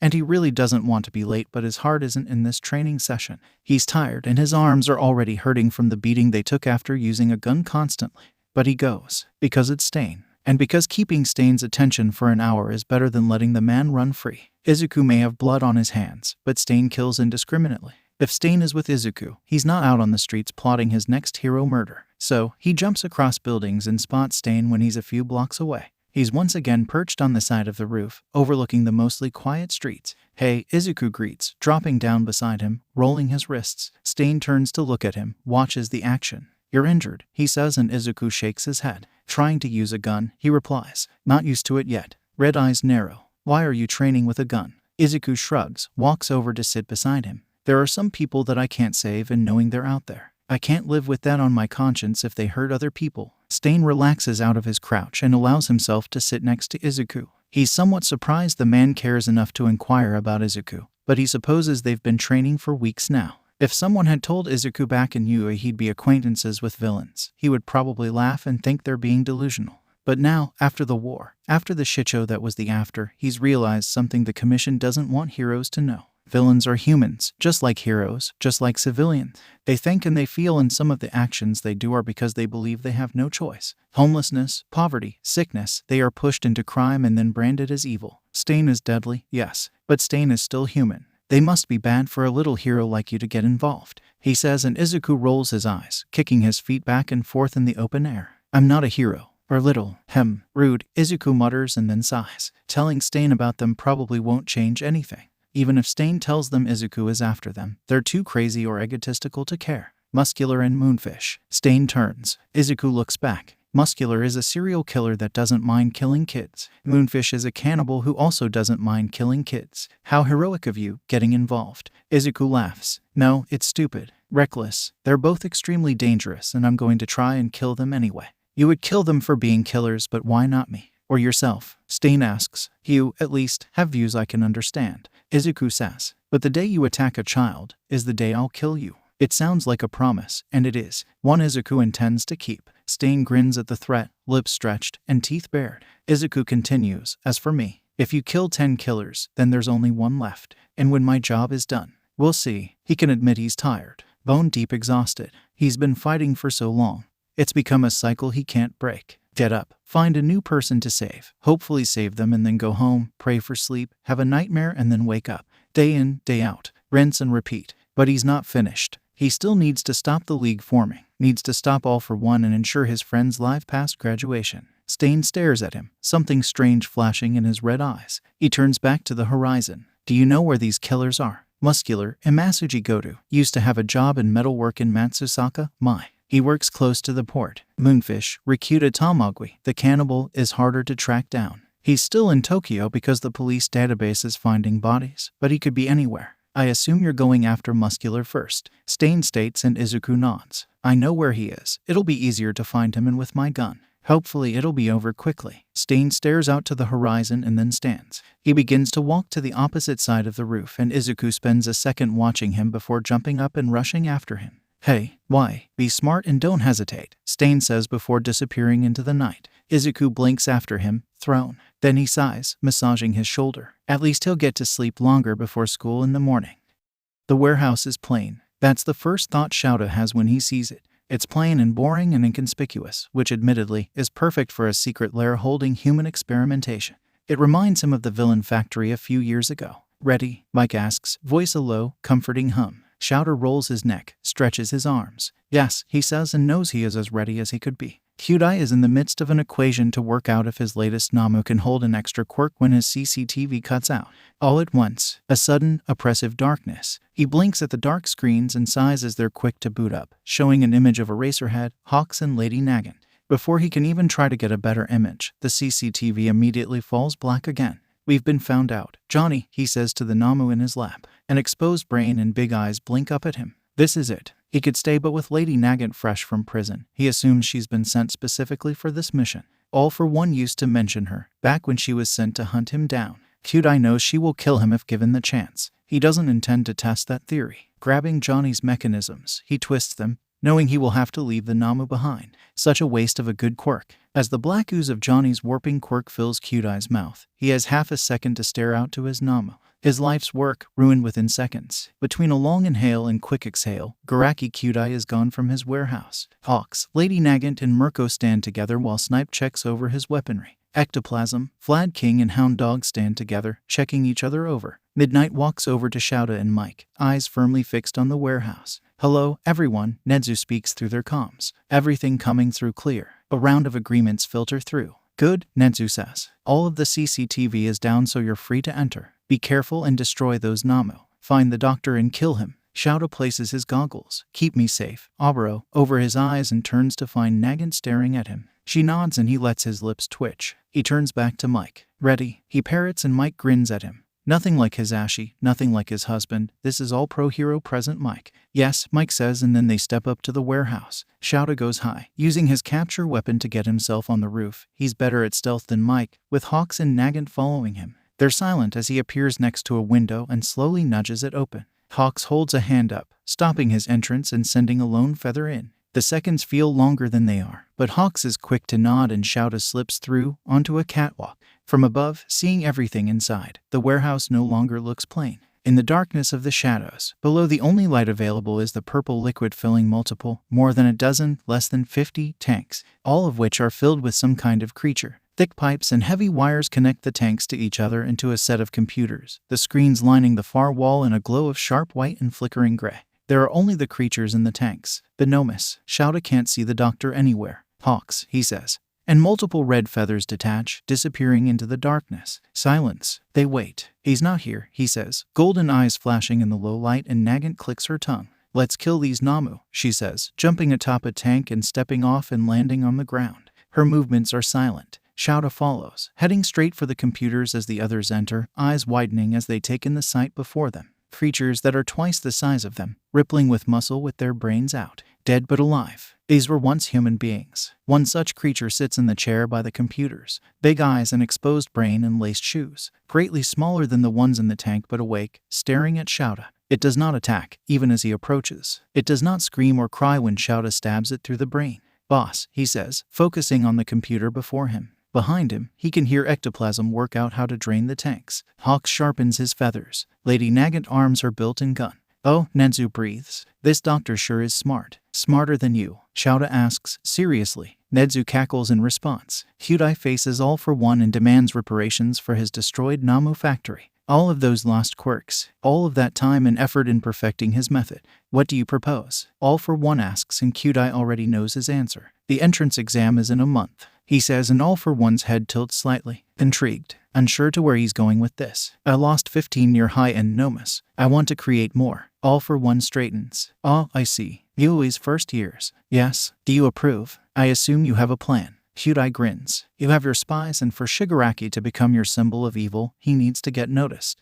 All for One's lips spread into a sharp grin as he laughs. I like your plan, he says, and Yuuei nods. Once I have my Nomus, I will use them against Moros. All for One's smile drops. He did this. He interrupts. Yuuei refuses to shuffle where he stands when facing a sudden aura change. All for One no longer is the man he's known for years, his equal. He's the Boogaman of the underground. Yes, Yuuei says, slowly. You have your spies, I have mine. It can only be him. Lady Nagant and Hawks are free from the commission because of him, which suggests he and Nenzu are acquaintances. He's taken on the Shy Hasekai and pro-heroes. There are even rumors he's training with the hero killer Stain. It makes sense for him to target us next. All for One is worryingly silent. Even if this isn't him, Yuuei continues. His existence is a threat. You will not target him. All for One speaks, and there is no counter, no argument Yuuei can raise because that tone is final. He can create his Nomus. He can go after Yuuei. But he cannot go after Moros. Why? He asks, and All for One simply faces him. Yuuei swallows, bows his head, and takes his leave. He has a plan to finalize and chess pieces to move. And, whether All for One likes it or not, a vigilante to murder. Shizome doesn't like Tokyo. It's too loud, too populated. The city is bustling, day or night, which poses an issue for someone like him, who uses stealth to hunt. But Shizome refuses to leave this city empty-handed. He has a monster to find and a man to kill. Moros, the child vigilante, said he couldn't pinpoint him, and Shizome can agree. Moonfish is a difficult person to find despite the many bodies and body parts left scattered across the city. As someone who thirsts for blood, Shizome can understand the annoying side effects of quirks. However, he's trained for his control. Blood may entice him, but he's stronger than his urges. Well, most of the time. As bloodlust seems to have increased tenfold since finding out that the boy wants to murder a full-fledged, cannibalistic serial killer. Shizome searches for a week, only stumbling upon bodies before the police do. It's frustrating, but he won't leave until he has his prize. And then, jumping across rooftops in the darkness, the scent of blood hits him. Thick, metallic, fresh. Shizome turns, following in the direction of the heady smell until he comes across the sound of snapping, something metallic, and slurping. On silent feet, he approaches the edge of the roof, crouching down to get a better look below. It's dark, and while Shizome has better eyesight than most, it's still difficult to make out what's happening without a lampost's glare. But the scene is telling. What's left of a person is sprawled on the concrete in their own blood, missing an arm and half a leg. A person crouches over them in a black straitjacket with restraints all over their body. There are multiple clamps keeping their mouth open, showing teeth that elongate and sharpen as the person gnaws at a leg. All the while, they're muttering about flesh, over and over and over again. Shizome stares at the sight, stomach churning. Blood drinking, he enjoys. Actually eating human flesh. No, he drops down silently behind the figure, removes his katana from its sheath, and darts forward. He's quick to stab and then pull. The squelch of muscle and sinew sounds as the person shudders and collapses forward. With a long flick of his tongue, the blood, sharp and spiced, probably the strangest blood he's ever tasted, hits his tongue and the person freezes, paralyzed. And yet, they appear to struggle, trying to get closer to the leg they dropped, laid haphazardly in front of them, just out of reach, covered in bite marks and dripping with saliva. It's disgusting. Moonfish, Shizome asks, and the person gurgles at him. Who are you? They hiss. Get away. Don't steal my flesh from me. Shizome steps closer, the soles of his boots getting bloody. Are you Moonfish? He snaps, pressing his katana's tip against his neck. Digging in, slightly. What's it to you? The person groans and Shizome narrows his eyes. To me, nothing, he states. But I can't have that little hero coming after you. Let me go. Give me my flesh back. Moonfish snarls and Shizome smiles. I don't have the time to skin you, he says, slowly, tracing his katana to the shoulder. But I can give you your pound of flesh. With that, Shizome shifts his weight over the paralyzed Moonfish, lifts his katana and swings. It's quick and sharp, a spray of bright blood, the smell so thick his mouth waters, and then a loud scream. Right arm, gone. He shifts his weight again, lifts his katana and can't help but drag his tongue along the blade. Potent and strong. His thirst grows. This man is who Moros was going to go after. Alone, with a quirk not useful in combat considering he's never used one in their fights. Anger boils warm in his veins. He swings the katana. More blood, thicker as the body tumbles into shock. The taste is heavier on his tongue. Blood beginning to sour as it's not oxygenated. Left arm, gone. The screams have turned to harsh whines and gasps. Shizome steps over the body. Lifts his katana, swings. Less blood, darker. The smell is no longer enticing, sharper. His bloodlust ebbs, satiated knowing his kill is dying. Right leg, gone. He steps over the growing blood pool and stares down at the dying cannibal. He's still breathing, though, fingers beginning to twitch as his blood runs out, reducing the effectiveness of Chizome's quirk. He lifts his katana, swings. Barely any splatter. More of an ooze. Left leg, gone. Why? Moonfish murmurs and Shizome winces at the sour scent of dying blood. I told you, he tells the corpse. You wanted flesh. He climbs back up to the roof and waits until the scent abruptly levels out into something that makes his senses cringe. That's when he spots the flashing lights, the annoying ringing of sirens. Shizome leaves, hoping that Moros hasn't mastered his weaponry quick enough to hunt his other killer. If Muscular is anything like Moonfish, Shizome would rather he not go alone. Unfortunately, he's become fond of the little hero. The bell rings and Izuku rubs at his eyes. He's not been sleeping much, he's too stressed. Stain has been too quiet and Izuku has been frantically scanning Hasu's news. Nedzu responded to his email explaining that yes, the Namo had all been destroyed, but the doctor had yet to be found. He still needs to kill Muscular and Moonfish. The Meta Liberation Army are still active, as are the other League members, and All for One is out there, probably planning All Might's death. Putting his books back in his bag, he yawns and stands up, only to nearly fall when a warm hand grips his shoulder, heat seeping into his skin through the material of his uniform. It's so comforting on his aching muscles. He leans back into the hand, eyes closing and a sigh leaving his lips. I see I should take my leave. Mon amis, Aoyama says with something teasing in his voice, and Izuku opens his eyes only to be met with a smirk on Aoyama's lips and Katsuki being the one holding his shoulder. He turns his head and finds red eyes boring into his own, almost as red as the tips of his ears. Oh, Izuku says. Hey, Kaken. Deku, Katsuki says. Pauses. Izuku. It's still weird to hear that, Izuku will admit. What's up? Come on, Katsuki says, pulling his hand away and waiting for Izuku to grab his bag and follow dutifully after him. He's too tired to fight him this time. They walk out of the school together, everyone giving them a wide berth. Well, apart from their tail, but it's only Aoyama, and if All for One really wants to know about Izuku and Katsuki walking home together,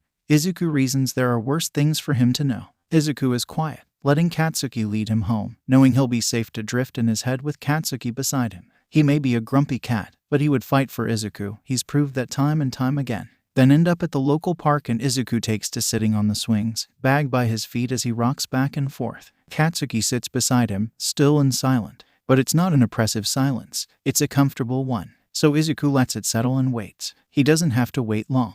You still going to Yuuei? Katsuki asks, staring out at the trees before them. Yep, hero course. Izuku pauses and Katsuki turns to face him. Izuku, you're trying for the hero course, right? I don't want to be a hero anymore, he says, slowly, and Katsuki's eyes widen and then narrow. What the fuck? Since when? Kaken, no, tell me why. He pushes and Izuku looks up to the sky. There's an overcast. He thinks it should rain soon. It's complicated, he says, after a moment to think, and Katsuki's hands start to pop with tiny, flashing explosions.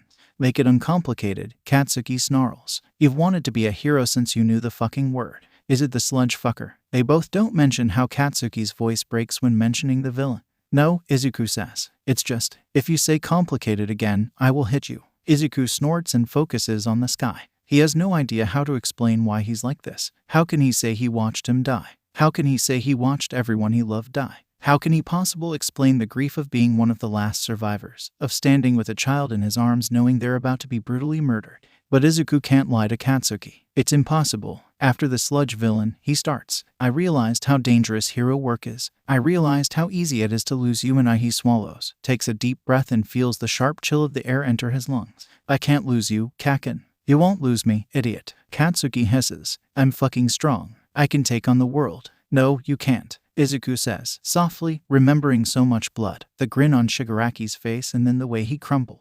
All for one was glad about Katsuki's death, but Shigaraki was grieving himself. No one rescued him as a child. No one bothered to help. Yet, in the midst of a war, everyone was trying their best to save Katsuki. Not that it worked. Listen here, Katsuki, Izuku interrupts, still soft. You can't. No one can. Not even All Might. He finally looks over. I met him, you know. The villain got me before you. All Might saved me. Red eyes widen. What? Wait, were you even checked out, Deku? Your lungs. All Might told me I couldn't be a hero. Izuku says with a small smile. And before you say anything, I don't agree with him. Being quirkless doesn't make me weak. But I am at a disadvantage, and I can't have you worried about me all the time. This is safer, easier. Katsuki's eyes fill with emotion, sadness, concern, confusion. He settles on what he finds most comfortable, anger. That dick. Fuck him. I can't believe he said that shit to you. Katsuki leans forward, points at him. You want to know something, Deku? The reason I fucking pulled back from being your friend. Izuku remembers a different version of this, of an apology. He shakes his head regardless. You scare the shit out of me, he says, snappish but honest. You're so fucking reckless but so fucking good. You scare me because even quirkless, you could be a better hero than me. Izuku's eyes fill with tears. That's not true, he says, but Katsuki stands, shaking his head and pacing. It is. You're reckless but brave. So fucking smart it's annoying as shit. You're helpful and kind and I'm none of that. He pauses to face him. You care so much. Even now. Even with what I did to you, you're still here. I like being your friend. Kaken, he says, wiping at his eyes. I hurt you. So did everyone else. He disagrees. And I know that's wrong. And I know you were wrong, but you're here too. He meets those red eyes again, so full of life it pains him. You're here too. Katsuki turns, runs a hand across his face, through his spiky hair. You should try for the hero course, he says. I don't think I'd make a good hero, he counters, thinking of all the lives lost because he couldn't stop Shigaraki and All for One. He thinks of his mom's crushed apartment and All Might's haggard body and Katsuki lying in a pool of his own blood. He remembers the screams and sobs, the approaching army, the way his body grew used to pain and wore it like a second skin. Then what does that make me? Katsuki snaps. If you can't be a hero, how can I? You can be a hero for both of us, Kaken. He speaks. I'll be cheering you on. Katsuki stares at him and then huffs. How can I steal that asshole's place and be number one when you won't give me a challenge? He's not going to drop this, Izuku realizes. If I get into Yuuei, he says slowly, there's the sports festival. If I get to the third round, I have the potential to transfer into the hero course. Katsuki grins, fierce and wolfish. You can. You'll fight to be a hero. If I change my mind, or if I can fight against quirked hero students, then sure. He agrees slowly, still rocking back and forth on the swing. I'm not gonna go easy on you, nerd. Katsuki goads and Izuku wonders if being reckless counts as being impulsive because he lunges for his friend. He slams into him, arm around his neck, hand locked onto his wrist so that he can twist around him and throw the taller boy over his shoulder. Katsuki tumbles, hitting the grass hard and Izuku follows, dropping down and pressing explosive hands onto his chest. Good, Izuku breathes, faces inches apart, oddly reminiscent of their ground beta fight. I'd be pissed if you did. Katsuki's eyes are wide and he's panting, red painting his cheeks and ears. Izuku laughs at his shock and stands, hauling him up with him. He grabs his bag, throws Katsuki's at him. Have you been training without me? Katsuki shouts. Izuku starts walking. Hey, shitty nerd, don't walk away from me. The walk home is spent dodging Katsuki's punches and kicking him in the ankles, laughing every time he trips, groaning whenever Katsuki gets him in a headlock and rubs his knuckles onto Izuku's head. If he feels a brief moment where Katsuki pets his hair, he doesn't mention it. He's missed this, missed his friend, missed Katsuki's presence. But most of all, he's missed the pulse beneath his skin, the steady beat of his heart. They part ways at the end of their road. Katsuki heads to his house. Izuku walks to his apartment block. Aoyama still lingers, but the minute Izuku starts to climb the stairs, he's gone from his peripheral. He's in a good mood, feeling lighter now he knows their friendship is fixing itself. Getting into a Yuuei isn't going to be a problem. He remembers the test, somewhat, and he knows he could easily get into the hero course with his knowledge about the rescue points and robots. Well, if they let a quirkless kid be a hero, he didn't have to worry about that the first time. He knows they accept quirkless people in, but maybe he's worried. Just a little. He can't face his class. Seeing them all, alive and well, would probably break him. But having them close where he can see them, where he can put himself between them and danger, Izuku needs that. Plus, he'll be making sure Minda knows his place. That email to Nezu has been sitting in his drafts for months. He won't have him harassing the girls again. He gets to his floor, brings out his key and unlocks the door. "I'm home," he shouts, toeing off his shoes and placing his feet into his slippers. He immediately heads to his room to drop off his bag before turning to find his mom. He always enjoys her hugs. It makes the ache in his chest more bearable. Izuku freezes. When the hero rankings get released, Keigo stares at his name beside the number 2. His mind is carefully blank. He doesn't realize he's shaking until Kaina takes the tablet from his hands and places it on the table beside him. She crouches before him, hair flowing over her shoulders, gaze concerned. "Keigo," she asks. One step closer, he jokes in her lips downturn. "You could retire today and Nezu would support you," she tells him. "So would every teacher here. Is it bad that I want to be number 1? He asks, desperately. "No," she replies. "It's what you were trained to want." He ducks his head, eyelids fluttering as his eyes fill with tears. "I want to do it for them." There's a pause, then a hand on his knee. When he lifts his head, her eyes are sad. "The other recruits?" Kaina asks and he nods. "I remember you talking about your best friend whilst you learned. He was never officially a recruit, but his father wanted him to surpass All Might. You missed him when he went home." Her lips twitch. "I'd just say his name and you'd lose focus." "Taoya," he whispers and she hums. "I want to be a hero for him because he never could."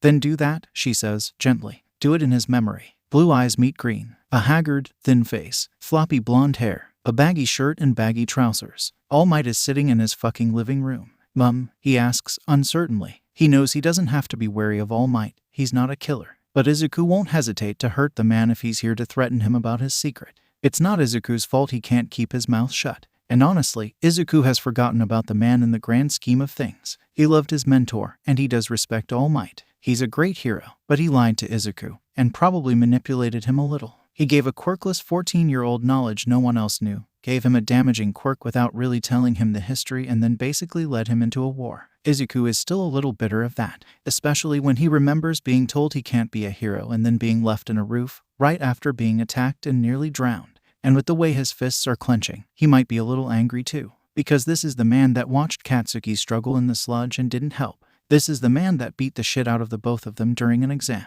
This is the man that didn't tell him about the 200-year-old villain hunting their quirk down and killing anyone who had it because he believed he was dead, even though there wasn't a body. Izuku has never really cared about himself. Katsuki is right, he's reckless. But when someone hurts his friends, well, then he's glad he doesn't have Black Whip under his skin, because he'd probably be getting arrested for assaulting the #1 pro hero in Japan. He wouldn't kill him, maybe just a little bit of maiming, or a quick hit to his wound. "Izuku," his mum greets, pulling him from his dark thoughts. "This is Yagi Toshinori." "Yagi-san, this is Izuku, my son." "Hello," Izuku says, but he does not bow. His mum raises her eyebrows a little at his show of disrespect but is quick to move on. He says you helped him a few months ago and wanted to ask if you considered his offer about training to be a hero. He works for All Might. Oh, Izuku's eyes narrow. "So that is why he's here, then?" "No," he says. "I don't want to be a hero. Yagi-san, how long did it take for him to find out All Might's real name the first time?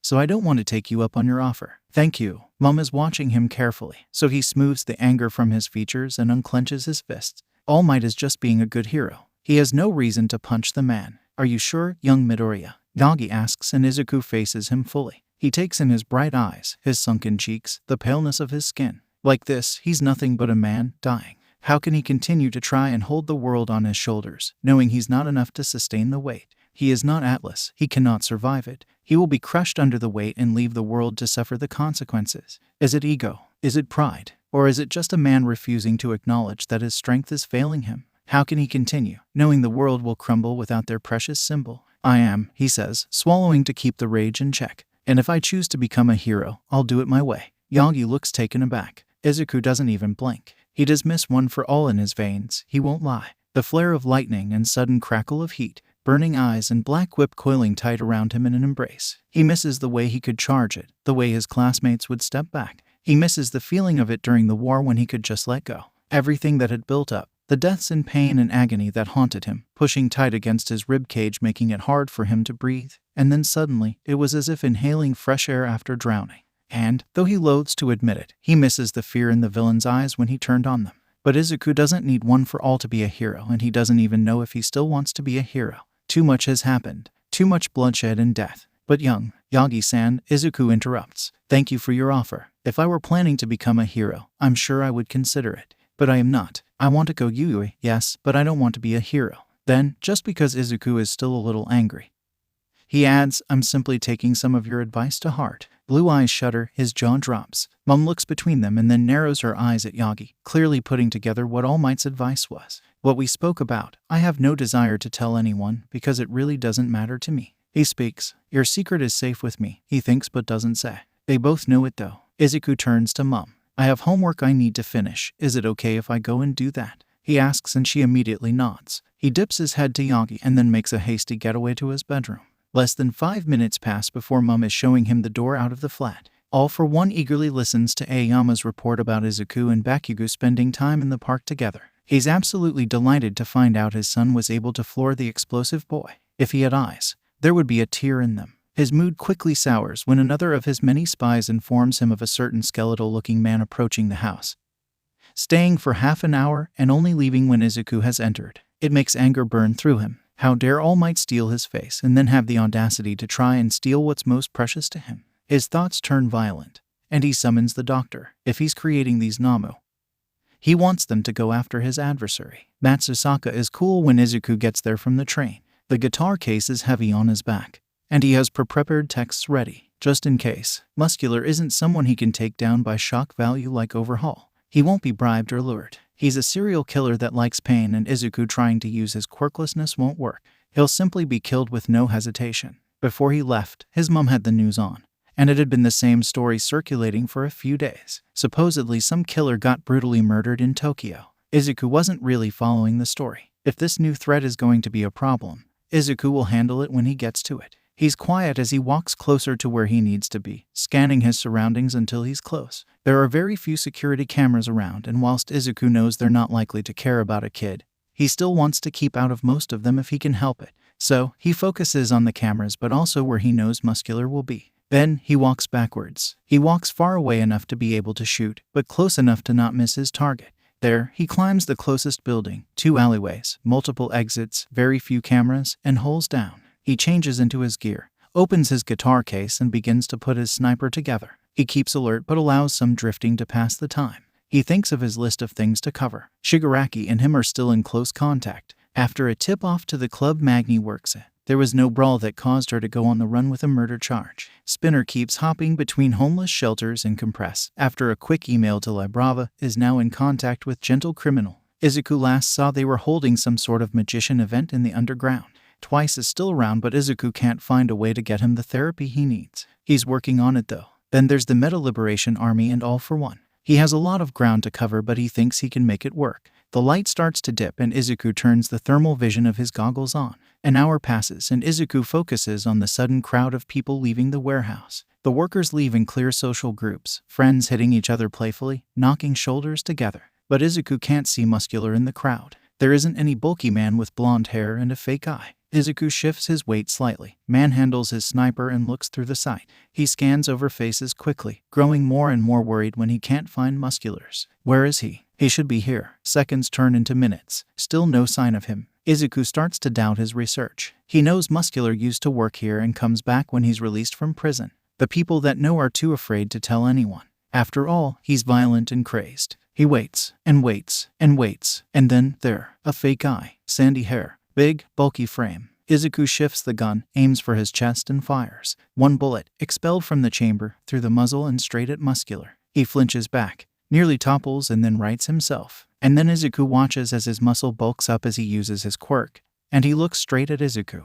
Well, fuck. Izuku readies another bullet and fires. The same thing happens. Muscular starts sprinting towards him, a terrifying grin to his lips, like an open wound, a wolf scenting blood in the air. Izuku abandons the sniper, grabs his knives, and barely has time to push away from the edge when Muscular jumps up. What's this then? Muscular drawls, tilting his head. He scans Izuku head to toe. You seem familiar, who are you? Izuku stares back. Moros, he says, and Muscular laughs. It's a bone-chilling laugh, transporting Izuku back to that cliff, Kota hiding behind him, refusing to run. The pain had been agony. Saving Kota had been worth the damage he did to himself though. Moros, Muscular breathes. I have heard of you. You're the little shit running around cleaning up the streets. Put Endeavor away too, didn't you? Do you think you're tough shit now? Izuku really doesn't want to be here like this. He has no quirk to fall back on. It's just him and a literal wall of a person who beat him so hard last time he had the possibility of never using his arms again. He grits his teeth and hisses, no. Shame, Muscular responds. I was hoping for a good fight. He doesn't wait. He charges forward, muscles rippling as the fibers amplify. Swinging forward, Izuku dodges and slices his knife through his arm. He can't run, Muscular will chase him. He can fight, but Muscular has the clear advantage. He can't beg, because Muscular doesn't care. Izuku focuses on living longer than 5 minutes and waits for another move. Muscular spins, arms trying to punch, and Izuku is relying purely on muscle memory from Stain's teachings and Aizawa's lessons of evasion to stop getting hit. With the strength behind him, Muscular could very easily kill him with a singular hit if he wanted. He won't. Izuku knows he'd want to draw it out as much as possible, but he still would rather not get hit at all. He charges up his knuckle-dusters, ducks low under a swinging arm and hits. One sharp coil of electricity and then a slice of a knife. Muscular jerks back and Izuku refuses to give any leeway to his own advantage. He slams another fist against his side, cutting again at his ribs, his arm, his thigh, and then ducks back. Muscular shudders but stays upright and Izuku charges again. He catches Muscular's punch, spins his body around it so his back is to Muscular's chest, and slams his knife in and through flesh. Fuck, Muscular shouts. He doesn't pull it out. No, he drags it down.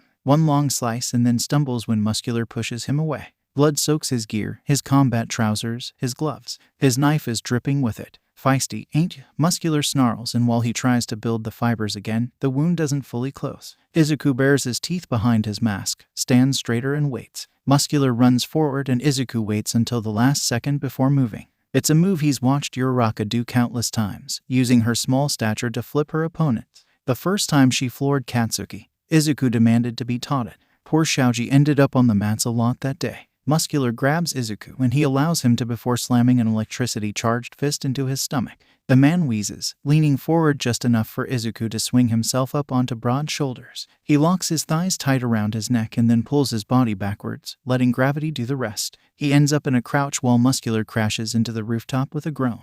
Izuku doesn't give him a single second. He cuts at his throat down his chest until he can see flesh, and then pushes himself away from the mess. His hands shake with the adrenaline. He's panting hard. Killing, he decides, never gets easier. Stumbling away from the body, he rushes to his sniper and dismantles it. He shoves it haphazardly into the guitar case and goes to stand when something collides with the side of his head. He goes flying across the roof, rolling to a stop with a harsh hiss. His ears are ringing, his sight blurry. Muscular stands, dripping blood and looking like a walking zombie. You thought it would be that easy. He spits and Izuku rises slowly to his feet. No, he says, gently touching the side of his head and wincing at the brief flash of pain. I hoped it would be though. His eyes narrow. How are you more annoying than Overhaul? Muscular laughs, the sound more that of a wheeze. I'm going to kill you now, he hisses and takes a step forward. There's a moment of stillness, where Izuku wonders if this is how he'll die. Alone and in pain on a rooftop. His mom might never find his body. Maybe this is karma for outliving Muscular once before. But then there's a flicker of light behind him, as if the moon is reflecting off something sharp. Izuku follows the light, watches it disappear from sight and then reappear in front of him. He blinks the stars from his eyes and realizes Muscular has frozen in place. And there's the tip of a katana inches from his face. Do you want the kill? A voice rumbles behind Muscular and Izuku can't hide the fact he relaxes knowing it's Stain. How times have changed. Izuku is now friends with a serial killer. Yes, he croaks, grabbing his fallen blade from the ground and walking over to Muscular. As Stain removes his katana from Muscular's chest, Izuku cuts at his throat until he sees his larynx. Blood pools over but Izuku barely thinks about it. He can't. He has a job to finish. He moves onto his eyes, popping out the fake one and slicing at his other. It's messy and disgusting and Izuku is too concussed to really see what he's doing. If not, he assumes he would be puking now. He then shuffles to his chest. Digging his knife in, he slices deep and shoves his fingers past the muscle and sinew until he finds what he's looking for. He grabs one bullet and pulls it out. then goes back in, searching for the other. If he was more aware, he would be a little fascinated by the human body and its many veins and organs and muscles. His fingers are prodding at squishy lungs and hard rib bones. Then he finds the pressure of metal pushing back, grabs it and pulls the second bullet out. The bullets didn't work. Stain asks as Izuku puts them in his pocket. No, he says, slowly. He grabs his guitar case and throws it over his shoulder, along with his bag of clothes. Should have remembered how durable he was. You've met him before? Stain asks, curiously, red eyes watching Izuku shuffle down to the alleyway. Yeah, Izuku says, words slurring. Met you all before. You're concussed, Stain accuses. Duh, Izuku mumbles, walking to the nearest train station. Still met you before. He pauses mid-step and nearly falls. Why are you here? Stain looks at him with something unreadable in his eyes. You can't go on a train looking like that, he says, ignoring Izuku, but the pressure in his head is making it hard to stick to the conversation. Oh yeah, Izuku says. With shaky fingers, he fumbles around his pockets until he finds his burner phone. He texts a number and then seconds later, a shadow melts from behind a dumpster. A person stands before him, whistling lowly when they take in the sight of him. Geez, boss, who did a number on you? Cage laughs, but their eyes are concerned as they fiddle with their blue hair. It's cool, he says. Musutafu, please. The hero killer coming too. Izuku shrugs, looks to Stain. I'm losing a favor. If you do so, you'll owe me one. Stain rolls his eyes. You think I'm letting you out of my sight when you can't walk straight? Who said I'm straight? Izuku counters and Cage wheezes, white eyes shining in the darkness. Come on then, boss. Have to get my boyfriend's kid from school in the morning. Izuku steps up, grabbing Stain's wrist and legs. Cage pull them through the shadows to an alleyway in Musutafu. The family doing good? He asks and Cage nods. Thanks for your help, boss. Call if you need help again. They then look to Stain. I can't really threaten a guy like you, but if you hurt the baby. I'm not a baby, Izuku whines. He has a lot of dangerous people who would fight for him. Stain raises his eyebrows but says nothing. Cage nods to themselves and then disappears back into the shadows. Stain starts to walk but Izuku shakes his head. I don't want you to know who I am or where I live. Little hero, you're about to collapse, he says, bluntly. I'm not watching over you for the night. Then, let me get you home, or I will drop you off at a hospital. Izuku glares. Stain merely waits. With a sigh, Izuku starts his trek back to his apartment. When Katsuki gets home, he ignores the shouted greeting from the hag and his old man as he kicks his shoes off, slips his slippers on and heads straight for his room. The minute he enters, he drops his bag and walks over to his laptop. Powering it up, his knee bounces as he waits, impatient and annoyed. He doesn't care about the nerd. He doesn't. But ever since the sludge villain, ever since those green eyes looked at him with such anguish, he felt something shift inside of him. Deku, the boy he grew up with who followed him everywhere, suddenly looking at him as if Katsuki had already died. Soft palms on his neck, eyes drinking in the sight, and the heartbreaking apology that made no sense. Because Deku may be a crybaby with a cripplingly low self-esteem, his brain whispers, you did that, you made him like that, you're the one who took his friendship, fragile like a baby bird and loyal like a dog, and crushed it between harsh, crackling palms. But he doesn't apologize for saving people. Even when he stepped between another kid and their bullies, he never apologized for that. Yet he did. And then the next day at school, he stopped calling Katsuki that stupid baby name. He stopped looking at him. He stopped putting his hand up in class when everyone knew he would know the answers because Deku is smart. Annoyingly smart. So much so, it's the one thing Aldra like to boast about when it comes to Deku. Their Quirkless student is one of the smartest Quirkless people in the world. Katsuki knew something was wrong. Izuku has been bullied most of his life. He can handle himself. Something has happened, and it's not violent enough to show a bruise, but Katsuki wants to know because the nerd is strong. Annoyingly. And not that he'd admit this to anyone, he's stronger than most. For Deku to be reduced to this strange, silent version was unnerving, and Katsuki did not like it. Not one fucking bit. Having to be emotionally available is exhausting because Deku dodges him and wants nothing to do with him, and Katsuki can't let that happen. Won't let that happen. Which means Katsuki has been trying. He's been speaking to Deku. Has been actively trying to involve himself in his life. And, of course, ignoring the knowing looks from the French fuck. Which is why he's here, staring at his laptop and starting it up. When the screen lightens, he heads to Google and types in a simple question, ignoring the way his hands shake and clench as he waits for the answers to load up.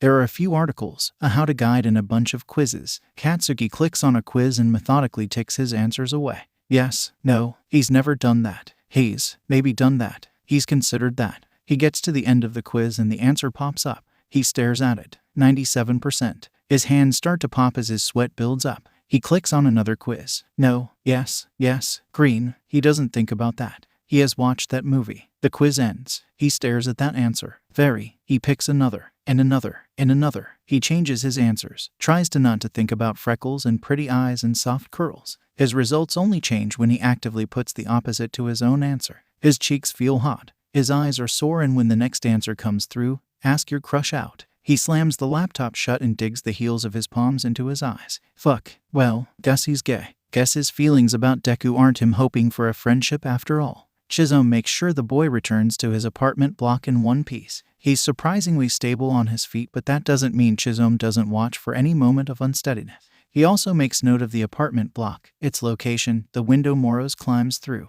From the building over, he's witness to Moros waving at him and then the curtains closing in a rush. The vigilante is strange and young and so full of fight it's interesting. He's also clearly hiding something from Chisholm. Not that he would judge him for that. Everyone has secrets and his own are buried deep, refusing to see the light of day. But the boy said he had met Chisholm and Muscular before, which he definitely hasn't. Even during his own vigilante days, Chisholm would have remembered encountering someone like Moros, if he hasn't met him. But Moros implies he has with honesty that only came about because of a concussion.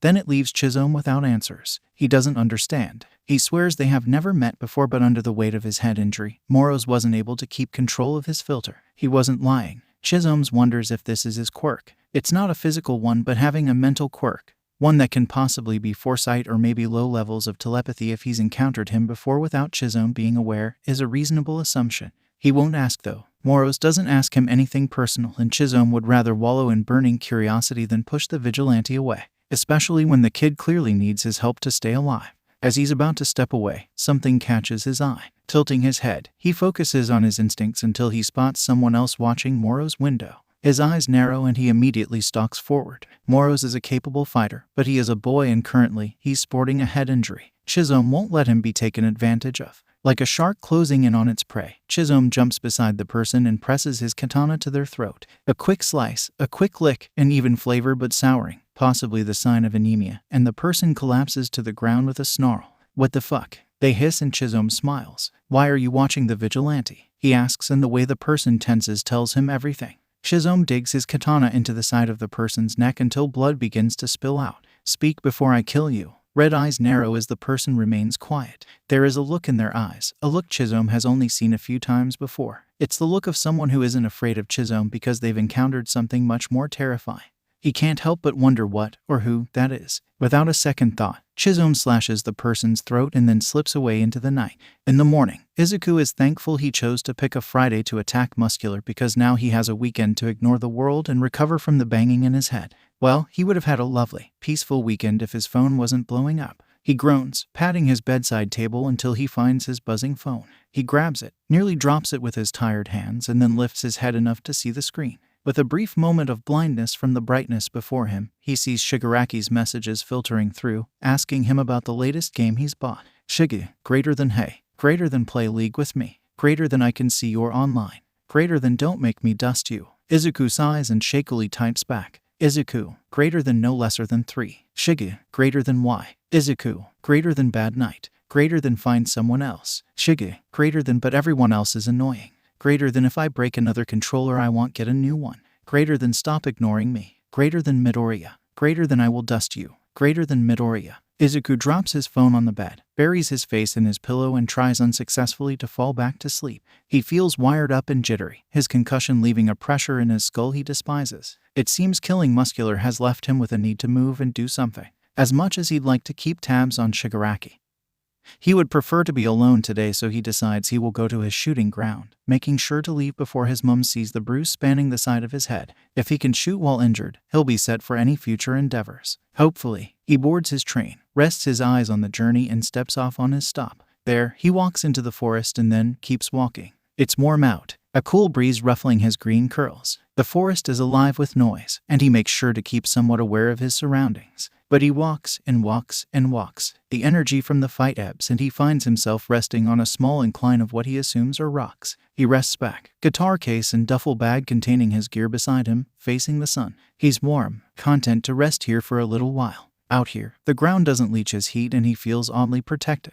Cocooned, he thinks over the list of things he still needs to accomplish. Moonfish, the Meta Liberation Army, all for one, his friend's safety, one for all. Mirio should have one for all, like Sir Night I always wanted. He could use the quirk for good and Izuku would definitely drop a notebook off to help him control it. He doesn't want the boy to break himself the way Izuku broke. Mirio is smart and capable. The quirk will be best in his hands. The thought of his old quirk, the one that always felt more like a stolen relic or a borrowed coat, makes his heart hurt. He misses the sensation of it beneath his skin, the crackle of power, the smell of ozone when he charged it up. But it was never really his. It never felt like it belonged to him. It was always All Might's quirk, never Izuku's. He thinks maybe he should have taken All Might up on his offer to take it. It would make his vigilante activities easier. Maybe wanting it, or needing it, isn't enough. Izuku doesn't deserve that power. He doesn't deserve to be a hero after what happened. He had a quirk that could stop All for One, and instead of doing that, everyone he knew died. He couldn't save them. At least now. The ground beneath him shudders. He freezes and then grips tight to the rocks under his hands. Earthquake. He really would rather not be in an empty forest during an earthquake. Sure, the pussycats are close by to help rescue him, but he could easily be crushed by a fallen tree. If there's a river close by, with wet soil, he runs the risk of getting pulled under through liquefaction.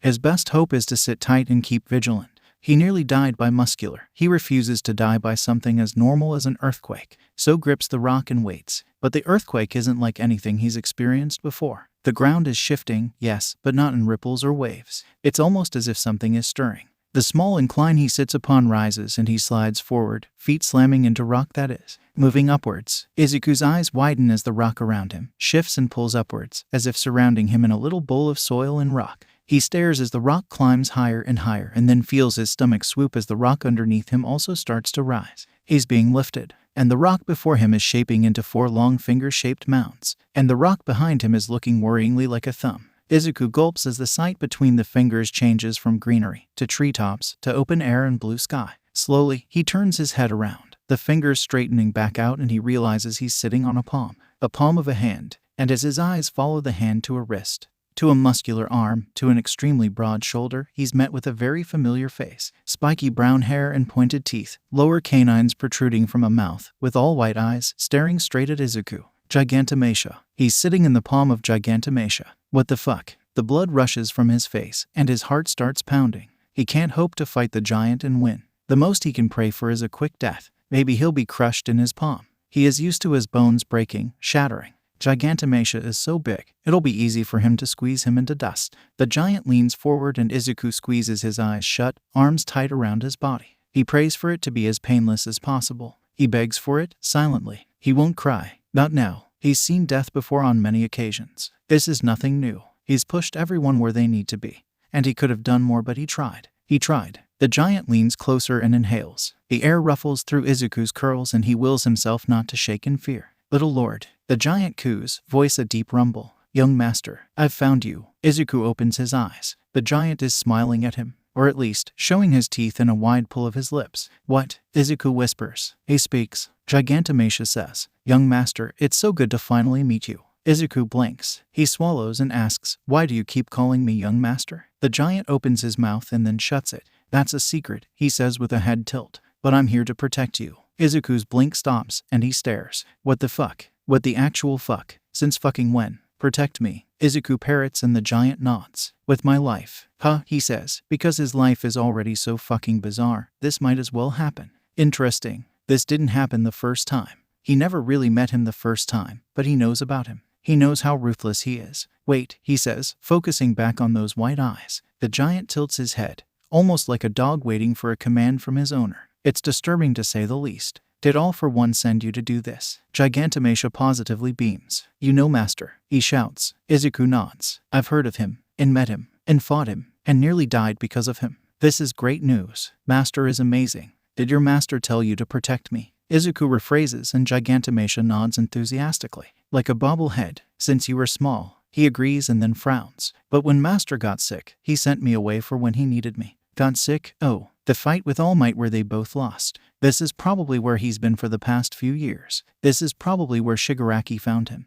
And then the first half of his words hit. Small. Wait, how small? Izuku asks, practically demands. Very small, Gigantomachia states matter-of-factly. Smaller than my nail. Very tiny. That's why I couldn't see you. Smaller than his nail. Izuku turns and looks at his thumb. Slowly, he stands on his feet and walks over to his thumb. The skin and bone and sinew beneath him hold strong, never once changing altitude. Izuku approaches his thumb and leans over to inspect. By the looks of it, Gigantomachia means when he was a baby. Gigantomachia, he says, and the giant's eyes water. You know my name. He coos in response, and Izuku doesn't know whether to laugh, roll his eyes, or have a breakdown.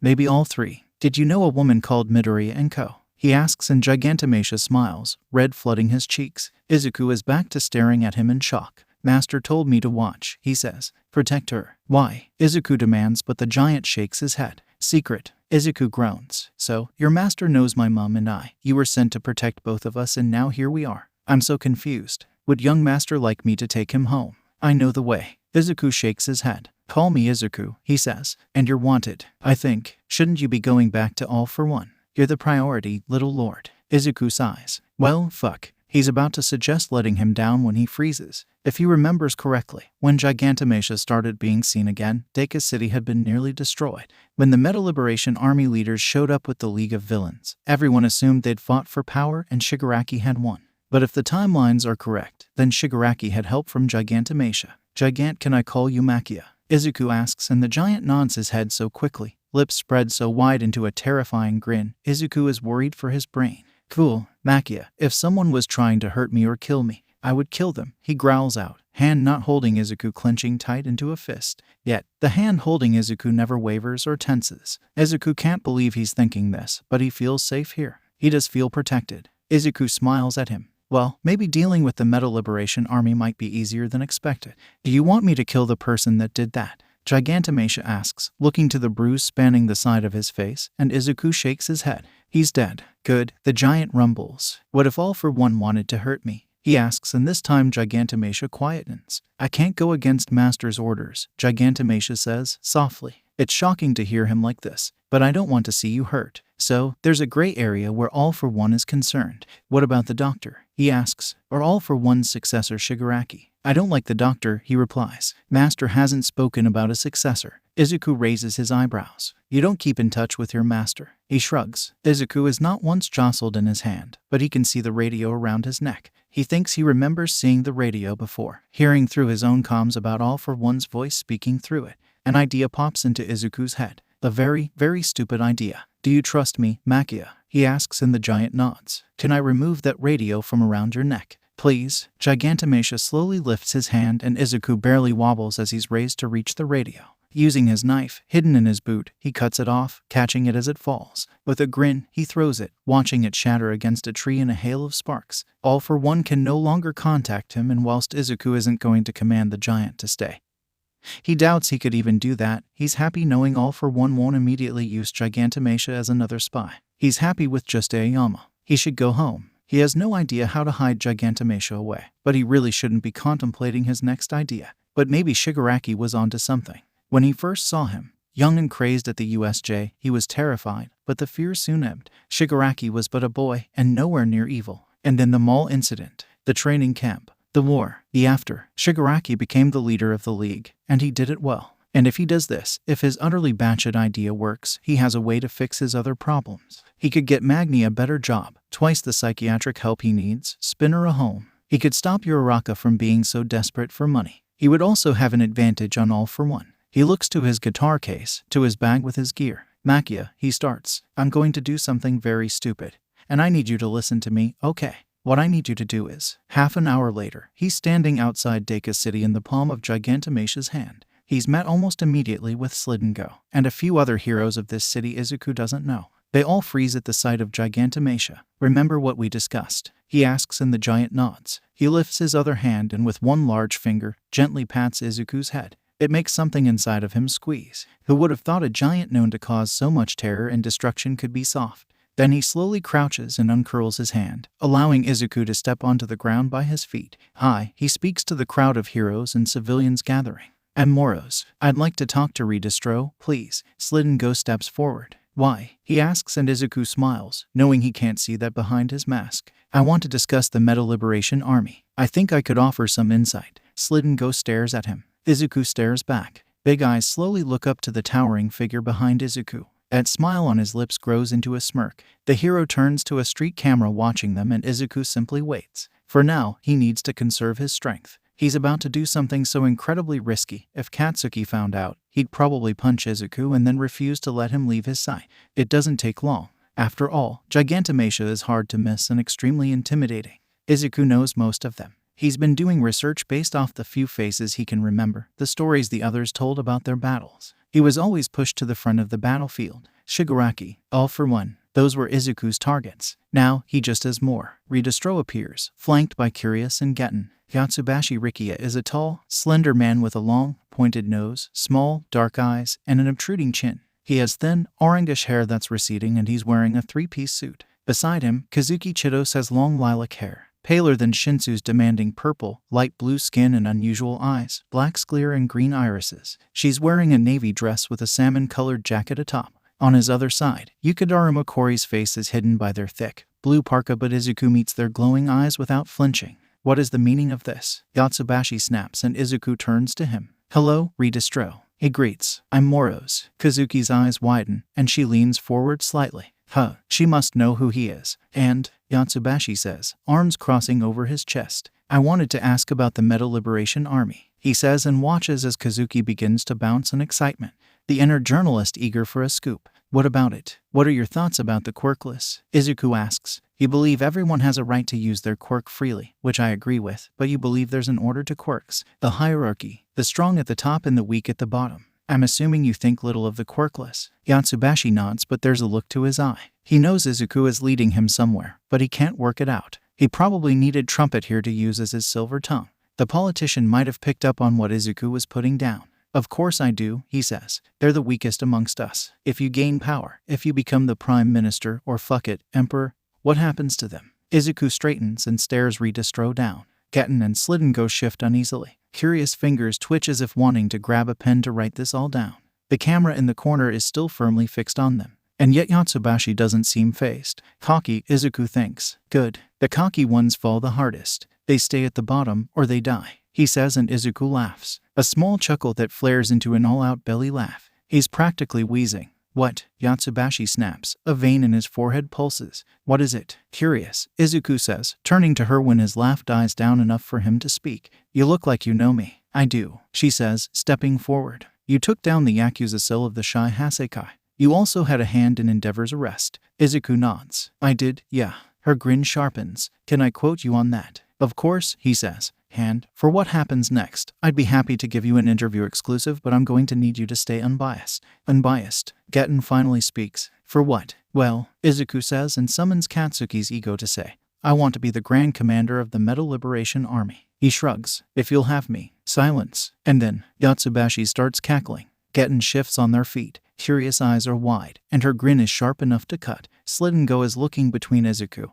Gigantomachia and Ridestro with concern. You, Yatsubashi spits, wiping at his eyes as he laughs. You wish to challenge me? Yep, Izuku says. I won't even involve the big guy behind me. Just me and whatever I've got on me. Curious immediately freezes and then she's inhaling sharply. Oh, she whispers. Oh, this is going to be good. It seems someone has connected the dots. Yatsubashi ignores her and that's when Izuku knows if he can win the fight, he's at least won some of them over. No one likes a leader that's ignorant of them. What's your quirk then? He asks, puffing his chest out, and Izuku shakes his head. I told you, he says, but I'll tell you again if you agree. Whatever we have on us, no one else gets involved. We either tap out, go unconscious, or die. Yatsubashi is a cocky man, a leader raised since birth. He doesn't know what it means to fight for everything he has. He hasn't truly lost someone yet. He's weak, and nothing like Izuku. Izuku, the first time around, was fighting and bleeding and breaking himself to save people. He broke himself again and again in the name of peace, and he'd do it again. He watched his friends die in front of him. He watched as their lives were stolen by a megalomaniac. Izuku knows suffering.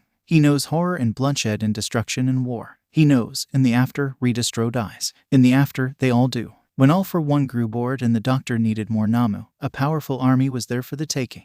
Okay, Yatsubashi says with a grin. I agree to your terms. Let's fight it out. What's your quirk? The crowd forms a loose circle around them and Curious is quick to get her hands on her notebook. Izuku smiles and repeats, I told you. Weren't you listening? He rolls his shoulders, cracks his neck. He normally wouldn't put something so personal and important out in the open. But he needs this to work. He needs Yatsubashi to assume he's weak and pathetic. I'm quirkless. And as expected, the man's eyes widen and then he smirks. I can't wait to put you in your place.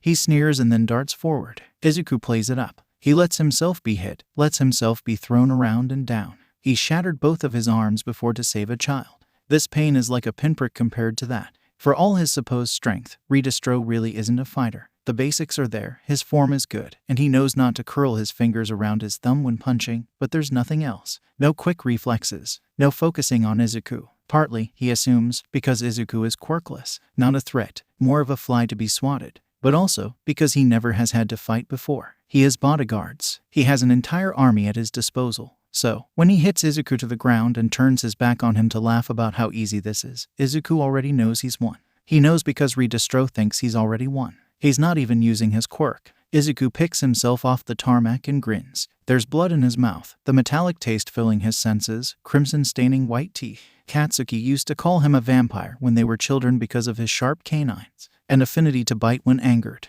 Izuku can't bite the man in front of him, but he can make him bleed. Maybe he's been spending too much time around Stain. Not that it matters. He's winning this or Gigantomachia is tearing it all down.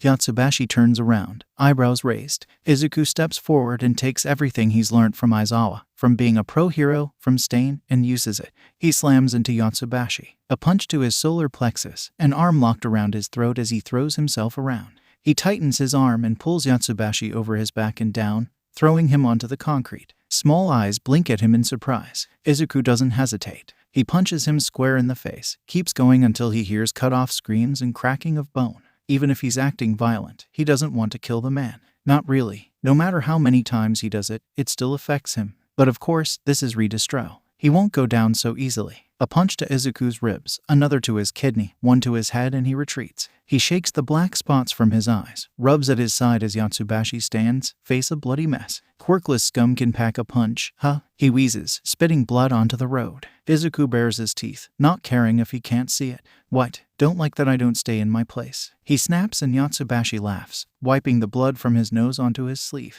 A black facial stain begins to spread across his face. Something like that, he says, and then charges. Izuku dodges the next two punches, keeping low and quick. Yatsubashi is faster and more durable than him, but he's yet to use his quirk. Maybe he thinks he can win regardless. Not that Izuku minds. Anything that helps him win. But if the markings across his face are any indication, Izuku is going to have to cut this to an end sooner rather than later. Slipping under Yatsubashi's guard, he spins around him, wrapping an arm around his waist and twisting, using how he's short and stocky to pull the man down. Again, he's atop him, punching. He barely gets 3 good hits before he's being thrown back. The markings leak across Redestro's face. Izuku can see how he's fuming. Stop this bother and stand down, he growls, and Izuku shakes his head. You first, he says, and darts close. This time he charges up his knuckle-dusters. Hitting Yatsubashi sends electricity coursing through him, and he stumbles and shakes from the hits, the markings growing. He keeps trying to hit Izuku back, but he's not using his quirk, which is frankly annoying and belittling.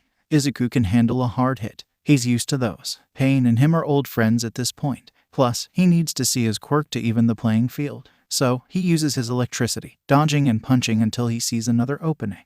Racing forward, he elbows Yatsubashi in the stomach, flips himself onto his shoulders, and allows gravity to pull him back to earth. The man slams into the ground heavily with a huff, and Izuku once again continues his assault. He's expecting the hit. He's not expecting the strength behind it. He flies back, crashing into the curb, and groans as his back protests. Bruised ribs, he thinks, not broken because he can breathe without agony. Rising on unsteady feet, he sees the markings covering most skin and an enlarged fist. Stress quirk can convert frustration, stress, and anger into raw power. Izuku grins. Perfect. You said I can kill you. Yes. Redestro snarls, and Izuku can see in his peripheral how his army, whose numbers have grown since the beginning of their fight, shift uneasily. Some look hungry for blood. Some keep their eyes to the floor or sky. Some can't look away. Yep, Izuku says with a slight wheeze, and waits, like cornered prey. Yatsubashi approaches, and Izuku hangs out the moment until he's swinging his fist to move. He flexes his wrist and twists, feeling the minute click as the blade slides down and locks in place. Ducking under his arm, Izuku pushes his arm out and drags it across his suit. Yatsubashi stumbles forward. He turns slowly, hand rising to press at his torso. Unfurling his hand away from the wound, he stares at it along with the onlookers. Crimson drips from his fingers. What? He breathes, and Izuku doesn't let him think about it. He rushes him, pressing him back into the tarmac of the road and holding the bloody blade against his neck. I win, he says, loud and clear. Or you can try and use your quirk again and I'll be forced to slit your throat. It's not a threat. It's a promise. Izuku is saving the world, and he's not afraid to kill if need be. He doesn't want to. He likes to think he's not a cold-blooded murderer. But he knows, if he needs to, he's not afraid to murder to get what he wants. This is more than Izuku. This is his mom and his friends and his teachers. This is Aizawa bleeding out in Yamada's lap as Kurogiri shudders and screams. This is Todoroki burning up under blue flames. This is Asui getting her throat slit and Uraraka being crushed under a building.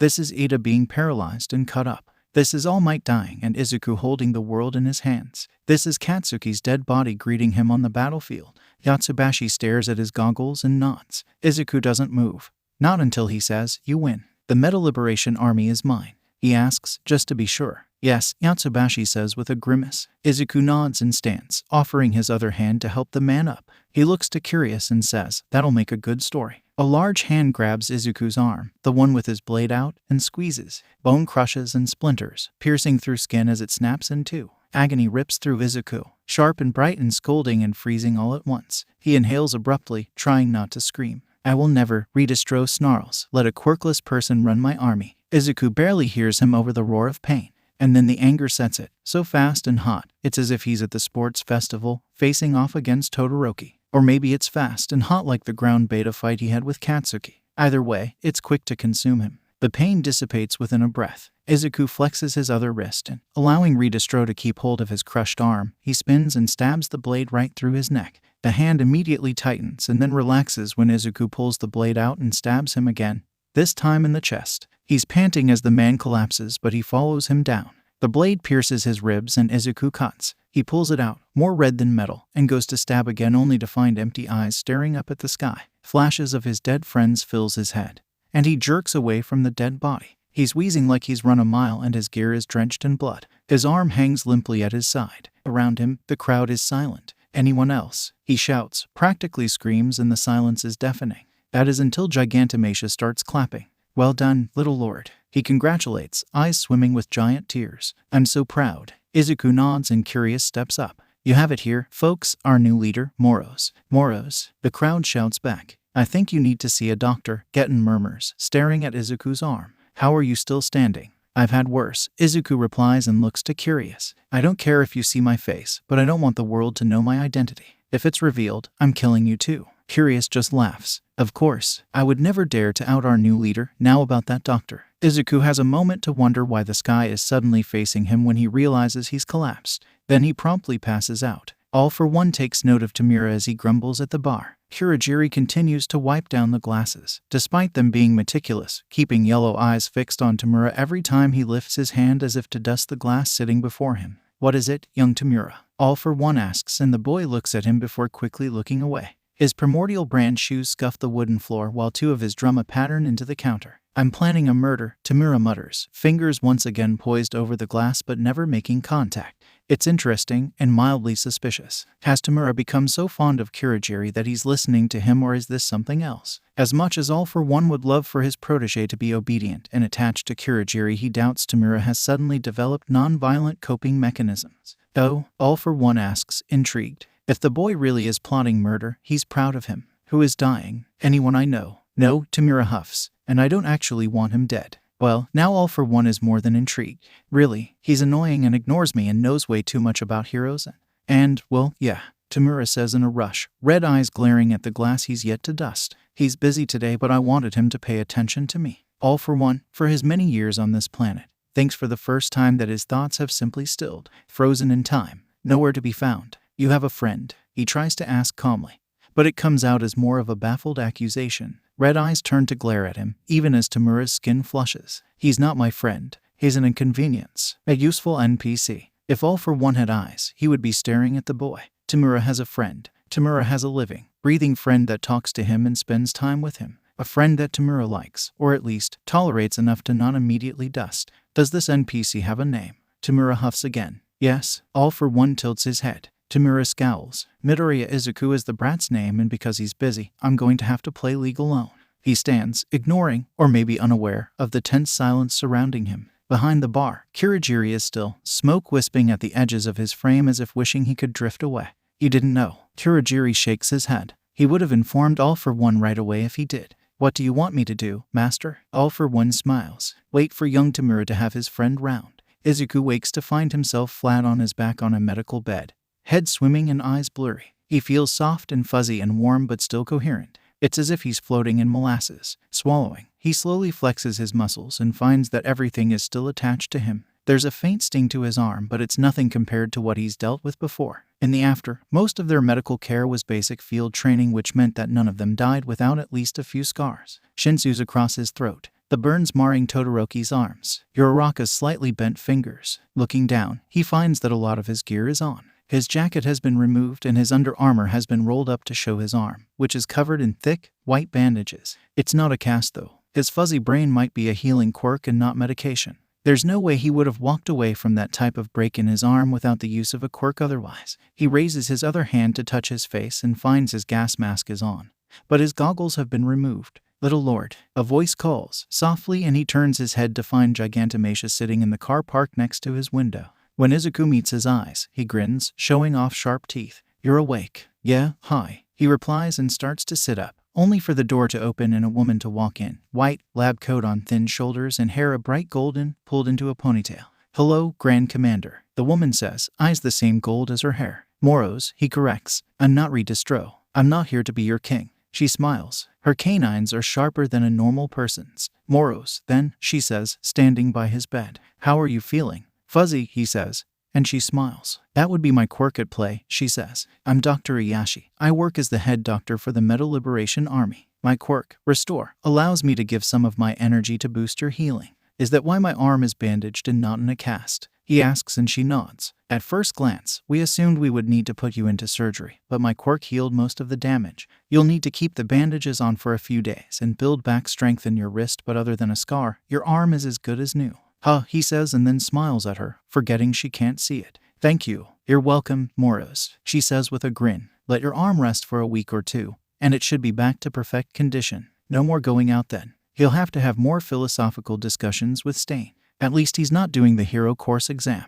No chance of further hurting himself. You also seem to have a concussion," she says. "My quirk doesn't affect head injuries, so if anything changes, I'll head straight to the hospital." "Yeah," he speaks, maybe targeting muscular, and then Redistro wasn't the best idea. At least he's in control of the army. Speaking of which, he looks at his doctor. "Am I free to leave?" She rolls her golden eyes. "You're all so careless with your health," she mutters. Her eyes meet his and narrow. "Yes, but don't do anything strenuous for the rest of the day." "No, the week. You have bruised ribs, a concussion and other bruises marring your body and face, because my quirk focuses on the worst injury. Take care of yourself." "Yes, ma'am," he shouts, and she laughs. Slowly, he gets up. His head hurts and his arm stings, but he's stable on his feet and his stomach isn't rolling. All good signs. So, he straightens and takes a few hesitant steps around. When he feels comfortable, he turns to her and Iyashi removes his IV. She leads him out of his room, down the stairs and through the hospital. It's a large one and packed full of staff members and the sick. The walls are white, which sections of pastels and the giant windows allow natural light to filter through. Everything looks high-tech and expensive. It's bustling with life, and Izuku can only grin at the possibilities presented to him. A functional and well-equipped hospital might be looking for a new and upcoming med student.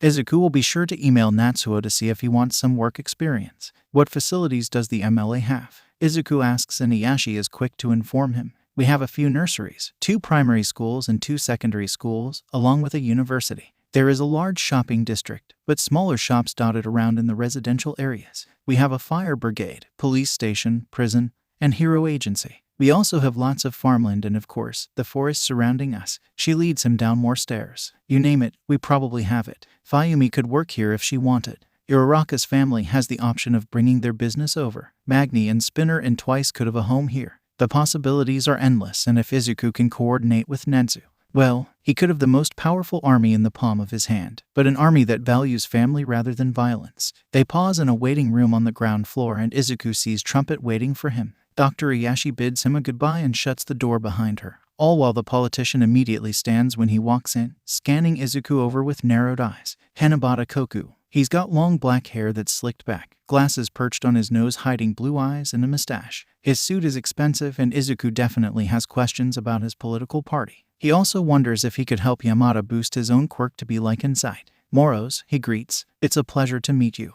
"Trumpet," Izuku replies. "Hi, you're our new Grand Commander," he asks, and Izuku nods. "I prefer Moros, though," he says, watching through the windows as Gigantomachia lumbers over and sits close to him, eyes never leaving the both of them. Knowing Hanabata is less likely to commit murder with a giant acting as a bodyguard. Izuku sits in one of the waiting room chairs and rests his head against the wall above a flu pamphlet. His body sags into the uncomfortable plastic and he no longer aches when he breathes. I've seen the footage of the fight, Hanabata says, slowly. I'm guessing Skeptic showed you, Izuku replies. Once I don't feel like collapsing, I'll be sure to meet with the senior leadership team here. Oh, and I owe Curious an interview. Hanabata openly stares. Izuku doesn't mind. He's used to staring. He's probably wondering why Izuku knows so much about them, but he won't ask him. Not when he doesn't have the upper hand. You didn't want to kill him, he settles on after a moment of silence. No, Izuku says. He would have been a better ally alive than dead. But I don't take kindly to being stabbed in the back. Hanabata hums. He takes a seat opposite Izuku.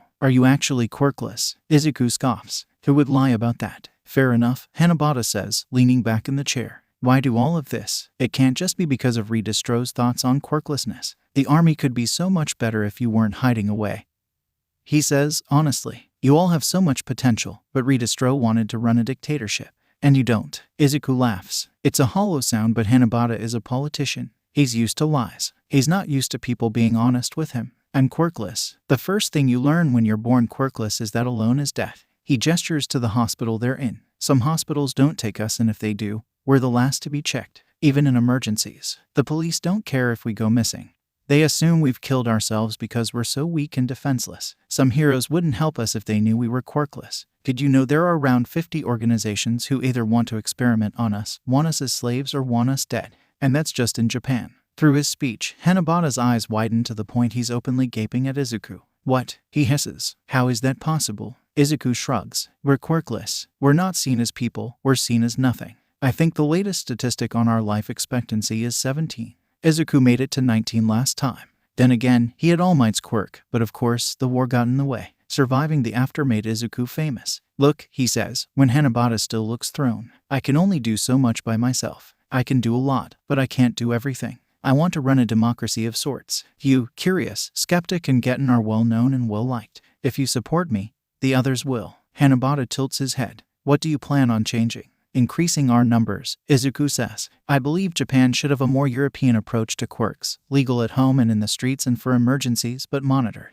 Any crime is classed as a crime. Heroes are pushed to the forefront of our society, which allows the government to indoctrinate the youth into wanting to put themselves at risk when they should be focusing on more preventative measures. Why do you think Endeavor got the power he did? People knew about his crimes before I gave everyone a push, but no one said anything. Why? He was the number 2 hero, Hanabata says, and Izuku can see the idea he's presenting click in his face. Of course, the commission were always going to back him because he was theirs. They couldn't let him be seen as the villain he was. Not when he signed that contract to be a hero. He knows what Izuku wants, and by the look of his lips twitching, he wants it too. We don't need to fight the government, Izuku says, quietly. Not if the entire public wants change. And you believe yourself capable enough to change their views? Hanabata asks. But he's not truly asking. He knows. He knows Izuku has a plan that has the strong potential to work. Not that Izuku would let such a plan fail. He needs this to work. For the sake of his friends and family, but also for the sake of the world, for humanity. If he doesn't stop the army, if he doesn't stop the League, there will be nothing but terror and panic and death. Ida collapsing. Aizawa bleeding out while Kurogiri screams in a distorted voice. Todoroki burning up. Uraraka and Asui disappearing under a building. Eri, so small and so young, clutching Izuku as they wait for a death that never comes. This is his one and only second chance. He's not messing this up. Yes, Izuku says. And I have just the plan to get us there. Spinner, Magni, Compress, and Jurin, for twice, are emailed. The emails are detailed, listing both the pros and cons of them moving to Deku City. The emails even include free transportation if they wish to come and see before they commit to the move. The Uraraka family get a similar email. One that offers them a permanent working environment in Deku City with no issues about unlicensed quirk use. Todoroki, Fayumi, and Natsuo receive the same emails about possible work and options of housing if they so choose. Multiple emails are sent to charities and organizations focused on villainous quirks and mutation quirks. The emails offer housing, employment, and a freedom to be who they want to be. The final email is sent to Principal Netsu. It lays out the plan, the idea behind it, and the ways in which to change certain things around if need be. Each email is sent. Each email is received. Skeptic is a tall, lanky man with long black hair and a long nose. He gives off an aura like Redestro, one of a snake in the grass. Long fingers are hidden in his pockets and there is no smile to his lips. But Izuku knows he's being watched by him. Izuku knows he should be intimidated. He knows there should be instinctual fear lingering in his veins, a need to distance himself, to protect himself from the possible predator before him. He's not. Shikazoku Tomoyasu stares him down and Izuku doesn't even twitch. He leans against Gigantomasia's leg, close to his knee. He had started to leave when Skeptic approached and decided that sitting for this conversation would be easier considering his injuries. Gigantomasia is warm and a capable fighter. The idea of being safe next to such a beast should terrify him. Only months ago, he was hearing horror stories of the man he now rests against. He heard of the destruction he created all because his master told him to. Now, he's supposedly his bodyguard. You're our new leader, Shikazoku says, plainly, with no inflection to his voice, and Izuku nods. Hi, Skeptic. He greets and the man tilts his head at him. I assume you heard about my plans. He stills before consciously relaxing. How do you know about that? Izuku snorts. You're certainly living up to your name, he says and then shrugs. Back in the after, everyone knew not to trust CCTV because of the man before him. Aizawa's underground training and Hawk's assassin training certainly came in handy when trying to dodge them. I know because I do. It's not a quirk. No, Izuku says, blandly. I'm quirkless. Then how? Izuku sighs, leans his head back against the leg behind him. I could tell you, but you'll think it's bullshit, he says, holding up his hand when Shikazoku opens his mouth, so he closes it. You will. I know you don't trust me and honestly, I'm glad about that. It means you care about these people. You don't have to trust me, but you do have to work with me. No, I care about these people too and I want to help you. All of you. Shikazoku stares at him and straightens. He clenches his jaw and then sighs. Prove it, he says, finally, after a long minute. What? Izuku asks, caught off guard. He lifts his head, makes eye contact. Prove you're not just talk. He speaks. You have a year. A year. He continues, confused, and Shikazoku smiles an Aizawa-level creepy smile. It even makes Izuku shiver. A year to prove you're going to do something good here. If not, I'll show you that you're not the only one who can kill. With that, Shikazoku turns and walks away without so much as a backwards glance or goodbye. Long legs and a black silhouette. Izuku watches him leave and then groans. Come on, Makia, he says, and a large hand comes down to slowly and gently wrap around him. I want to sleep. He pauses, looks at a face he's starting to implicitly trust. Oh fuck, he whispers. How am I going to explain this to Mum? And Ko gets the message from her son to meet outside, in the park by their block of flats and goes, curious, when she sees the giant of a man sitting next to the swings that her son occupies. Her son, who has bandages wrapped around his arm and bruises marring the side of his face, she freezes. Fear curls up her throat, makes her hands shake and her quirk burn. He's not a baby anymore. She can't pull him towards her, towards safety. Izuku, she asks and her voice wavers but her boy smiles at her. A smile she only remembers seeing before that fateful day. Mom, this is Makia, he says, patting the giant's arm, and she watches in shock as said giant rises to his feet and bows low to her before settling back next to Izuku. Midoriya-san, he rumbles. His cheeks are pink. He's not meeting her eyes. Izuku also seems to be in shock, but then he's laughing. And he sounds so much like himself her heart breaks because she would do dangerous, reckless things for him. For his happiness. I can't believe you're shy, Izuku says and grins at Inko as if he's not currently injured. He's supposedly my bodyguard now, he informs her. I've made some new friends. Inko narrows her eyes, but she doesn't want to push, not when he looks so happy. Those injuries were taken care of. He interrupts. I'm okay, Mum. I'm more than okay. Inko looks at the boy that isn't her son and is, and wonders if she's a bad mother for not pushing. If she's a bad mother for wanting her child who has been plagued by something for the past months to look this happy all of the time. Inko doesn't mention it. She smiles back and says, I don't think your friend is going to fit in our flat, honey. The laugh she gets, so boisterous and wheezy, is worth her ignorance. Katsuki knows he has some things to get over. In fact, his therapist, yes, his therapist because he's smart and willing to change, is suggesting he write a list because, yes, he needs to be a better person and he's trying. He wants to be better. But when he enters the classroom, ready for the day, only to find the French fuck nearly in tears, he's a little on edge. And then he follows fluttery hands and wide eyes to Izuku. Izuku, who's sitting there, trying to calm the dramatic boy in front of him down. Izuku, who has bruises littering the side of his face. Green meets red. Katsuki ignores every coping mechanism his therapist has taught him as his hands pop in anger. He doesn't even realize he's moved, or speaking, until he's stalked his way to Izuku's desk and is leaning closer, voice a low threat as he asks, what the fuck? It's fine, Kakin, Izuku says, tiredly, and Katsuki narrows his eyes. The few extras spilling into the room take one look at Izuku's face, either gasp or pale, and then turn away. They know better than to involve themselves, and if Katsuki finds out one of these fuckers has injured Izuku, he is going to start hunting people. He can't kill anyone because he wants to be a hero and he needs a clean record for that. but he can make them shit themselves. Katsuki's fingers move on their own, reaching out to grasp Izuku's chin where he's turning away and gently move it to the side so Katsuki can inspect the damage further. Izuku is pliant in his hand. It's easy to ignore his racing heart when his blood is boiling.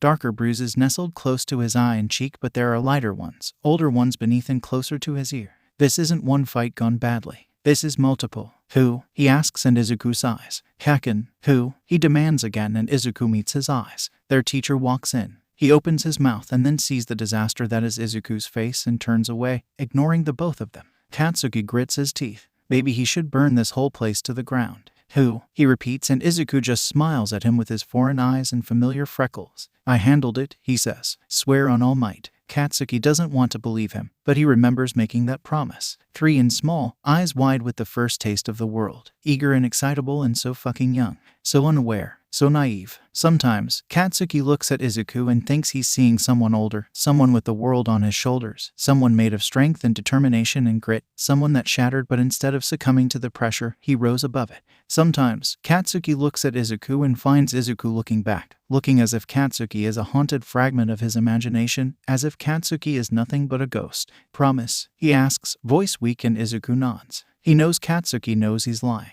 Promise. He lies regardless. Katsuki drops his hand and walks to his seat. The teacher begins roll call. Class begins. Katsuki spends the whole day thinking of Izuku's pale face covered in deep blues and dark purple. Izuku wakes from a long night of research to the smell of fresh bacon and the sight of balloons decorating the house. He's completely baffled, shoulders tensing under the stress of being out of the loop. Stepping out further into the apartment, he looks to find his mum smiling down at the matcha cakes she's made. Mum, he asks and her head snaps up at his silence entrance. Izu, she chokes out. You normally sleep until 10 when there's no school, or you've already left to feed the neighborhood strays. It's a lie he told her at the start to hide his late night and early morning activities. They both know it's a lie. Izuku blinks at her. What's going on? Her face drops. His shoulders, untensing at the sight of his mum alive and well, tense again. What's wrong? Has something happened? He tries to rack his brain for information on the first timeline. There isn't any memorable villain attack or life event that he can think of. The entrance exam is soon, so it's not that. What has he missed? Izuku, she says, slowly.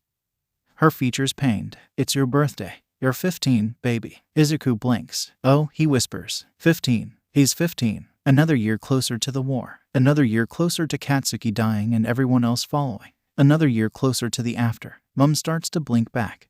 And he knows she's withholding tears, so he walks closer and wraps her in a hug. He didn't mean to upset her. Birthdays in the after weren't celebrated. There were no gifts, no food, no time spent together having a day with family and friends. Surviving was the gift, but being alive wasn't a celebration to be had.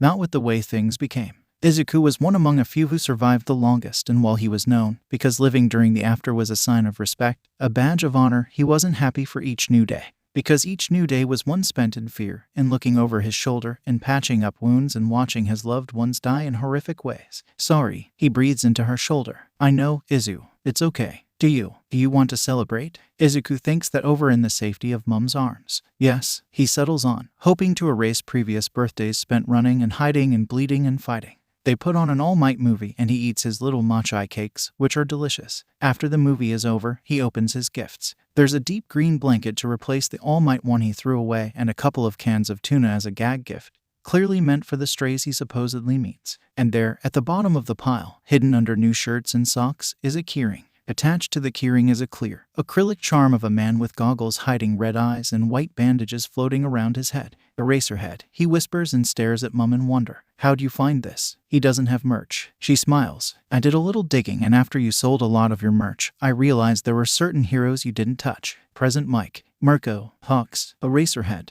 Edshot, Fatgum. You like it? He grins, feels himself tearing up. Thank you, he practically shouts, throwing his arms around her. Her laugh makes him warm and crying into her shoulder is comforting. He loves his mum. She's the best. They spend the rest of the morning like that, curled together on the couch, watching whatever movies Izuku wants. He is comfortable in her space and finds it easy to relax and ignore his responsibilities. For one day, he can prioritize himself. The world can wait. When it's time for lunch, he leaves to actually feed the strays. Maybe having a cover story will help Mum not worry about him. Slipping out of the apartment block, he starts to walk around, looking for any sign of a cat nearby. He walks past an alley with police tape lining it, a clear blood stain on the floor. His eyebrows raise, but it looks like an old crime scene. He keeps walking. Turning a corner, he spots a tail but freezes at the voice. "Hey there, Shinsukus." Izuku would know that familiar, low drawl anywhere. "You hungry?" He gets a meow for his trouble and Izuku spins on his heel before he can see him. He would rather not speak to someone he spent a lot of time with.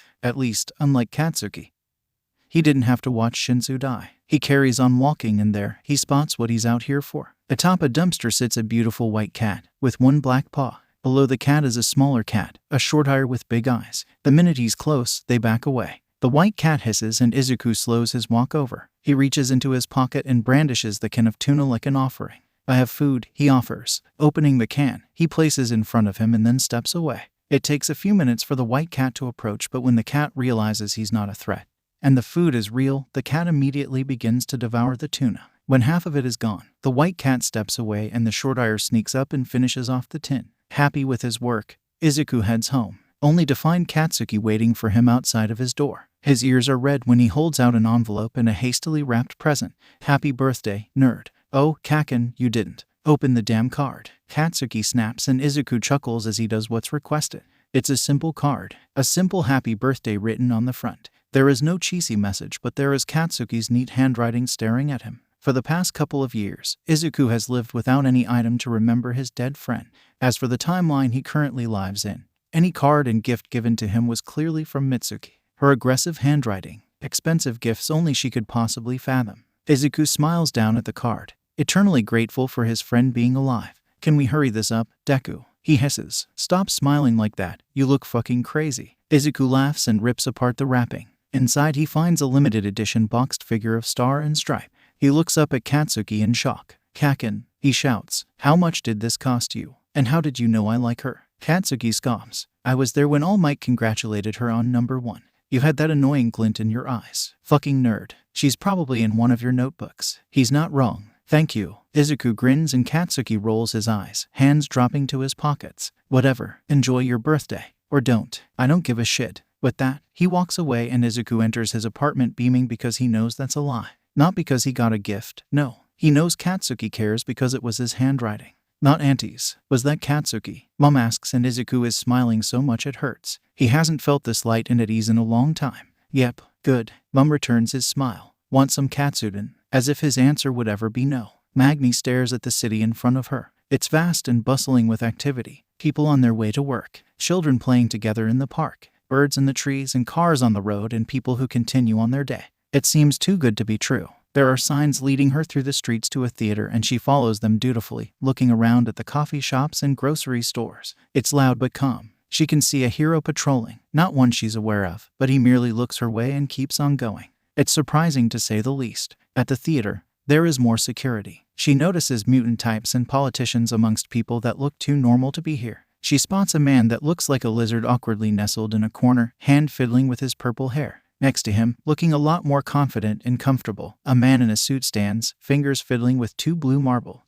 There are families standing together, most notably the Todorokis, with their red and white hair. Magni is surprised to see a man with black hair and burns beside them and wonders if she's seen his face before at the bar she works at. She thinks she has. When he catches her eye, he smirks. She smiles back. Dabai, that's his name. By the window, a man smokes, and Magni knows he's shifty because his eyes watch everyone with a focus only criminals have. Next to him, a person in a baggy shirt and jeans stands with a black and gray mask covering his face. The longer he stands there, the more he twitches. The door opens once again, and they all turn to see an overgrown rat atop a homeless-looking man's shoulder. Well, he would be seen as homeless if Magni didn't know who he was. Eraserhead, an underground pro-hero she's heard about many times. Their paths cross frequently considering the high rate of crime where she lives, and she assumes the rat on his shoulder is Principal Nenzu. She remembers seeing his court case, demanding rights for himself and others. Maybe he's her own personal hero. It's not like she'd ever admit that. There are a few more people with Eraserhead, but she assumes they're more heroes. It puts her on edge, but none of them look like they're about to start arresting people. Before she can wonder further why they're all here, the doors open, and people begin to file into the theater. She takes a seat by the end of the row and 5 minutes later, when everyone is seated, a figure appears from the curtains.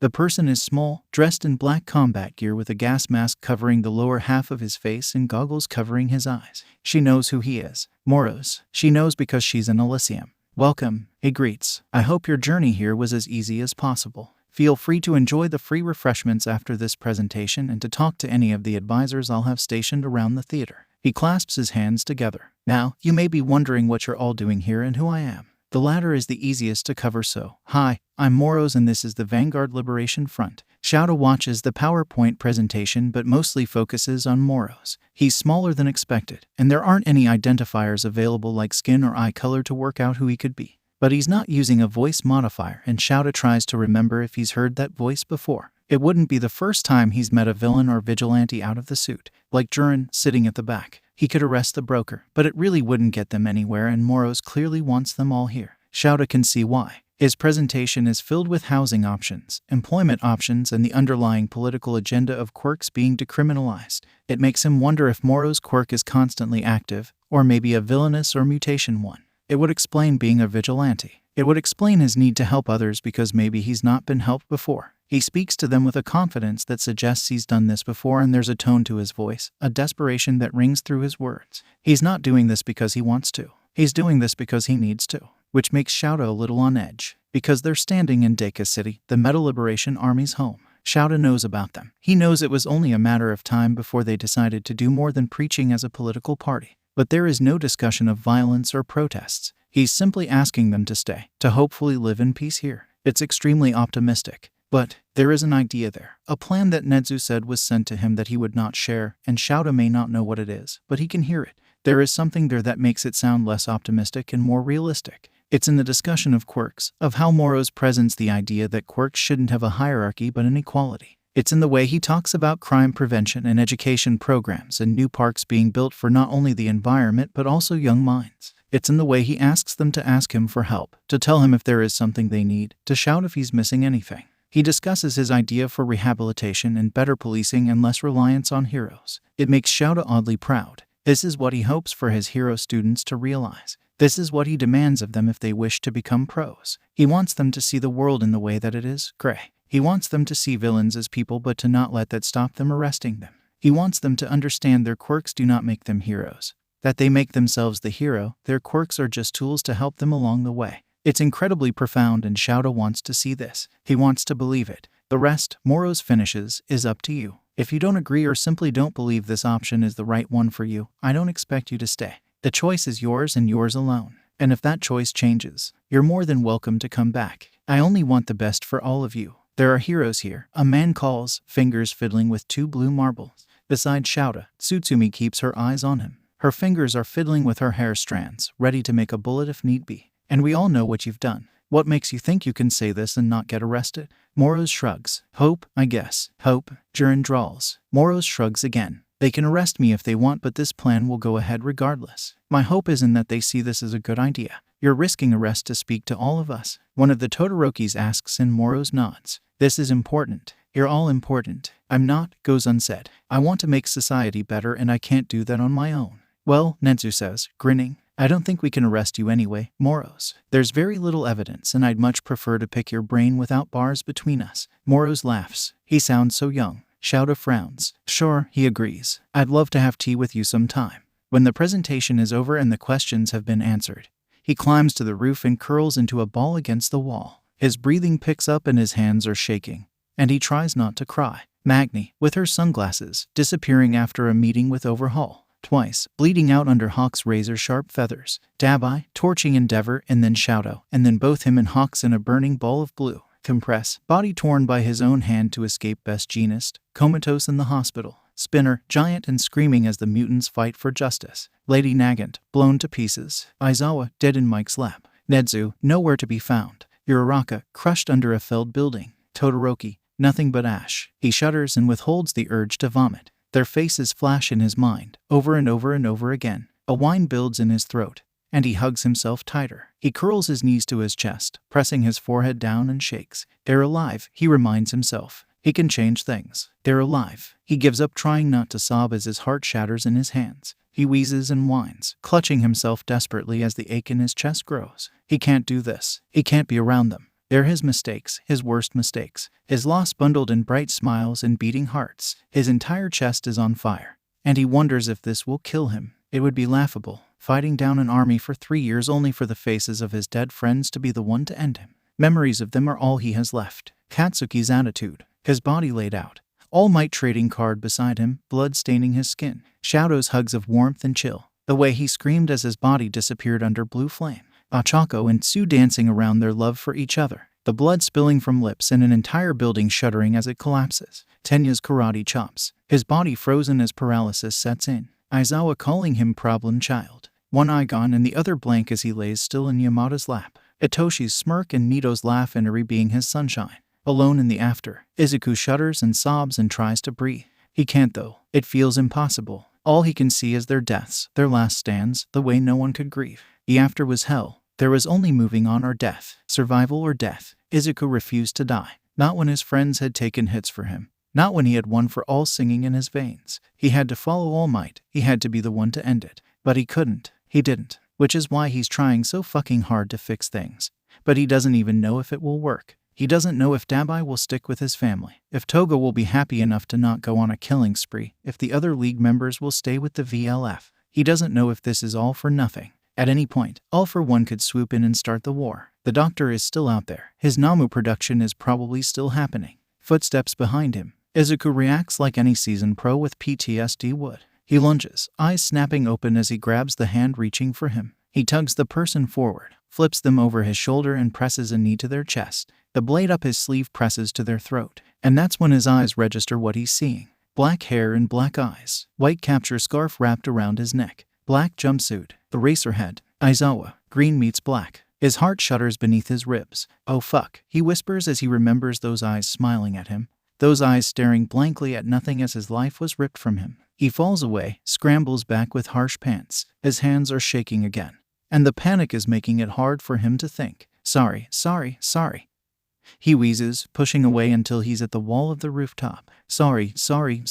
Easy, Aizawa breathes, sitting up and holding his hands in a surrender. Easy, I'm not going to hurt you. I didn't mean to surprise you. You're good, he hisses out. I'm sorry. I know, Aizawa says, and his voice sends him back to days in Yuuei. To training and pranks in Kaminari frying the electrical grid and Sato's baking and Ashido trying to teach them to breakdance. To the USJ, to watching a teacher threaten to expel them days previous, jump into a fight that he cannot win. To the days with Eri, the way he would braid her hair while helping them with assignments. To war, to him losing his eye, his leg, his life. To him never making it to the after. Izuku can't stop shaking. Breathe for me, Aizawa says. In, hold it, out, good, very good. Again, Izuku follows his instructions until his breathing evens out into something less panicked prey animal about to be more normal. Sorry, he repeats. What's got you like this, kid? Aizawa asks and Izuku refuses to freeze, refuses to overthink. He knows, his mind whispers. Fuck off, he whispers back. I'm not a kid, he says, pressing back against the brick so he can watch Aizawa.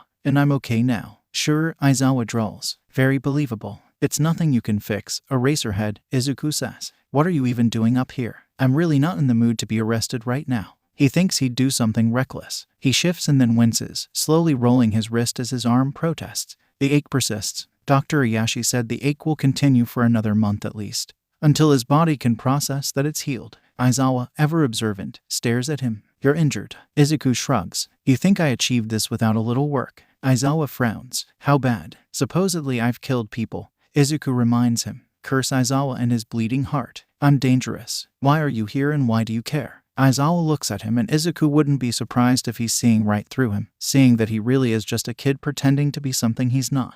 Because no matter what he does, he can never be pro-hero Deku again. That's a man that lost. That's a man who stood on the battlefield with a little girl in his arms and accepted his death. That's a man he can't be. I'm here because I wanted to speak to you in person, Aizawa says, slowly. As for if I care, I do. You seem to be dealing with a lot. Why do all of this? Izuku laughs at that. It sounds empty to his own ears. A little lost, a lot confused. I have to, Izuku says, simply, like it's a universal truth. Midoriya Izuku has green eyes and he's going to save the world or die trying. Why? Aizawa presses. No one else will, he says. I could help, Aizawa says, and no, he's actually a little desperate. Maybe it's the Izuku being a child thing. Maybe it's just Aizawa knowing a hero alone is a hero dead. But Izuku knows he can't speak about this. Not unless it's emergency. Not until the world is fixed. You could, Izuku agrees and then stands. He wonders if this is what the heroes of old felt like when returning from battle. If they felt older in their soul but not their face. If they felt the world atop their shoulders, brittle bones breaking from the pressure. He wonders if that's why they were all so quick to die so young. But I can't tell you. Moro's, Aizawa calls, but he doesn't look back. He walks to the end of the roof and jumps off, cheeks sticky from salty tears and eyes sore. He jumps and runs until he's beside Gigantomachia, who has taken to sitting at the beach when Izuku is at school. "I want to go home," he says, and something inside him cracks, splinters, crumbles. He wants to hug Aizawa, wants to sob into his chest. He wants to smell cigarette smoke on him and feel a steady heartbeat under his ear. He wants to find Yagi and shake him, demand that he be smarter than this, beg for him to be safer. He wants to take all of his friends and lock them in a room, a bunker, a fucking bomb shelter, to ensure they're protected. He'd drug them if need be. Anything to know they're alive and not the bodies he found. Not the bodies they never found. But he can't. Izuku can't change the after. The after has happened, and they lost the war and so many people died. Midoriya Izuku, survivor. Gigantomachia takes him home and he stands in his kitchen and cries until all of his tears have run dry. He cries until his entire body aches. He cries until he can't feel anything, until he's a ghost hiding inside of himself. He methodically showers, wiping his red and sore face, and then curls up on the couch in his comfiest sweatpants and sweatshirt. Mom finds him like that, blanket pulled up to his chin, still sniffling. "I don't want to go to school tomorrow," he whispers, and she sits, bringing his head into her lap, fingers soothing his curls. "Okay, baby," she says, eyes full of concern. "Have you eaten?" He shakes his head, and she nods, not moving. He doesn't know when he falls asleep. He only knows he wakes to the smell of katsudon. It makes him want to cry again. Tsukachi takes one long look at Shouta lounging in his office, rocking back and forth in his desk chair, and sighs. "What happened? Is it that rat villain? Because I honestly think it's just rumors at this point." Shouta blinks at him lazily. Rat villain? He hasn't heard of that one. Last year there was a pig villain that he loved mentioning to Vlad, saying how much the villain looked like his dog and then denying ever knowing the creature's name. As in, the villain controls rats or the villain is a rat. He's dealt with a giant rat roaming the sewers before and it wasn't his greatest week. Hisashi refused to share the bed with him for a whole month until the smell finally faded from his skin and hair. "I don't know," Tsukachi shouts, hands thrown in the air. Surprisingly, he actually looks ruffled by this villain. "No one knows. I have 15 witnesses who all saw different things." Shouta murmurs. "Give me the case file and I'll look into it. If this villain resides in the sewers, he will have to refuse. It's only logical when he has his husband to think about and how nice it is to sleep in his arms." "You mean you'll consult your group of loyal vigilantes and find out what they know?" Shouta fits him a blank stare. "I don't know what you mean." Tsukachi's lips twitch. Vigilantes are a gray area when it comes to policing and heroes. Any vigilante is supposed to be arrested on sight, immediately and with little fanfare. But some vigilantes toe the line just enough that arresting them would do more harm than good. They patrol areas that most heroes don't, the places with high crime and civilians that would never trust a hero. Vigilantes are also an excellent source of information. They usually know more than heroes considering their affiliations with the underground, and most are easily bribed. Speaking of vigilantes, Shouta starts. "What's the procedure if a vigilante is a kid?" Tsukachi blinks at him. There isn't one. But we have laws for minors. Below 14, they legally can't be punished. Above 14 but below 18, they'd probably be put in a juvenile detention home. "Why?" Shouta hums, thinks of Moro's and how small he was, how young he sounded. A boy he doubts is any older than 16. He hopes, prays even, that the boy isn't younger than 14. And if he is, if this really is a preteen doing all of this, he thinks he might quit being a hero and a teacher and go out to the woods to live and whittle spoons. The idea is insane, preposterous, but there is a worrying tug in his gut that maybe the boy is younger than his students, younger than Hitoshi. "Eraser," Tsukachi starts, watching him, eyes dark and intense and knowing. "Is one of your vigilantes a kid?" Shouta can't lie. Well, he could. One flash of his quirk and Tsukachi's would be useless. But Shouta rarely lies. He has no need for them unless they're logical, unless it's an emergency. "I don't know," he says, honestly. Tsukachi's eyebrows raise, detecting no lie, but sensing the hesitation. For all Shouta knows, Moro's could be a very young-sounding 30-year-old. He doubts it highly, would even stake his career on it, but it could still be a possibility. Either way, Shouta can't let Moro's be put in a prison. He probably, definitely, is a murderer, nor should a person with that much talent be placed in a detention home. Most importantly, he can't let Moro's continue as a vigilante. He's young and needs proper guidance, and with it, he could be a fantastic hero, one that shows more potential than all of his second-year hero students. He needs to speak to him again and build rapport. He needs the boy to talk to him, and hopefully, trust him. He also maybe needs to consider buying a bigger apartment or asking Hitoshi if he would be alright with sharing his room.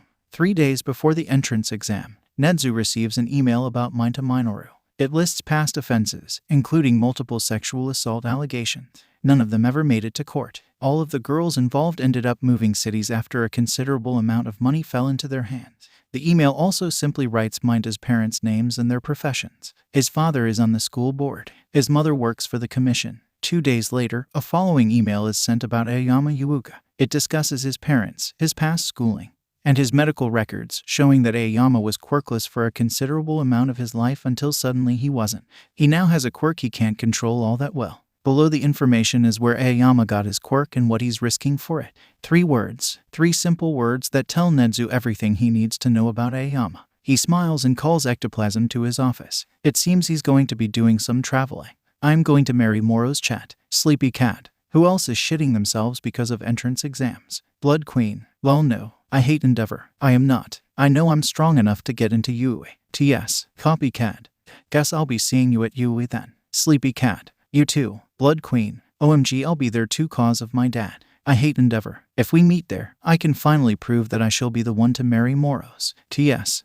Dabai takes one look at Yuuei and then looks to his baby brother and sighs. Being designated babysitter, Fayumi is at work, Natsuo is back at school, and Mother is at her appointment at the hospital is a lot more work than he expected. Shoto is a jittering mess of nerves beside him. And that means he keeps shaking his head to displace his two-toned hair. Every 5 minutes, he shakes and his hair flutters. Then, 5 minutes later, he does it again. Shoo, he says, hand dropping to rest on his head. You're giving me a migraine. Shoto raises his eyebrows at him and then turns back to the school. That's not my problem. You're going to get in. Dabai says, and Shoto huffs. Obviously, he retorts. I'm a Todoroki. Yes, Dabai says. But you're also smart and more than capable. Do you want to be a hero? It's a question he's asked multiple times. The answer has never changed. Yes, Shoto replies. Then go be a hero, brat. Dabai says, affectionately, and shoves Shoto towards the gates. Not all heroes are brats. A voice behind them speaks up, oddly familiar, and Dabai turns only to meet very familiar eyes. Golden eyes, golden hair, blood red wings. Takami Keigo. Hawks, Shoto asks, scanning him over much like Dabai's. Keigo is older now, with facial hair and new scars. He's still got the same cheeky grin to his lips, but he's put on muscle. He's lean, but Dabai won in the height department. Hi, Keigo greets, feathers puffing up. It's so familiar, it makes Dabai ache. Todoroki. Shoto, right. You're going to ace this. Shoto narrows his eyes. Because I'm. Dabai once again drops a hand to his head and applies some heat. Not enough to injure. It takes more than that anyway for a Todoroki to burn, but enough to steal his attention. Shoo, he says. Go be a hero. Be a better one than Bird Boy here. Hey, Keigo squawks. I'm number 2. Dabai makes the show of meeting golden eyes and then slowly dropping his gaze down and up again. When he finishes back on his face, Keigo's ears are flushed and that sharp look is focused on Dabai's mouth when he smirks, tongue flashing with his piercing. Keigo did always have a thing for something shiny. He goes to speak and it's Shoto's turn to nudge him in the ribs, and by nudge, he means an elbow straight into bone. Stop looking at a pro hero like that, Shoto says with disgust. Bye. With that, he rushes off, clearly ignoring his own anxiety in favor of not having to watch Dabai flirt. Dabai rubs his ribs with a groan. Little Menace always did hit hard, even with baby fists. Baby fists, Keigo parrots, and Dabai rolls his eyes. He's surprised Keigo doesn't remember, but then again, Taoya wasn't heavily scarred and had blood-red hair, the color of Keigo's wings, bleeding into pure snow. Taoya was small and lanky and weak. Dabai has shed that skin like a snake. Literally. Little brother, he says. Never have them. They're annoying as fuck. Keigo tilts his head. You're not Natsuo-san. Dabai snorts. Oh, I forgot you and Trashkin Fire were friends, he says and starts to walk away. The Todorokis have 2 brothers. Keigo shouts after him and Dabai grins. I know, Birdie. Keigo doesn't give chase and Dabai is thankful. He doesn't think his heart could take it. Izuku rolls his wrist as he walks past Yuui's gates. For a moment, he pauses just inside. He stares at the building, the trees, the concrete beneath his feet. For a moment, he can't breathe. He remembers what happened here. He remembers the lessons, the practicals, All Might being a constant figure in his life, Aizawa-sensei an ever-present rock to lean against. He remembers the dorms, laughs, tears, terrible cooking and movie nights, warm blankets and cold coffee, the smell of burning, the smell of perfume, the smell of sweat, the arms over his shoulders, hands in his hair, muttered words, and booming shouts. He remembers how silent it was after Katsuki's death, the scream when Ishido's found Kirishima's body. The rooms dwindling as more and more went to fight and never returned. The emptiness, the chill in the air. He remembers when it finally fell. Nezu never left its walls. Like a captain on a sinking ship, Nezu refused to leave. Until the end, he said as they fled. The after had claimed many that night. He remembers Monoma dragging him away. For a moment, his breath gets launched in his throat, and then a warm palm is pressing into his shoulder. "What the fuck are you staring at?" Katsuki asks. Warmth blooms from his palm through Izuku's uniform and into his bones. The moment passes. He inhales. "I'm good," he says in response. Katsuki rolls his eyes and pushes him forward. Izuku willingly allows himself to be manhandled through the crowds and towards the exam room. He sees Ida standing with Yaorazu, heads dipped as they converse. Monoma stands close by, happily talking to a blank-faced Todoroki. In front of them, Uraraka is skipping towards the exam room,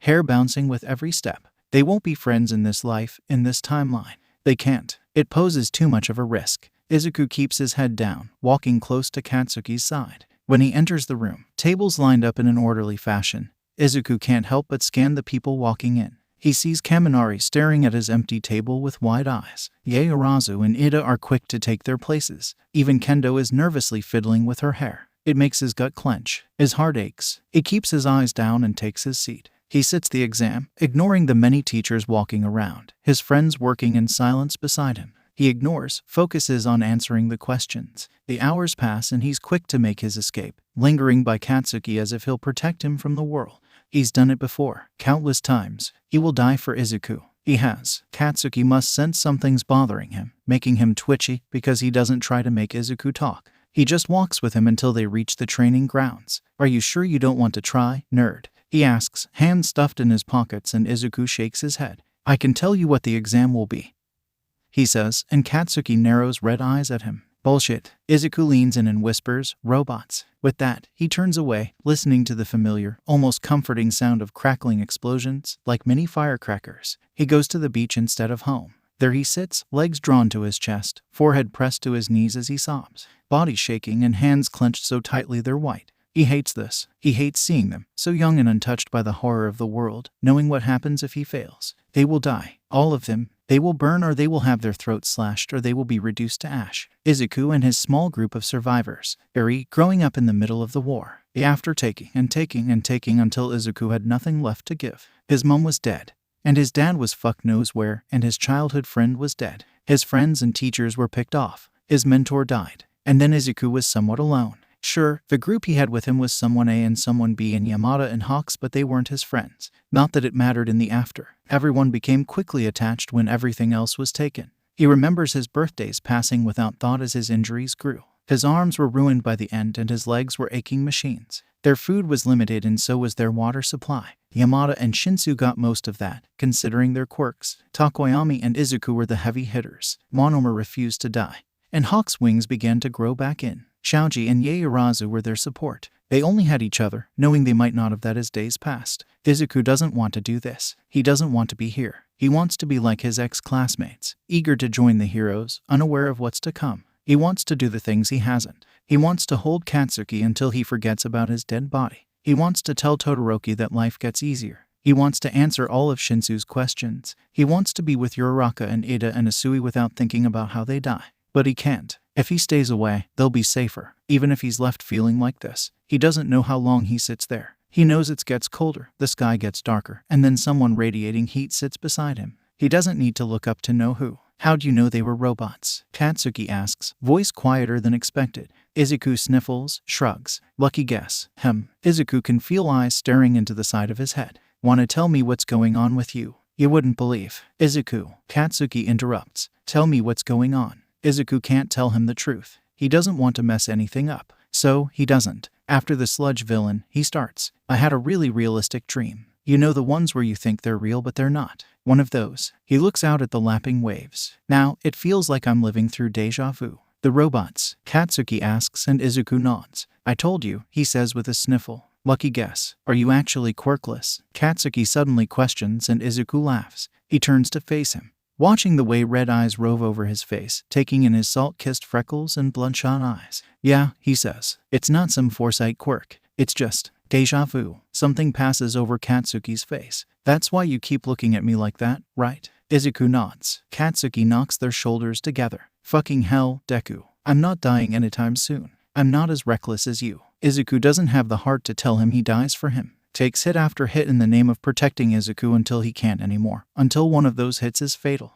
I don't want to lose you, Izuku whispers, turning away as his voice breaks. The waves continue to lap against the shore. The sand shifts beneath his weight. The sky darkens as night sets in. And then a warm hand drops to his hair, ruffling it none too gently. Stupid Deku, Katsuki chides, but it's oddly soft. I'm great explosion murder god dynamite. Ain't nobody killing me. Izuku snorts with amusement despite the fear and worry and sadness swirling in his gut. He leans into Katsuki, waiting for an explosion that doesn't come. Katsuki lets Izuku lean against his side, arm wrapped somewhat awkwardly around his shoulders. Promise me you'll be careful, Izuku says, quietly. Deku, promise. Katsuki sighs. His forehead knocks into Izuku's temple. I promise, shitty nerd. After a moment, he adds, swear on all might. I hate endeavor. I assume copycat is Monoma. T.S. Blood Queen. Wait, what? N-E-I-T-O. Copycat. Ooh, hi. Blood Queen. It's H-I-M-I-K-O. Copycat. What? H-I-M-I. You're marrying him too. I hate endeavor. This is awkward. T.S. Copycat. Why was I ever confused about who you were? The T.S. The user. It's all adding up. But also, H-I-M-I-W-T-F. Blood Queen. Wait as in Todoroki Shouto. I hate endeavor. Yes. Hello. T.S. Blood Queen. W-T-F. He hated and I. Copycat. Hear me answer my fucking texts. Sleepy cat. I finally sleep and miss the tea. Feeling betrayed. I hate endeavor. Who are you? I didn't see anyone with a cat quirk today. T.S. Sleepy cat. Wouldn't you like to know weather boy? Izuku finds the following days passing in a blur. Spend time at the beach. Train with Stain. Ignore the increasingly more concerned looks he's getting from the man, and how he seems hyper-focused on their surroundings. Check in on Elysium. Eat. Sleep. See Katsuki because he won't stop demanding Izuku's attention. Repeat. Day in, day out. When he gets his Yuuei letter, he opens it alone. He got in, and Nezu wants to meet. It's such a change from the norm it snaps him back into his body. Rapidly blinking at the letter in his hand, he scans over the words again until he hits the penultimate paragraph. Our first Quirkless student. Oh, Izuku almost forgot about that. When he went to Yuuei the first time, he tried out for the hero course and had All Might's quirk. He wasn't quirkless back then. Well, he was. He may have had one for all running through his veins, but he was still quirkless. Is everything okay, honey? Mum calls through the door. He looks up from his desk and goes to open the door. He's met with concerned green eyes. I got in, he says with a smile, and she's immediately tearful, pulling him into a hug that makes him go limp. All of his muscles relax, and he shuffles impossibly closer. I'm so proud of you, baby, she says, kissing his forehead. Katsuden for dinner in celebration. He laughs and she hugs him again. And again, and again. Moments like these make him forget his troubles, makes him forget his long list of things he must do. It calms him, soothes the loneliness in his heart, the tsunami of emotions crashing against his ribcage every time he breathes. The following day, his mum and him go to Yuuei to have this meeting. Entering the school a second time doesn't take away the emotions seeing the building stir up. It's almost like coming home, almost like losing his home too. He keeps his eyes on the ground and walks the familiar route to Nezu's office. His mum is mostly quiet beside him, occasionally gasping as she takes in the sight that is Yuuei. Of course, because it's Nezu. The door opens before Izuku can even get there. He opens the door wider and steps in, his mum following close behind. Nezu sits behind his desk, teapot and cups set up as he clasps his white paws together. Welcome, Nezu speaks when they enter. Please, take a seat. I'm Principal Nezu. Thank you for meeting with me today. Hello, Nezu-san, Mum says, with half a bow, settling into a seat opposite Nezu. Izuku sits beside her. Yuuei is a wonderful school. Thank you for having us. Of course, it's my honor to speak to you both, especially you, Midoriya-kun. Nezu's black eyes fix on Izuku. Your test results are very eye-opening. They are, he asks, head tilted. Sure, he didn't revise as much as he did before, but that's because he felt comfortable taking the test. He's fluent in English and Japanese. Maths and science come naturally, and the questions about heroes and morality went by without a hitch. Izuku spent multiple lessons with Aizawa learning about hero law and many more on how to find loopholes. Or, if something needs to be done, lessons on how to break those laws. One of the highest we've ever had, Nezu says with a sharp grin. He pushes over his test paper, displayed on the front in big, bold writing that is clearly Aizawa's is in 96. Izuku stares at his paper. His mum gasps. Oh, Izu, you're so smart. Thank you, Izuku says, slowly. He looks up at Nezu. But this isn't what you really wanted to talk about. Nezu's smile sharpens. No, you're correct. Though I am thoroughly impressed with your score and wish to pick your brain sometime in the future, it's not the reason for this meeting. His quirklessness, Mom says, and Nezu nods. Yes, Midoriya-kun will be the first quirkless student through Yuuei's doors. I wish for us all to be on the same page about this. Yuuei will do its best to keep your information hidden, as we do with all our students. However, I'm intelligent enough to know it might not take long for someone to find out about your status and share it. Nezu leans forward. If this happens, know I will do everything in my power to stop any rumors and keep you safe. Safe, his mom repeats. Reporters will say I'm taking a spot for a quirk kid. Izuku fills in. Or, they'll say Yuuei is taking me on as a pity case. They might even imply that Yuuei shouldn't be the top hero school because of it. But you're not even trying for the hero course. Izuku shrugs. Everyone knows the sports festival allows anyone who gets to the final round a shot in the hero course. People will either see me as a threat to quirk kids or see me as too weak to be able to handle myself around so many of them. Mom's eyes blink back tears and Izuku smiles at her, trying to be reassuring. This type of discrimination isn't something he hasn't faced before. They both know it. Are you planning on trying for the hero course? Nezu asks, taking a sip of his tea, looking far too interested. Izuku meets his eyes. No, but I don't think I have much choice in the matter. He does. He's confident enough his own abilities to ignore Katsuki if he wants, but there's something about Katsuki wanting Izuku by his side that has him indulging in his own selfishness. He wants to be with Katsuki too. If Katsuki wants him to actually try in the sports festival, he's going to try. Oh, Nezu asks and Izuku's lips twitch. My friend wants to be the #1 hero, but he doesn't think he will be if can't beat me. Katsuki, Mom says with her own smile. Izuku contemplates what he's about to say and decides it's best to deal with his mom's wrath and gauge Nezu's thoughts than simply staying silent.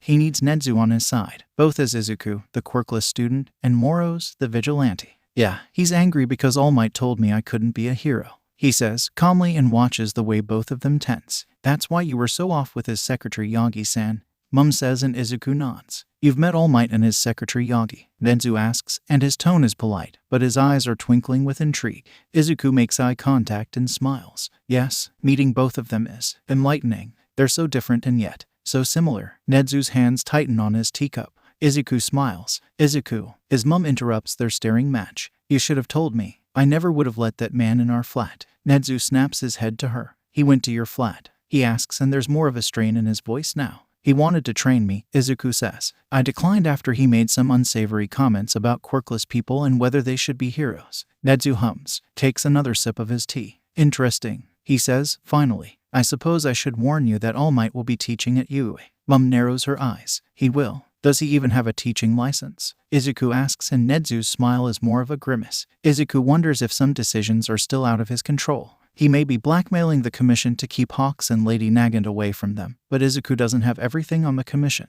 If they want All Might to teach, then he shall teach. Of course, Izuku knows he never took the teaching path to actually become a teacher. He's looking for the 9th successor to One for All. Izuku wonders if Miria will do a better job of being 9th than he did. I would not employ someone incapable of taking care of the students here, Nezu says, diplomatically. Izuku nearly laughs. Speaking of which, if All Might does find out about you being here, and he acts unbecoming of a hero and teacher, please speak to me. I will handle it. Izuku raises his eyebrows. No offense, but I'll have to see it to believe it. Izuku, Mom hisses, but Nezu cackles. Understandable, Midoriya-kun. I hope to prove you wrong. He places his tea down. Do you like chess? Izuku is sent back to the after, hidden away in the common room as Monoma and him go head to head. At the start, Monoma beat him time and time again. You play with your heart, he'd said with a laugh. You won't sacrifice your pieces even if that means losing. It had been more than a game. Izuku did always hate losing people needlessly. He'd much rather sacrifice himself than watch his friends get hurt.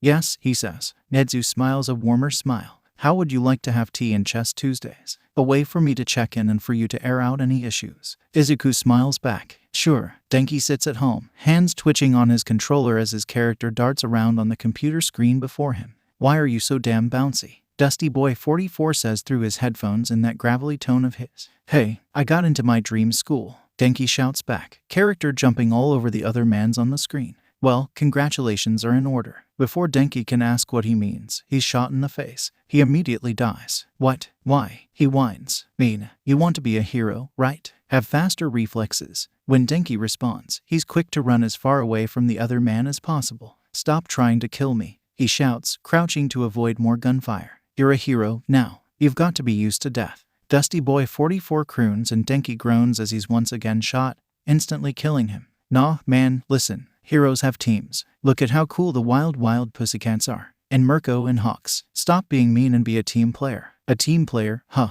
yeah, Denki says, ducking behind a low wall, picking up ammunition. You know, like how you can have offensive members and defensive members, sometimes support or a healer. Depends on what game really. The other man hums. Denki turns his character and immediately gets murdered. He groans. Dude. Tamura finds himself standing before his sensei a few hours later, grin spreading across his lips, and says, I need to speak to Jurin. About what? All for One asks, curiously. Kurogiri even pauses, tidying up the glasses to fix yellow eyes on them. I need to find teammates. Oh, All for One presses. Whatever for? You want Kurogiri and I to take the doctor's Namu and kidnap those hero brats? Right. As much as I'm an offensive player, I'm useless against Eraserhead. So is Kurogiri. Tamura explains, hand raising to scratch his neck. I need more competent players. I'm sending you with street thugs. Tamura interrupts and tenses. When no slap or reprimand follows, he continues. Street thugs are cannon fodder. If All Might and Eraserhead are going to be there like your report says, then I need players that I can work with. Useful players. All for One sits in silence for a moment, clearly weighing up his words. Then his lips spread,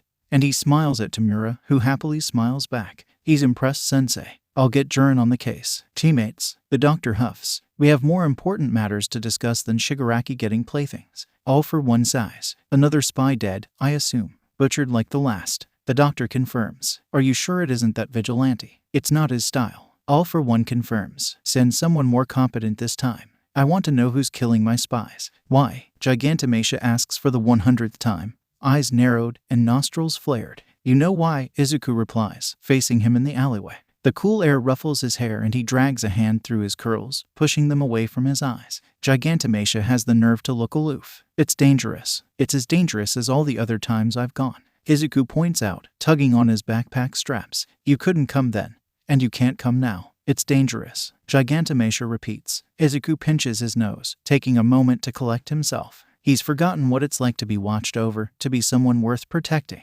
Sure, during the war and the after, pro-hero Deku was everyone's symbol of strength and survival, but he wasn't exactly protected. He had to fight just like the rest of them did. Midoriya Izuku is only a quirkless kid. No one important. Makia, I need to go to school. You need to go to the front and make sure no one is messing anything up. Gigantomachia doesn't move. Izuku sighs. Time to pull out the big guns. I'm going to a hero school. I will be safe. If I am not, then you're allowed to come and get me, okay? But I really need you at the front. Please, Makia. Hiding Gigantomachia at the front is the only one to keep him hidden and away from All for One. Izuku may have mentioned him to his senior leadership team. Just a subtle discussion about a man with no face and a love of quirks. It's an appeasement order, quickly followed by a shoot-on-sight order if he starts stealing quirks. Gigantomachia stares at him and then huffs. Be safe, he growls and then lumbers off. Izuku breathes a sigh of relief and turns, racing off to Yuuei. On one train, racing down the steps, across the street, and then he's there. He finds it easier to exist without paying much attention to the people around. Just enough to be safe, enough to ensure he won't be attacked, but that's all. If he focuses on individual faces, if he allows himself time to exist amongst them, he knows he will break. After all, if his plan doesn't work, all of these people will end up dead. Thankfully, he left early to have this conversation and dodge Katsuki so he didn't find out about the giant in question, meaning by the time he's skidding towards the gates, he's not at all late for his first day. He keeps his head down as he heads to 1 degree Celsius. He enters quietly and searches the seating plan on the board for his desk. Taking his seat, he watches as people start to fill in. Many of them are unfamiliar, considering he was never in 1 degree Celsius, but he knows a couple of their faces, either from the sports festival or the after. Thankfully, because of the unfamiliarity, he doesn't run the risk of a panic attack or a flashback. He relaxes into his seat, still alert but calmer than he has been. Well fuck. Shinsu Hitoshi walks in and Izuku can feel the blood rush from his face. Izuku drops his gaze before Shinsu finds him staring and grips the desk in a white-knuckled grip.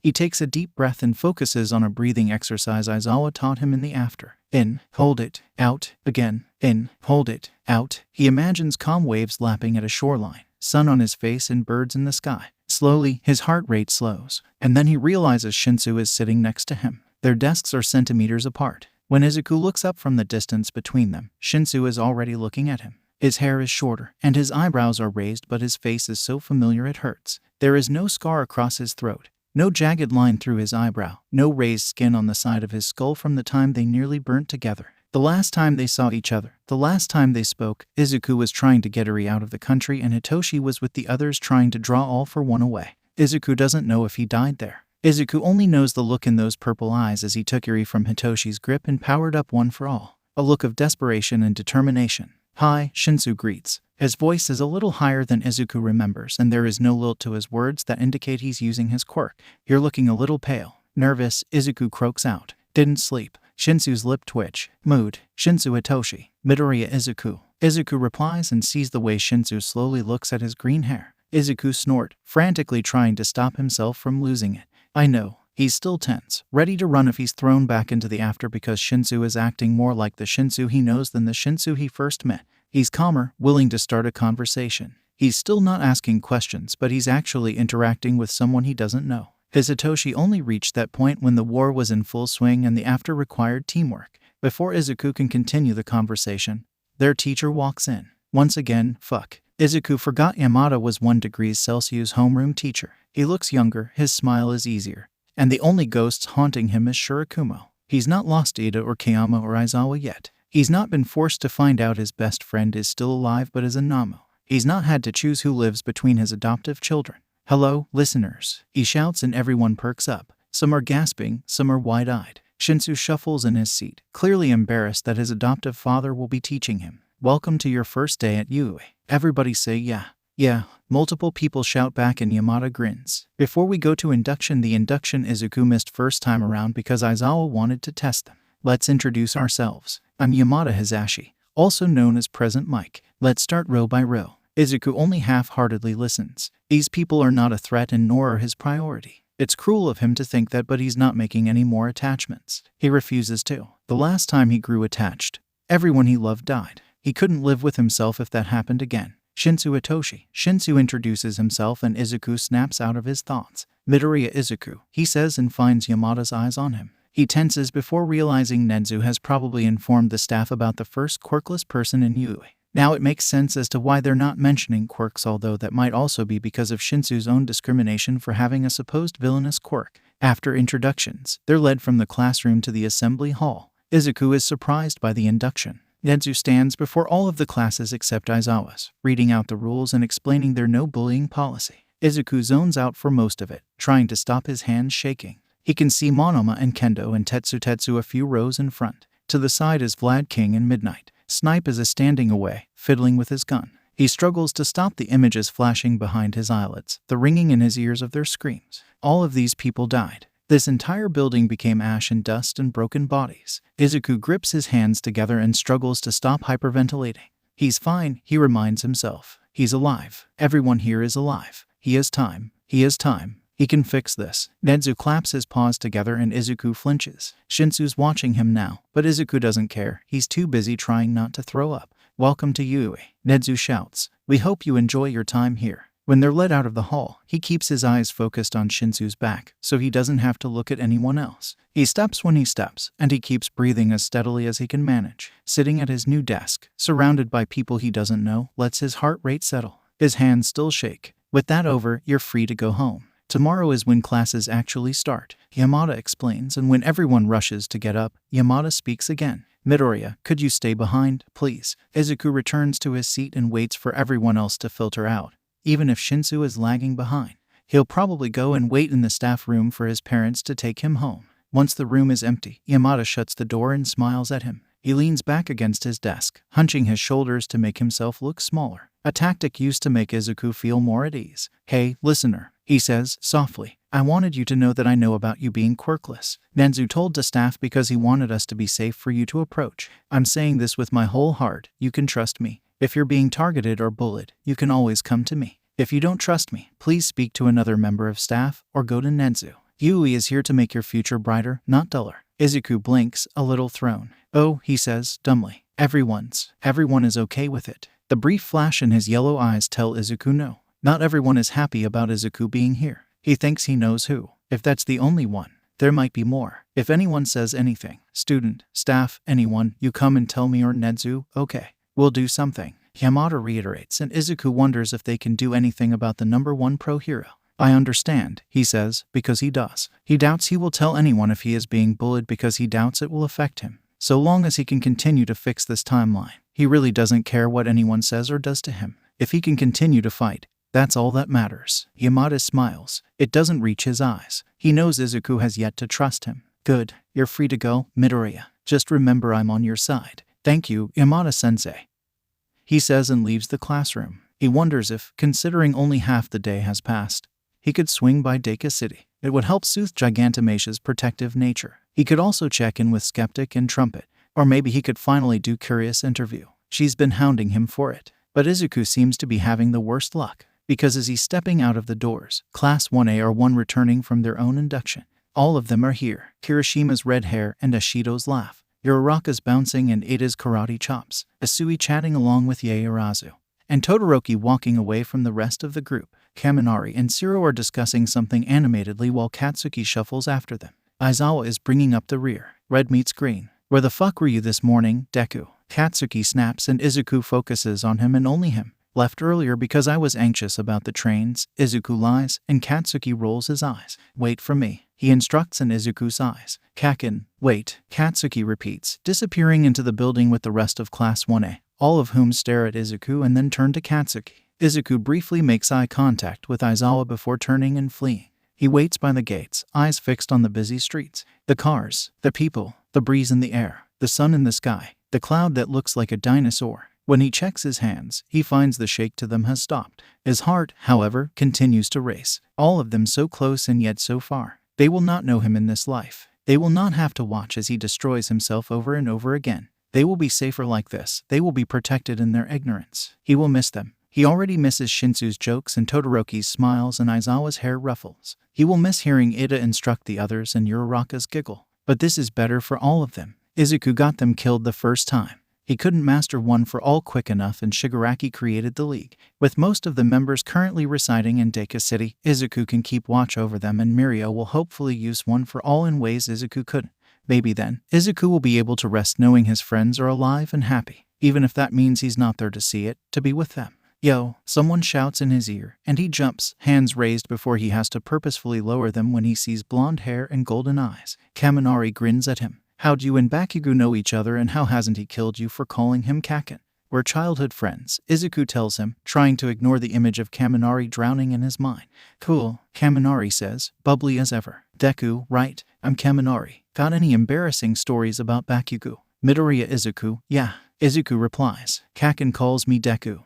I don't think you'd like me telling you. Come on. Another voice joins and as Ashido appears, curling an arm around Kaminari's waist. All he sees is her face as her acid started to burn through her skin because of Gigantomasia. There's got to be something. I'm Ashido, by the way. This is Midoriya, Kaminari introduces. Midoriya, huh. Kirishima appears with his shark teeth shining as he grins. Nice to meet you. I'm Kirishima Ijiru. Hi, he says, more than a little overwhelmed. And as more of them round the corner, he can feel the panic attack settle in. His hands shake, his vision blurs. His knees feel weak. Almost all of his classmates died. All of their deaths were horrific and painful. All of them left scars behind. Shinsu was quieter after Kaminari drowned. Monoma couldn't cope with being alone when Kendo died. Yaoyorozu pushed herself after Jiru became ash. Everyone changed. They had to. It was life or death. Izuku couldn't give up, even if he desperately wanted to. He was their last hope and Eri was still breathing. She was his priority. She still is, even if she will never know it, will never know him. Stop harassing a fellow student.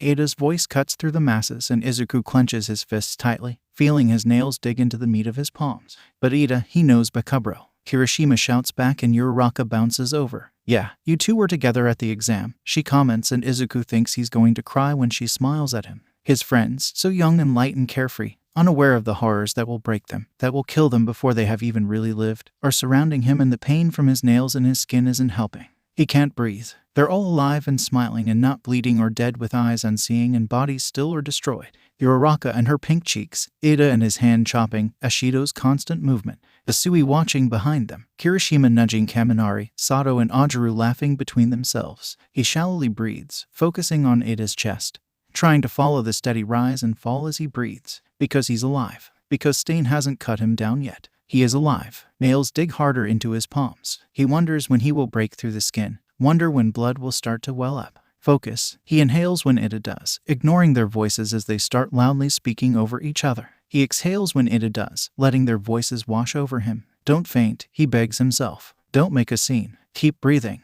Just keep breathing. "Oi!" Katsuki shouts, pushing past all of them, hands popping with explosions, face stony. Zero is racing to catch up behind him. "Is this why Tapeface wouldn't leave me alone?" "We don't know what you mean, Kaken," Kaminari says, and Katsuki's red eyes slowly slide over to him. His silence is deafening. "Bro," Kirishima tries, subtly moving to take a possible explosion for his new friend. "You all have 3 seconds to scram," Katsuki says, holding up a hand that started to crackle with louder explosions. Ashido pouts. "You're no fun." "Ashido, please respect your classmates' wishes," Ida tries. "But I want to know more about Kaken." Kaminari interrupts. The explosion he gets to the face is blocked by Kirishima, but the point is made. Everyone takes a few steps back. When Izuku pulls his eyes away from the light, he sees Katsuki's smirk. "Time's up," he says, and before he can release another explosion, they're all quick to scurry away. "Thanks," Izuku says, quietly. "They're very loud. Annoying as fuck, too," Katsuki says, eyes scanning around them before settling on Izuku. "They didn't start shit, did they?" Izuku shakes his head. "They just wanted to know more about you." "Idiots," he says, and then starts walking. "Let's go." "You say that, but I think you'll like them," Izuku says, following along without complaint. "No fucking way." "You will," Izuku says, knowing it's true. Red eyes narrow at him. "Why do you think that?" "They don't take your bullshit," Izuku says after a pause, and Katsuki glares at him, reaching over to push at his shoulder. "Shut the fuck up." Izuku laughs, and the panic that built up is slowly ebbing in his blood. His heart is calming, but his hands are clammy. They hurt. He shoots them a quick glance and finds that whilst he hasn't drawn any blood, there are crescent moons in his skin from the pressure of his nails. "Deku," Katsuki says, and Izuku hums. "Don't take this the wrong way, but you know your deja vu shit. Is that why you look at those extras like you've seen a ghost?" Izuku's heart stops. His nails return to dig back into his skin. "Yeah, I'm sorry." "Don't apologize, nerd," Katsuki says, gruffly. He's watching Izuku, clearly concerned. "You're still not going to tell me?" Izuku gives him a tight-lipped smile, and Katsuki rolls his eyes. "Whatever." They continue to walk down the path, sun in the sky, clouds drifting by. Izuku's heart has settled once again. He briefly contemplates if he'll end up giving himself a heart attack before he can even get to the war. He uncurls his hands, shakes away the pain. "Kaken, what?" "Thank you for getting them to leave me alone." "TCH." Katsuki clicks his tongue. "I told you, they're annoying." He knocks their shoulders together, and Izuku smiles. Shouta finds Hitoshi waiting for him in the staff room. He's sprawled on the floor, hand frantically writing something down as he keeps darting quick glances to where he is coloring only meters away. It seems Kago gave up on babysitting the minute Hitoshi appeared. They both look up when the door closes behind him, and whilst he returns to coloring without a further glance, Hitoshi's gaze lingers. Shouta doesn't acknowledge the look as he grabs himself some coffee. He only meets the gaze when he settles behind his desk. "Everything okay?" he asks, ready to drop the subject if Hitoshi refuses to speak up. It's something they've learned as a family. Hitoshi goes nonverbal frequently when the words get caught in his throat and the pressure to ask a question becomes too much. He desperately wants to communicate but physically cannot bring himself to. In those moments, they've learned it's best to let Hitoshi come to them at his own pace or find a different way to communicate, either through text message or writing it down. Hitoshi meets his eyes. "I'm okay." The induction was straightforward. Shouta waits, knowing there is more. Hitoshi darts his eyes away to focus on Eri, who is humming under her breath, making the sky a deep pink and the grass a neon yellow. "What do I do?" Hitoshi starts slowly. "If I think someone is like me." "Quirk or home situation?" Shouta asks, already knowing where this is going and not liking it. If Hitoshi noticed, Hazashi certainly did. "I don't know," Hitoshi mutters. He was jumpy though. Pale, always looked 3 seconds away from a panic attack. "Do you have a name?" Hitoshi meets his eyes again. "Midoriya Izuku." He has green hair and green eyes. Freckles. Short, too, but he looks like he's trying to bench press All Might. Shouta knows the boy. He was there when Nenzu held a staff meeting explaining exactly who Midoriya Izuku is and that if anyone is unsavory to the boy, he won't hesitate to immediately dismiss them. Everyone straightened when they heard he was Quirkless, but no one seemed angry at his admittance into Yuuei. All but Yagi, who had tried to speak up, only for Nenzu to shut him down quickly and efficiently. Hearing the details of what he looks like, Shouta remembers seeing a boy like that speaking to Bakugo, who actually spoke instead of shouted at the boy. That plus the nicknames means they must know each other, so hopefully Midoriya has at least one friend to count on. "I'll look into it," he says, thinking about asking Hazashi later to get a second opinion. If the boy is possibly being abused, Hazashi will gladly speak to Nenzu about it. And if he is, it seems like Shouta may have to buy an even bigger house. Hazashi will undoubtedly try and have the boy placed with them, knowing Quirkless and foster care don't go well together. If Midoriya needs a safe place to stay, And if Moros also needs a helping hand, an extra bedroom may end up becoming 2 extra bedrooms. Naomasa finds himself in the elevator rising to Tartarus Hospital wing. Beside him, Toshinori stands in his All Might form. He's tall and menacing, blue eyes watching everything carefully. Found a successor yet? He inquires. Toshinori frowns. I'll take that as a no. I have found one, Toshinori replies. Netsu refuses to let me speak to the boy. Now that his Naomasa's attention peaked, why won't he let you? Realization hits him like a ton of bricks. His eyes narrow and his voice drops. Tell me it wasn't that Quirkless boy. Toshinori turns his head, refusing to make eye contact. Naomasa pinches his nose. How can someone with your influence be so stupid? He would make a fine successor. He's smart and capable, even put on muscle when I saw him last. You did what? Naomasa interrupts, voice calm, cutting. It's strange to watch such a big man freeze. Blue eyes are panicked. And Naomasa fits him with a glare he knows has villains squirming. The elevator doors open. Awaiting them as guards. We will be having a conversation after this, Naomasa says and then steps forward, following the guards directing him to a specific locked door. Even knowing he's here for a short time has Naomasa unnerved. Tartarus will always be intimidating. Once inside, he meets gray eyes, deep bruises beneath them and unwashed white hair. Around the man's throat is thick bandages. He looks tired, despite his comatose state a few days ago, but he's alert enough to be questioned.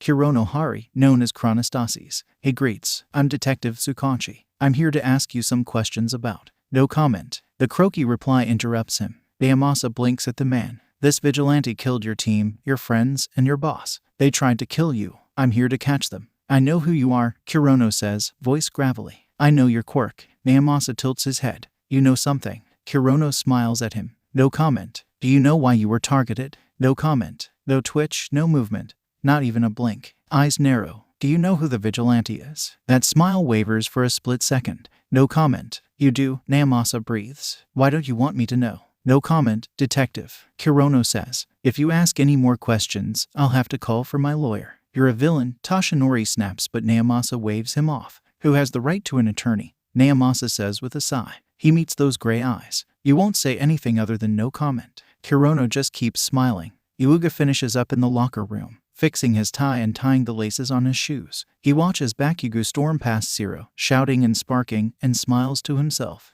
There is already a considerable difference between Bakugo's middle school friends and the students here. For one, they refuse to be cowed by him. Secondly, they are very persistent. Yuuei wouldn't be surprised to find out that Bakugo not only befriends some of their classmates, but actually ends up liking them. Aoyama. A deep voice makes him jump up from the bench and squeal. His heart races and his eyes are wide when he turns to see Aizawa-sensei leaning against the door. Yes, Aizawa-sensei, he says, voice a high-pitched squeak. Are you finished? Yes. Good, he says. Walk with me. Aoyama grabs his bag and follows, a sudden, oppressive weight on his shoulders. He did well on the test. He certainly wasn't last like Hagakure was. He doubts he has done anything to warrant a detention or, he prays and prays, an expulsion. If he is expelled, he has no use anymore. If he has no use anymore, he is worthless and so the quirk he has will be taken back and his parents will die. He will die. By the time he finds himself face to face with Principal Netsu behind his desk, his hands are shaking and the nausea is rising in his gut.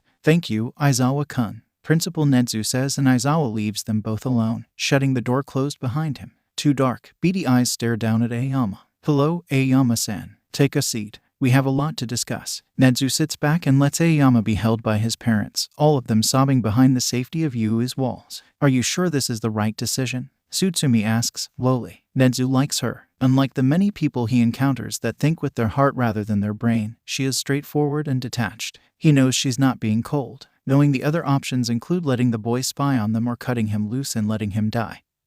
He must be smart about his choice. She knows this. They both, however, know the consequences. By keeping Aoyama and his family on Yuuei grounds, under protective custody, they have taken a key pawn away from All for One. That and the raid on his Namu factory is surely going to anger him. And All for One isn't someone anyone angers without reason. Expelling Aoyama would have been the safest option. He would be removed from the premises and All for One would deal with him. But he would replace him. Netsu is one of the smartest beings on the planet and he knows that Aoyama isn't All for One's only spy. He can't be. Even if under some miracle he is. By removing him from the board, All for One would have no choice but to replace him. At least by keeping the boy and his family safe. That's less blood on his hands. Even if it means having to track down another possible spy. He can tell us about him, Netsu tells her. He's worth more alive than dead. Huh, she huffs but there is no judgment in her tone. There won't be. She was an assassin for the Hero Commission. She's been molded to be resourceful and unempathetic. Nedzu hums. That an Aizawa-kun didn't expel him. Does he really expel that many? Yes. Nedzu interrupts with a sharp grin. Which means Aoyama has potential. I love those with potential. Tsutsumi chuckles under her breath.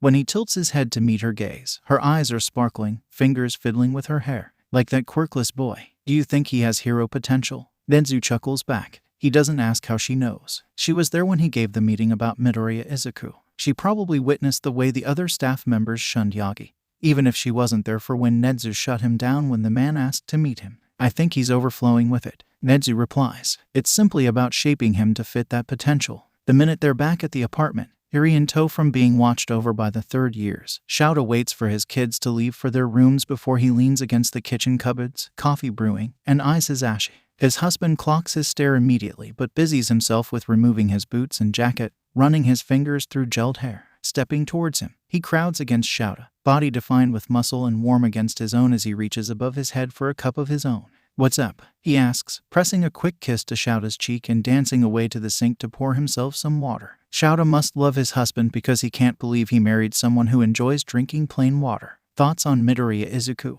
Shouta asks and Hisashi pauses. His mouth thins into a line and his head tilts. Hitoshi? He questions and Shouta nods. Hisashi sighs, sipping his water and staring somewhere over Shouta's shoulder. Let me guess, he continues. He thinks he's being abused. Shouta nods, focusing on his brewed coffee to give Hisashi time to articulate his thoughts. He pours the boiling liquid into his mug and nearly burns his tongue when taking a much-needed sip. He didn't drink as much today because he had a classroom full of new, annoying first years to monitor. First years are always so eager to show off. Egos bigger and quirks flashier as the years go by. Bakugo Katsuki was definitely one to keep an eye on, with his powerful quirk and god-awful attitude. Todoroki being the second as, despite the family name and quirk, he doesn't seem as confident with the fire aspect of his quirk as he does his ice. Then there was Aoyama, who he had been instructed to watch from Nedzu, which was a peculiar objective given that Aoyama, while being loud and flamboyant, didn't want the attention on him. He kept himself in the middle of the group, preferring to befriend the quieter bunch than the ones who would suit his personality more.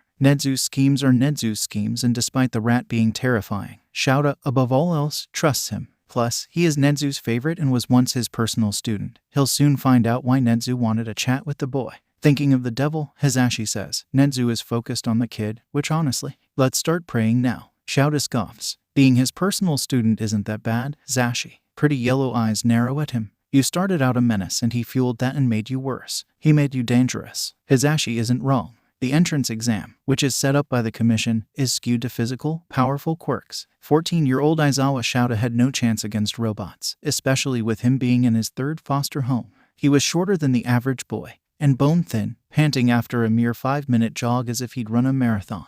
By the time the sports festival rolled around, he was under Yuuei's care, had grown 1.5 feet, and could body slam an adult man with ease. Facing off against the hero course as a simple Gen Ed student and winning proved that anyone could get into the hero course if they fought hard enough, had the fight that Nedzu-sensei bestowed upon him. He's quirkless, Shouta reminds him. He needs to be dangerous to survive. Hisashi hums. The noise a comforting sound to Shouta's ears. I know the statistics. Knew them before Nedzu's lecture when we found out Midoriya would be enrolling at Yuuei. But he's so, I don't want to say meek, it's just it feels like giving a rabbit to a wolf. Do you think the meekness is because of abuse? There could be multiple factors. They both know this. After Shouta's third patrol as a fresh out of Yuuei student, where he accounted an 11-year-old girl take her own life and found the police force brush it aside when they found her primordial brand red shoes, he researched. He researched until his fingers ached and his eyes were burning. He told Tensei and Nimiri and Hisashi what to look for, what to say, how to prove that, despite every other threat out there, they were heroes who would care. It's why they know, without Nedzu's lecture, about how prevalent bullying is. How school is one form of hell, with ignorant teachers and students with quick tongues and quicker fists. How home can be another form of hell, with parents who either distance themselves the minute the diagnosis is given or treat their child as fragile as glass. And even then, if the child can survive school and home in a world so desperate on stopping them, the workplace is filled with discrimination. Shouta, as an underground hero, has lost count of the amount of quirkless cases he's come across. How many hate crimes are ignored? How many murders are listed as accidental deaths? How many missing persons are forgotten about for more important cases? How many children he's talked off rooftops? If I did, I would have spoken to Nedzu, Hisashi says after a long moment. He takes a sip of his water, prompting Shouta to do the same with his coffee. I don't think it's abuse, and if Netsu did, he would have done something about it already. But something's going on. Shouta fills in the gaps and Hisashi nods. He has eyes. Hisashi starts and then stops. He lifts his head, connecting their gazes. Remember that case we did together 3 years back? The trafficking gang. Shouta swallows. He doesn't need to think hard to remember that particular case. You know that I do. Ryu, Hisashi says, quietly. The boy that killed one of the traffickers to protect his sister, only to be made to watch her die to punish him. Midoriya has his eyes. Ryu was 12 when they found the gang. He was short and skinny, but Shouta will never forget his eyes. Brown so dark they could be black. Big and doe-like. He could almost describe them as cute if it wasn't for how empty they were. How one look made Shouta think of the void. Think of the building-crushing Oboro. And when another underground hero tried to grab him, move the boy away from Endeavor's fire, those dark eyes had flooded with something vicious, something bone-deep animalistic. A 12-year-old had nearly broke the hero's arm, fighting exhaustion and starvation with pure desperation. His mom says he's doing well at school, Shouta finds himself saying, unable to think of a response appropriate for finding out a quirkless boy at Yuuei has the same eyes as a child trafficked victim. He wants to be a doctor. Hisashi nods. They both read her letters. They both keep updated on survivors of their cases that left them feeling raw. The sound of footsteps has both of their heads looking up. Eri runs in, fish, their gray tabby draped over her shoulders like an impressive-looking scarf. Can I have a snack? She asks, big red eyes making Shouta weak without even trying. Sure, kiddo, Hisashi says with his usual pep, and just like that, their conversation about Midoriya Izuku fades into the background. Dabai stands at the beach, watching Toga chase the birds away. The sea breeze is warm but itchy on his skin, and he flexes his hands, tugging on the staples at his wrists. Stop looking so sad, Toga shouts, buns bobbing as she rushes over to him. There is more color to her skin now that she's eating more, and Dabai will take to the grave how thankful he is of Moro's getting her the help she needs. I'm not sad, crazy, he corrects, barely resisting the urge to pet her head. Then why do you look like that? I'm thinking, he says. And she frowns at him. You look ugly when you think. Brat, he snaps, and she giggles, dodging the swipe of his hand with ease. She runs back towards a growing collection of birds, cackling when they scatter. If she was hungry, he doesn't doubt one of them would be her lunch. For someone that appears to be utterly insane, she can be very dedicated and goal-orientated. Quick, too, when she's feeling the need to stab or hunt. Dabai spends a few more moments watching before he clears his throat and says, Jiren called. He doesn't know why he tells her. He's not working anymore. In fact, he's turning over a new leaf. There is no reason for him to work like he used to. No need to call all his contacts and cash in favors and answer Jiren's calls. But maybe he can't help but wonder how long this peacefulness will last. When Dabai first met Jiren, he was 2 years on the street and had seen and done things that would make his siblings cry to hear. He had survived so much, he refused to let the streets break him. And then Jiren had saddled up the bar where he had got a temporary job and laughed when Dabai offered a burning finger to light his cigarette. 2 weeks later, Dabai was working in a nicer part of the city and had access to medical help. So maybe seeing that familiar name flash across his phone made something in his chest unwind.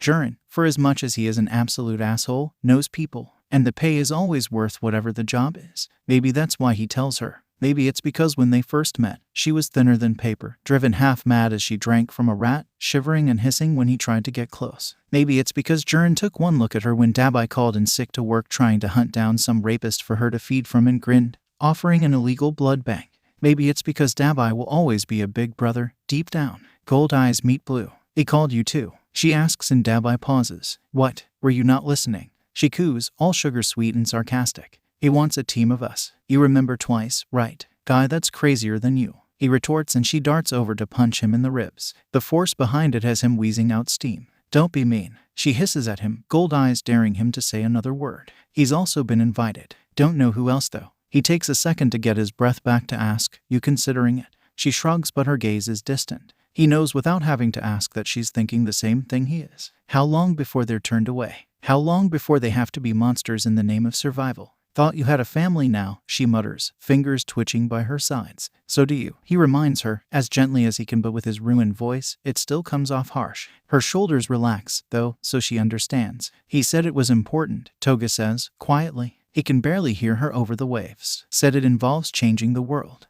Don't be naive, he warns. Nothing will be able to change this. I want to change the world, she says, not meeting his gaze. I want people like me, like us, to be more than what everyone thinks we are. He wants to agree, but maybe he knows what that means. It means anger and hatred and change so drastic everyone is forced to listen and learn.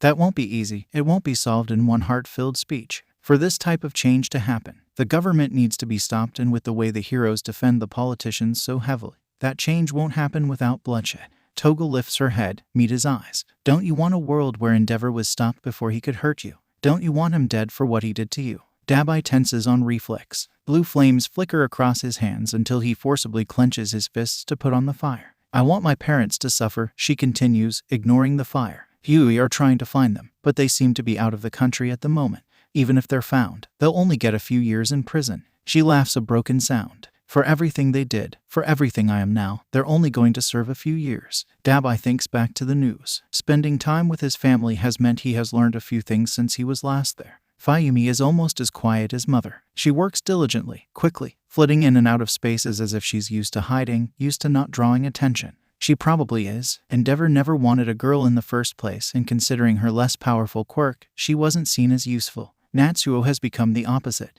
He refuses to hide in the shadows, making himself bigger, purposefully taking up as much space as possible. He looks the most like Endeavor, and yet he's everything the man hated, quirkless, useless. Natsuo is angrier too, almost angrier than Dabai. Fayumi holds her silences close to her chest, but Natsuo carries his anger like a soldier refusing to stop fighting. Shadow is blank. He eats what's given to him, talks when spoken to, and has clearly learnt from his siblings. He is neither silent nor angry. He is nothing. He is multiple. He fights like Endeavor, has Fayumi's soft features and Natsuo's snark and Taoya's childlike wonder. Yet he struggles to use his fire. According to Fayumi, around 3 years ago, Shadow stopped using his fire altogether. Her eyes tear up as she recalls the state he was left in after training sessions. The bruises, the burns, their personal doctors called in to heal broken wrists and nose and a fractured collarbone.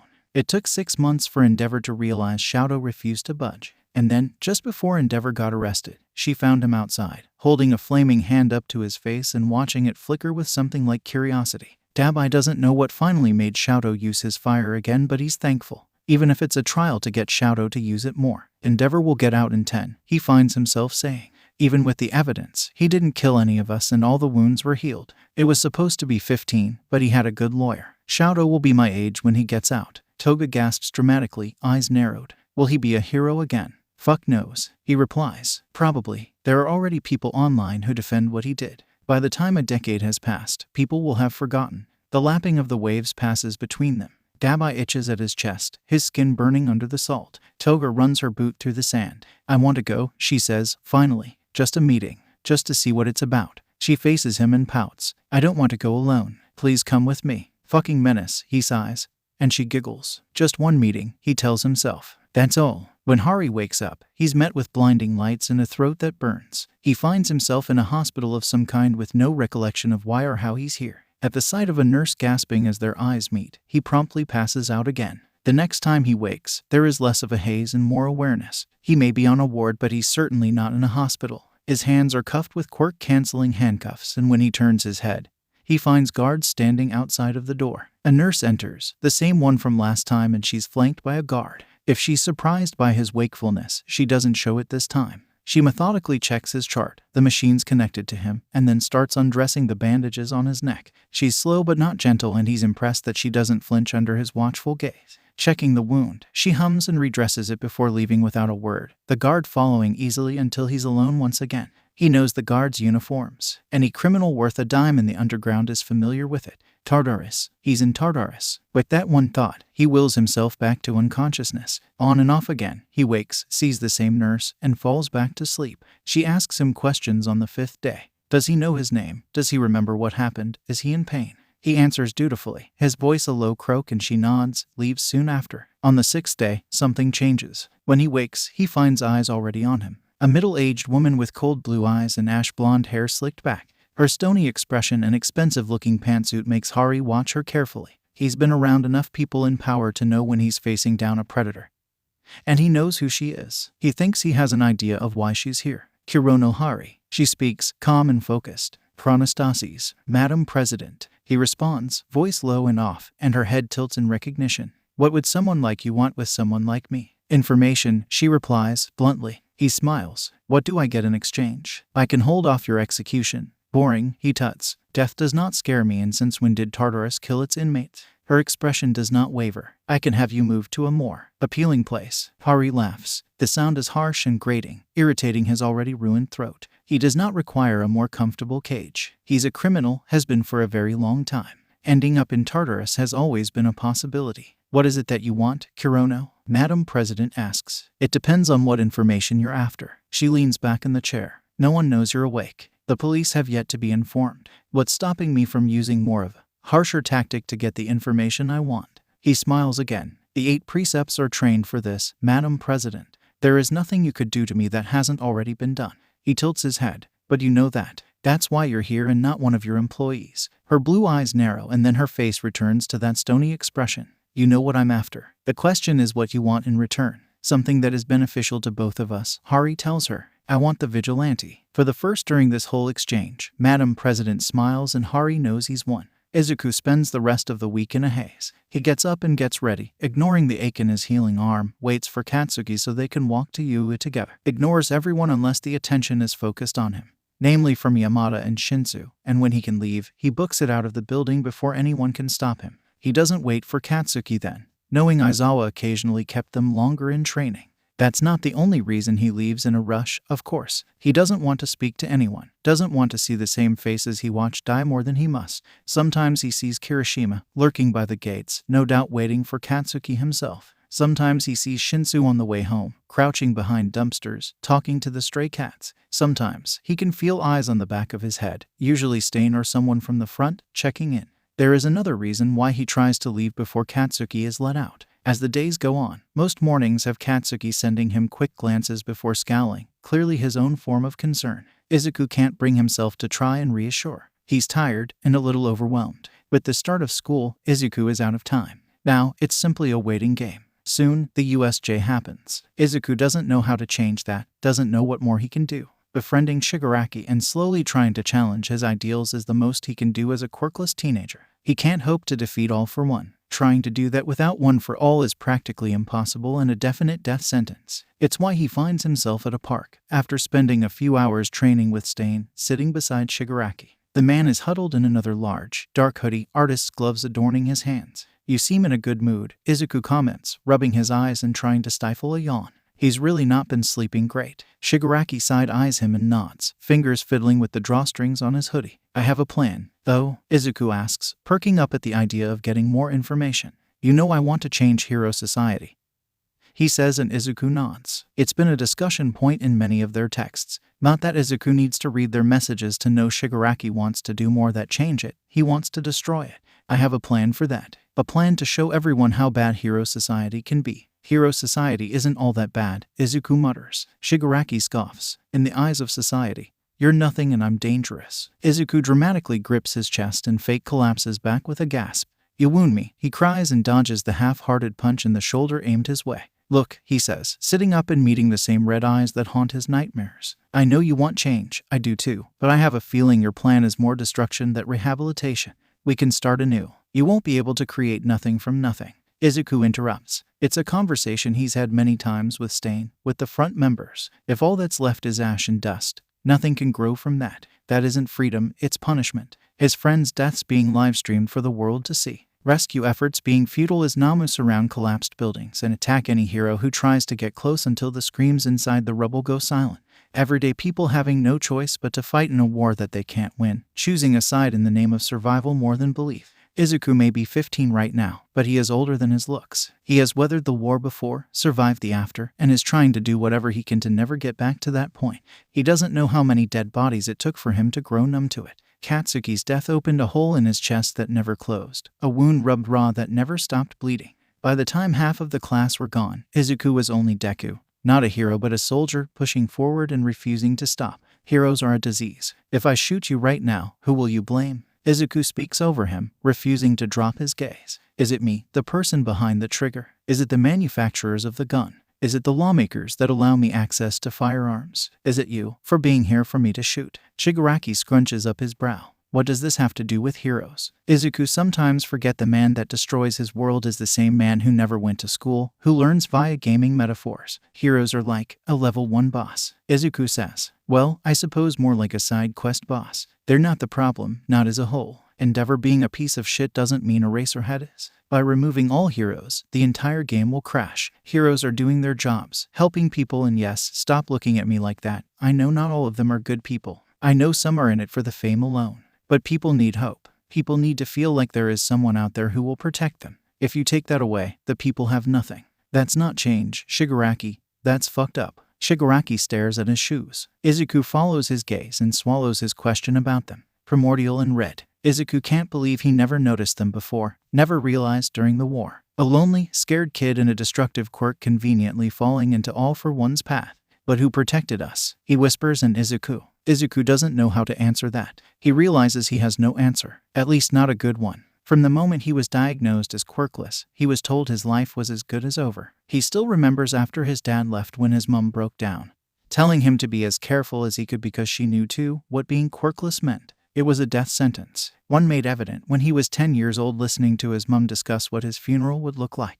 Izuku has never had anyone to rely on, anyone to trust. He knows his place in society. And that's at the bottom of the food chain. Maybe that's why he continually broke himself when given a quirk. Maybe even then, Izuku hadn't got over the idea that he was replaceable, that he wasn't important. For all he told Todoroki about his quirk being his, Izuku never took his own advice. Instead of trying to answer, Izuku says, I want change so that in the future, no one ever ends up like us. He meets those red eyes again, finds the same pain look staring back. Destroying the world won't fix that, Shigaraki. Trust me, it will only make everything so much worse. That morning, when Katsuki comes across Izuku, he nearly threatens to knock him out. The bags under his eyes could carry things with how big they are. You look like shit, he finds himself saying, and Izuku just laughs at him. When he sees the nerd try to sneak out the cafeteria, once again not buying food, maybe he's been paying attention, but if he has, that's for him to worry about. He decides to take matters into his own hands. He follows Deku out, grabs him by the wrist and tugs him out to the forest, before pushing him to the grass. Eat, he commands, handing over his bento, and the nerd must be fucking exhausted for him to simply accept and follow Katsuki's commands. If 10 minutes later half of his bento is gone and a fluffy green head is resting on his shoulder, soft snores filling the quiet around them, then he'd rather die than admit he stays perfectly still and relaxed for Izuku to rest on.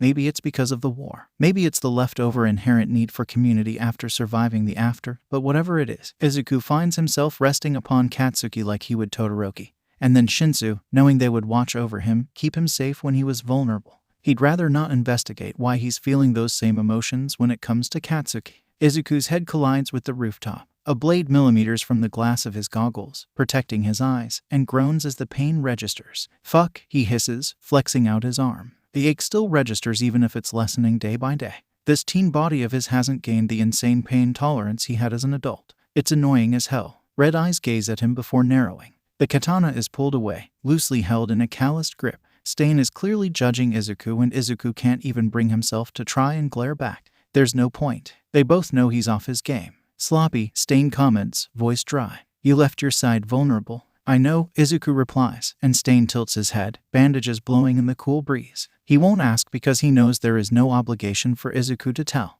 Instead, Stain walks over to the roof wall and crouches, gaze turned to the city, allowing Izuku to breathe easier. Izuku sits up and slowly makes his way over to sit beside Stain, rubbing the back of his head. It's merely a bump compared to some of the injuries he's survived, but the sleepless nights make everything more sensitive. He's been dodging the front for a reason. Curious will be able to convince Izuku to talk, and he'd rather have a conversation with her when he's fully aware of what he's saying. And Skeptic wanting Izuku to focus on codes and computers. Fuck no. He doesn't want to make his eye strain worse. To deal with them, he offered La Brava and Gentle to their ranks. Hopefully they'll offer new entertainment to distract from Izuku's absence. From the few texts Getten gives him, La Brava is giving Skeptic a run for his money when it comes to hacking, and Gentle has opened a whole new discussion point for curious articles. While the others are easily distracted, Trumpet is less so. Whenever he comes across Izuku, he gives him knowing looks, almost as if he's saying, running an army isn't as easy as it looks. I need to be better, Izuku says into the silence. Stain doesn't make any move to acknowledge him. People are counting on me. Such a little hero, Stain comments, and Izuku rolls his eyes. This isn't about me being a hero. Believable, Stain replies and then signs. A brief inhale, a deep exhale. The world isn't on your shoulders. Izuku wants to laugh at that. The irony stings. The world may not be on his shoulders, but his world certainly is. He is doing everything he can to save the people he cares about, the country he cares about. Stain tilts his head. Red eyes narrow at him. You actually think the world is on your shoulders. Why do you care you so much? Izuku scoffs. Why don't you? Isn't your whole thing defeating fake heroes because you want a real one? Stain smiles at that. Not his usual smirk, but there's still a hint of something that means Izuku is missing the full picture. I want a real hero because society needs one, but I know even my mission may be futile. I can't kill all fake heroes and you can't save the world. I can try, Izuku says, and Stain chuckles at that. Until it kills you, he replies. I may not know you, but I know enough. You're working yourself to the bone and you can't save the world when you're 6 feet under. If I don't try, little hero, Stain interrupts. Go home and go to sleep. With that, he stands and jumps off the roof before Izuku can say anything else. That night, he finds himself in Mum's bedroom. She meets his eyes, and her smile is sad when she opens her arms to him. He curls into her body and feels himself sag into her embrace. It's okay, baby, she whispers. It's okay. I'm sorry, he whispers back, and she holds him tighter. Come on, she says, slowly pulling him down onto the bed. He cuddles closer as she pulls the blankets up to his chin. I remember when you used to hide here, she says, tucking the curls behind his ear. You would come home from school, and I'd find you curled up at the bottom of the bed. You knew I was there, he asks, and her laugh is soft and quiet. Of course, I did, she says, but I knew you didn't want to tell me you needed comfort, so I offered it silently. She nudges his chin up and green meets green.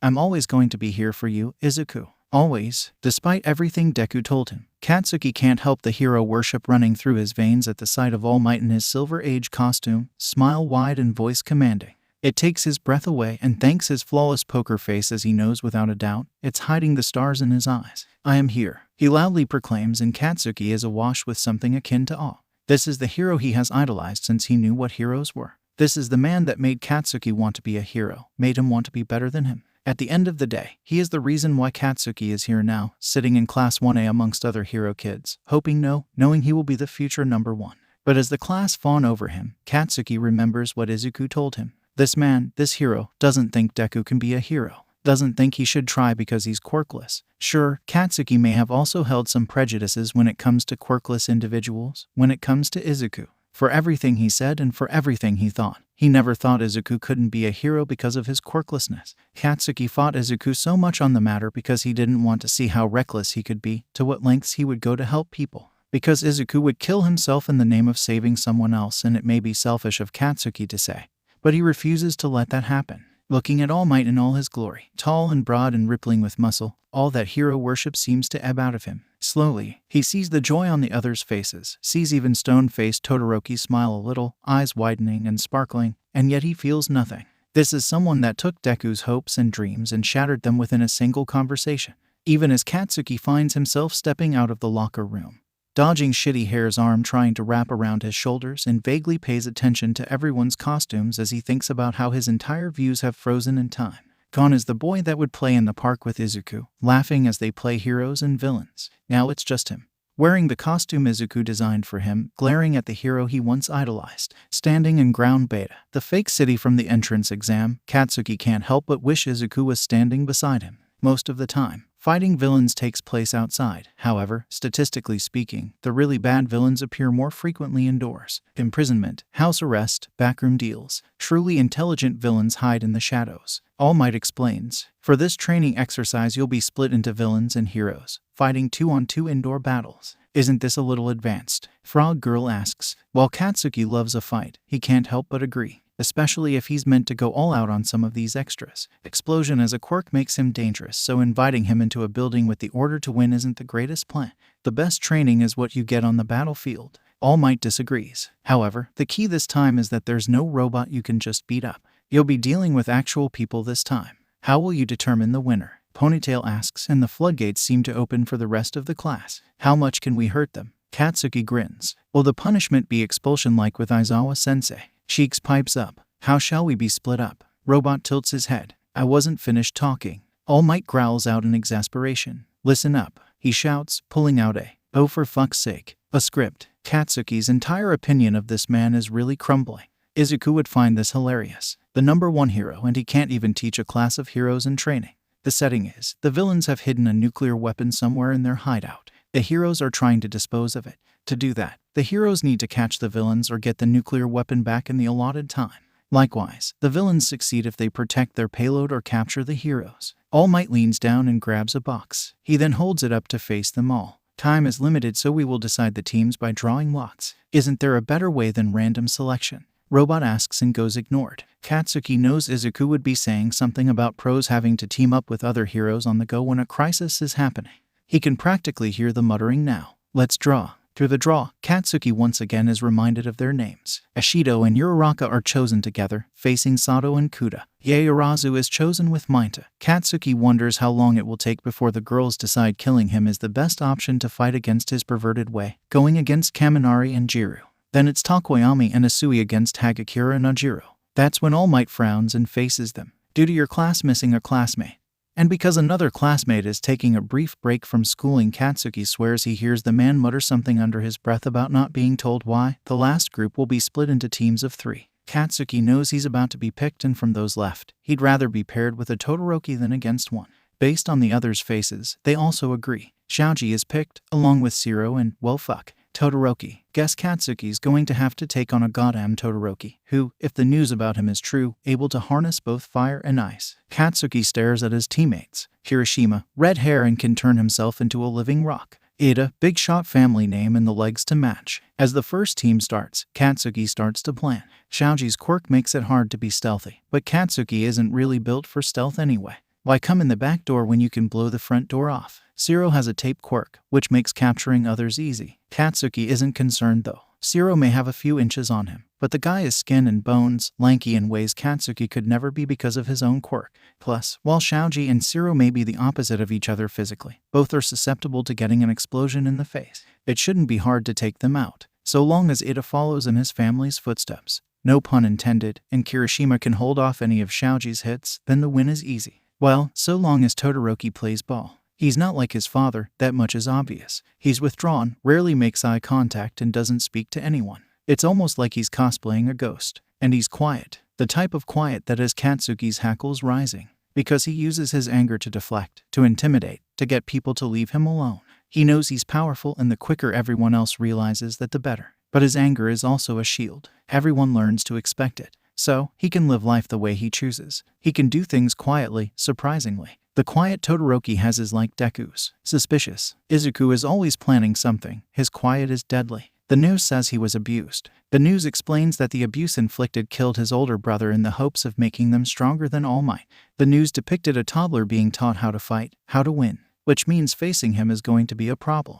And Katsuki doesn't like problems he can't solve. He tries to think a way around him as the others have their turn. Ashido and Uraraka win their round. Yaoyorozu, another famous name, and Mainta win theirs. Lastly, Tokoyami and Asui win, defeating their opponents quickly and efficiently. Then it's their turn. That's when everything goes wrong. Izuku and Netsu stare at each other the chessboard. Izuku doesn't have to check to know he's steadily losing with the play that Netsu is faking his own loss. But Izuku has an ace up his sleeve. As he once showed Monoma during the after, it's not over until the last piece is gone. You know All Might. Netsu interrupts Izuku's planning and the boy nods. You know about All Might. Netsu clarifies and Izuku smiles. You could say that. Do you know he's offering more than just training? Izuku chuckles, moves a pawn. Yes, I do. You don't want it? Netsu asks, clearly curious. No, Izuku replies, watching Netsu move his knight. May I ask why? Izuku thinks this over and he scans the board. He's watching for a specific move for him to be able to check Netsu. He doubts he'll win this. It took months for him to beat Monoma, and Monoma may be smart but not Netsu smart.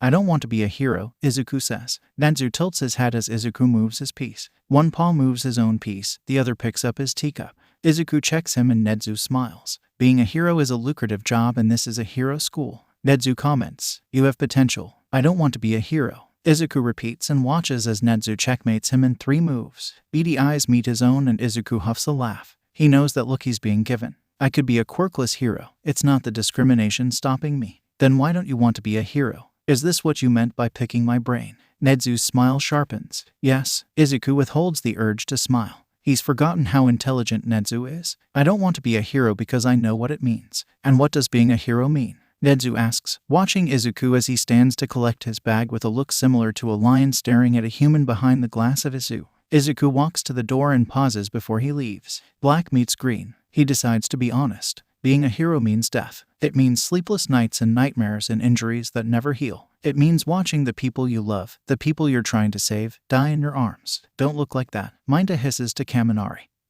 who appears to be getting more and more nervous as the boy next to him refuses to stop speaking. They look sad and ugly. He doesn't look like that. Hey, man, maybe don't. Kaminari tries, but Minta barely acknowledges him. I bet it's a lie, he declares. He has no reason to abuse his kids in any way. Look at him. That training helped him. I've always respected endeavor, and I bet he gets all the ladies. Maybe that's why Todoroki lied, because his dad was getting all the hot babes and had an affair on his mum. There's a pause. The air around them has chilled considerably. Wait, wasn't his mum in the mental hospital? No wonder Endeavor cheated. Katsuki doesn't remember much. He remembers stepping foot into the building, loudly ignoring his teammates, especially Ada, as they tried to form a plan of attack. His plan was to attack. He remembers the way the building was suddenly encased in ice. His stomach had dropped as panic set in. In cold conditions, he doesn't sweat as much. His quirk becomes useless. The ice had curled around their legs, sticking Ada to the ground as his engines froze and reduced Kirishima to hardening his hand to chop away at the glaciers. Katsuki, thankfully, had sweat stored in his gauntlets, so he set off small, controlled explosions to destroy the ice holding him in place.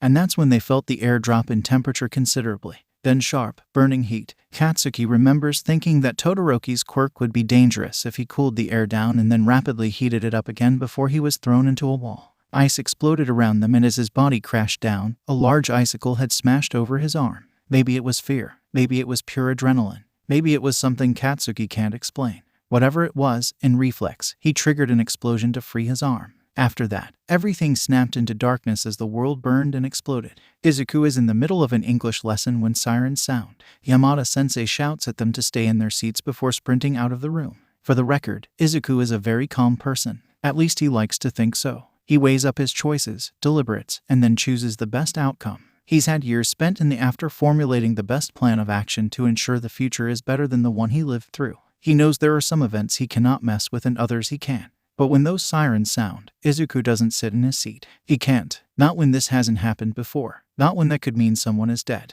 Midoriya. Shinsu shouts after him, but he ignores it. He races after Yamada and is thankful to see others having the same idea as him. Others swarm the hallways, following their teachers who run ahead. The more teachers Izuku spots, the worse his panic rises. Bursting out of the doors, he stumbles to a stop with the crowd. Ambulances and medical professionals surround the gates of Ground Beta. Izuku's heart shudders in his chest. He wheezes a pitiful breath. His eyes frantically scan the scene and he struggles to breathe. Katsuki is on a stretcher. That's the first thing he notices. The second is that his chest is rising and falling steadily. Izuku's knees nearly give out. He wills himself to look away from Katsuki and take in the damage. Teachers are amongst the medical professionals, all but All Might, who is nowhere to be seen. Kirishima is speaking to an angry Aizawa, dark eyes practically pitch black. Nezu sits in his capture weapon, listening raptly to whatever Kirishima is saying. Ada is being fussed over by Recovery Girl. He seems to be in a really bad state. His legs are bleeding and his eyes are shut. Izuku's hands start shaking. Remembering the damage after Stain got to him, remembers the man's feral grin as the blood pooled around Ida's body. Shaoji is being checked for a concussion, his head bleeding and arms damaged. Siro is on a stretcher, bandages being wrapped around his stomach and chest. Jiro is being treated for burns. Yae Arazu is producing bandages while her own burns are checked. Ashido sits beside Kaminari as his head is also checked out, paramedics swarming around him. Minta is being loaded into an ambulance, and Izuku realizes as he scans them over again that Todoroki is missing. Let me fucking go. Katsuki snaps as another paramedic tries to push him to lie back down, and Izuku finds himself moving without realizing. He'll always find himself walking to Katsuki, always wanting to be closer. Kaken, he breathes and red eyes meet green. Deku, he replies and stops struggling against the paramedic, who shoots Izuku a thankful smile. What the fuck are you doing here? A siren sounded, he informs him, scanning the burns on his arms, the blood at his head. What happened to you? Minta, a voice says behind him, and he finds Takoyami there, uninjured and fine. Dark Shadow is leaning over his shoulder, smiling at Izuku. Minta was mean. Dark Shadow. Takoyami chastises, but the shadow huffs and bumps her face into Izuku's shoulder. I trust him, she says, bluntly. He's familiar. Izuku blinks as Takoyami frowns at her. I've never seen this boy. Are you sure? She asks with a chirp and disappears. I'm so sorry about. Takoyami tries again, and Izuku looks to Katsuki. He refuses to acknowledge what Dark Shadow said. He can't. If he focuses on that, he'll have a panic attack. What did Minta do? It looks like an explosion went off, and that usually means you. Fuck off, Katsuki hisses. My gauntlets exploded, but I fucking didn't. How could I? The ice prevented it. Izuku pauses at that. Ice. He breathes and remembers when he lived through this day. Todoroki had iced the building before, but Todoroki wasn't anywhere to be seen. We need to check you at the hospital, the paramedic says, bluntly, and Izuku watches as Katsuki is wheeled into an ambulance, shouting obscenities. All the while, the paramedic looks like they would rather be anywhere else. As the ambulance doors close, Izuku walks away. He turns his back on the chaos and blood and lets his feet lead him away. Midoriya, Shinsu steps closer to him, brows furrowed in thinly veiled concern. Where are you going? Izuku meets familiar purple eyes. And the panic has given way to nothingness, but those eyes are safe. They've guided him through the after. They've stood by him during his crazier plans. Izuku meets those purple eyes and feels his heart rate calm. He forgets in that moment that this isn't his Shinsu and says, I have to find someone. Those eyes narrow. Are you okay? He asks, and Izuku looks at his face and can't help but see his Shinsu. Thin marks around his lips and jaw from a muzzle. Sharp cheekbones. The curve of his brow and the creeping neck tattoo. Even during the after, when basic supplies were difficult to come by, somehow Shinsu ended up with his own stick and poke, and multiple piercings. I will be, he says, honestly, and walks out of the school. All of the teachers are in ground beta, so he slips away easily. Not realizing two sets of eyes, one dark and one beady, follow him. In the late afternoon sun, he's so in his head he nearly misses the figure dropping next to him. Ice immediately curls up his forearm in preparation for an attack until he notices the outfit. The ice does take a while to ebb away because this is a safe place here. Why are you here? Shadow finds himself asking, voice low and desperately holding on to some sense of calm. Because I care, Moros replies, evenly. He doesn't look at Shadow. His goggles face forward and his hands remain lax in his lap where he sits next to him. Shadow scoffs. You don't know me, so that means I shouldn't care. Moros says with a chuckle. That seems like a sad world. A place where everyone only cares about themselves. It's necessary, Shadow says, staring at his hands. You still haven't answered my question. Moros hums. You're not Endeavor, he says, and Shadow's breath catches before he takes all of his emotions and shoves them down and away. I never said. Yuuei, Moros says. The building. Shadow snaps his head around. How do you know that? Moros copies his movement, turning to face him. I know a lot of things. I know rapid heating of cooled air can cause an explosion. I know you know that because it's your quirk. And I know you'd only lose control in extreme conditions, even though Shadow can't see his face.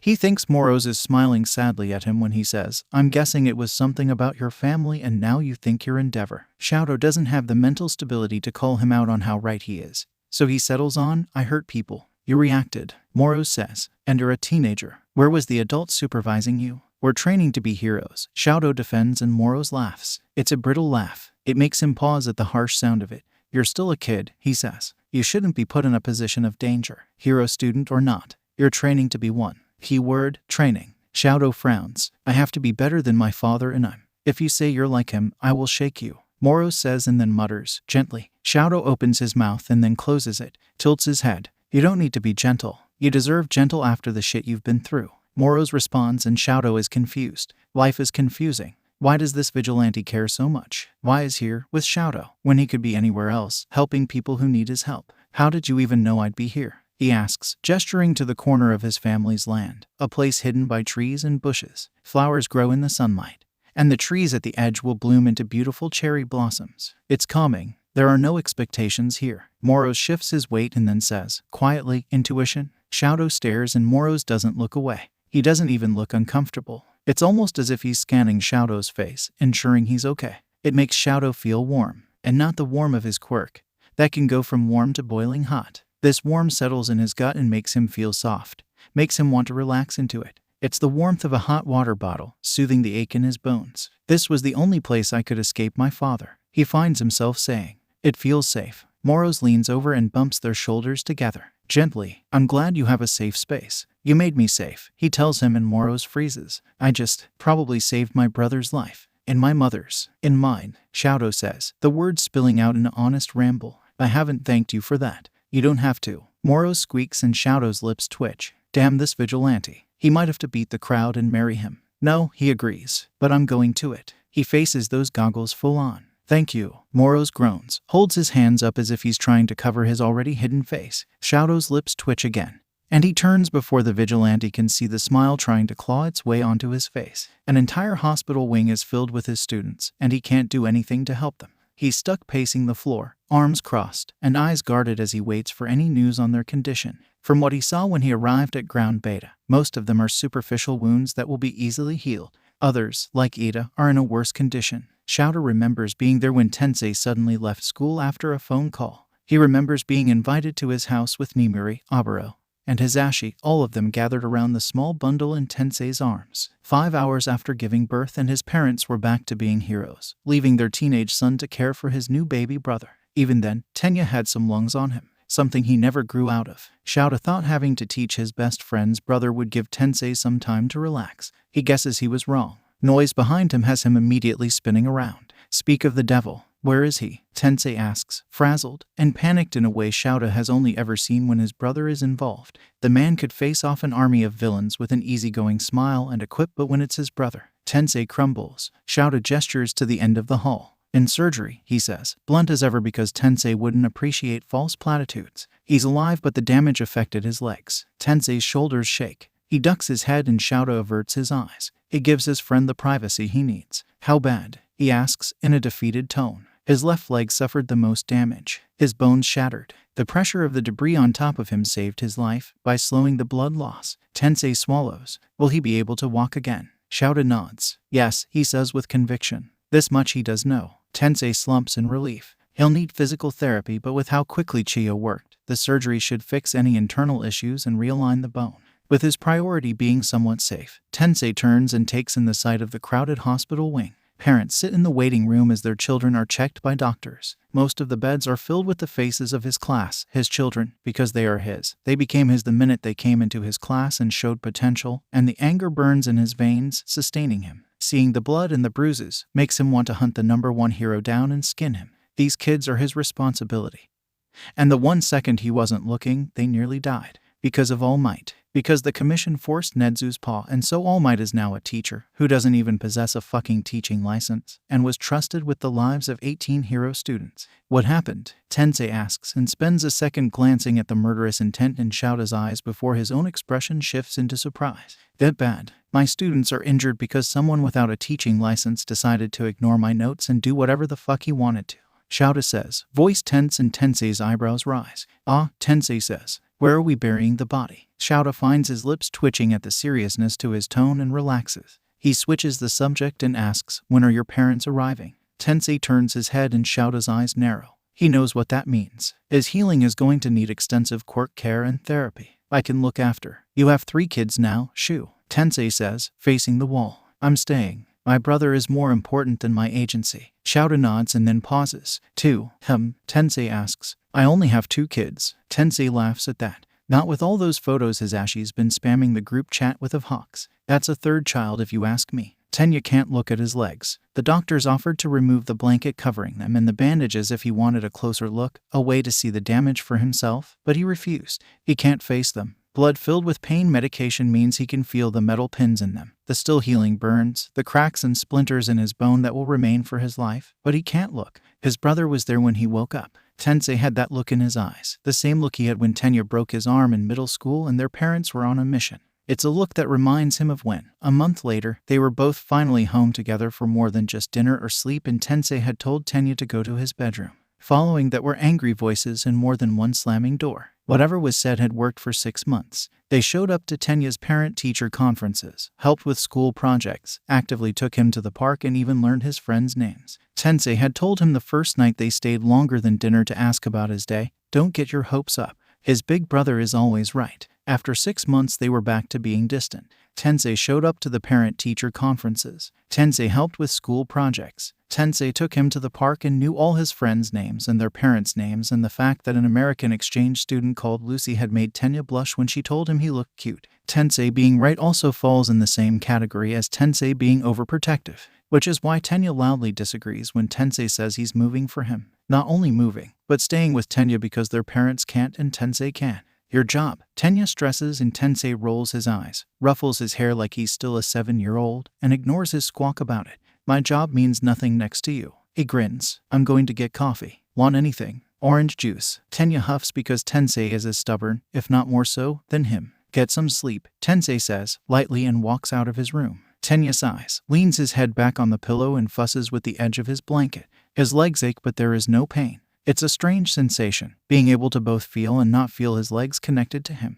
He looks out of the windows, at the blue sky, and withholds another sigh. The doctors told him that he'll be bedbound for at least a week, maybe 2. and even when he can walk around again, using his quirk will be a future endeavor. A couple of months to a year before his legs will have the strength back needed. It makes him itch. Running is in his blood, more than his hair and eye color. Running is who he is, to the very core of him. And now he can't do that. Now he's stuck and he's stopping his brother too. A knock at the door has him sighing again. It's probably Uncle Aizawa-sensei again, checking up on him. The door opens, and when he's not met with familiar silent footsteps but shuffling, he looks and blinks, thrown off by the sight. Red and white hair, an intense stare on a doll-like face. "Todoroki," he asks, and the boy once again nervously shifts his weight between his feet. "Ida," he greets, head nodding. He looks uncomfortable. I, move aside, ice a hot bastard," Bakugo shouts, elbowing himself past Todoroki and glaring at Ida. "I'm sorry, okay." He spits, then turns and glares at someone outside of the room. "See, I did it, Kakin," a voice squeaks. "Not like that. You made me do this, nerd."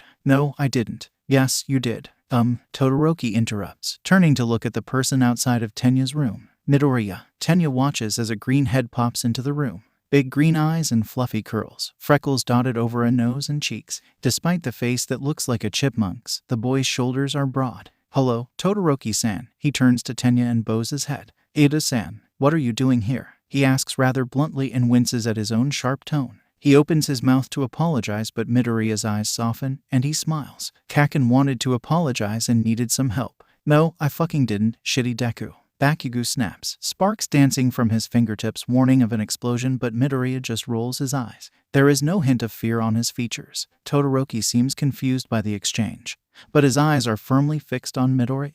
"Sure, Kakin," he says sarcastically. "Look, I've got to head out, so..." "Where?" Midoriya blinks at him. "Places," he says, slowly. More sparks pop from Bakugo's hands, bigger and brighter. "No." Midoriya's mouth drops open. "What? You said, you know, and I'm here and you're here, so do your weird thing," Bakugo says, waving his sparking hand around. "What is this weird thing?" Todoroki pipes in, suddenly intrigued, and red eyes cut to glare at him. Even Tenya can admit his interest is piqued about the two squabbling. "I don't do a weird thing," Midoriya squeaks, and Bakugo sighs as if Midoriya not understanding him is physically tiring. "You make friends with sad people." Bakugo points at Todoroki and then at Tenya. "Sad people are in front of you. Do your thing." Midoriya sputters as Todoroki shakes his head. Tenya finds himself sitting straighter and chopping his hands for emphasis as he says, "I'm not sad, Bakugo." "Neither am I," Todoroki says, and even Midoriya gives him a look at that. It seems to scream that's debatable. "Kakin, not everyone wants to be my friend," Midoriya says, and Tenya backtracks immediately. "We can be friends, Midoriya," he says with a karate chop.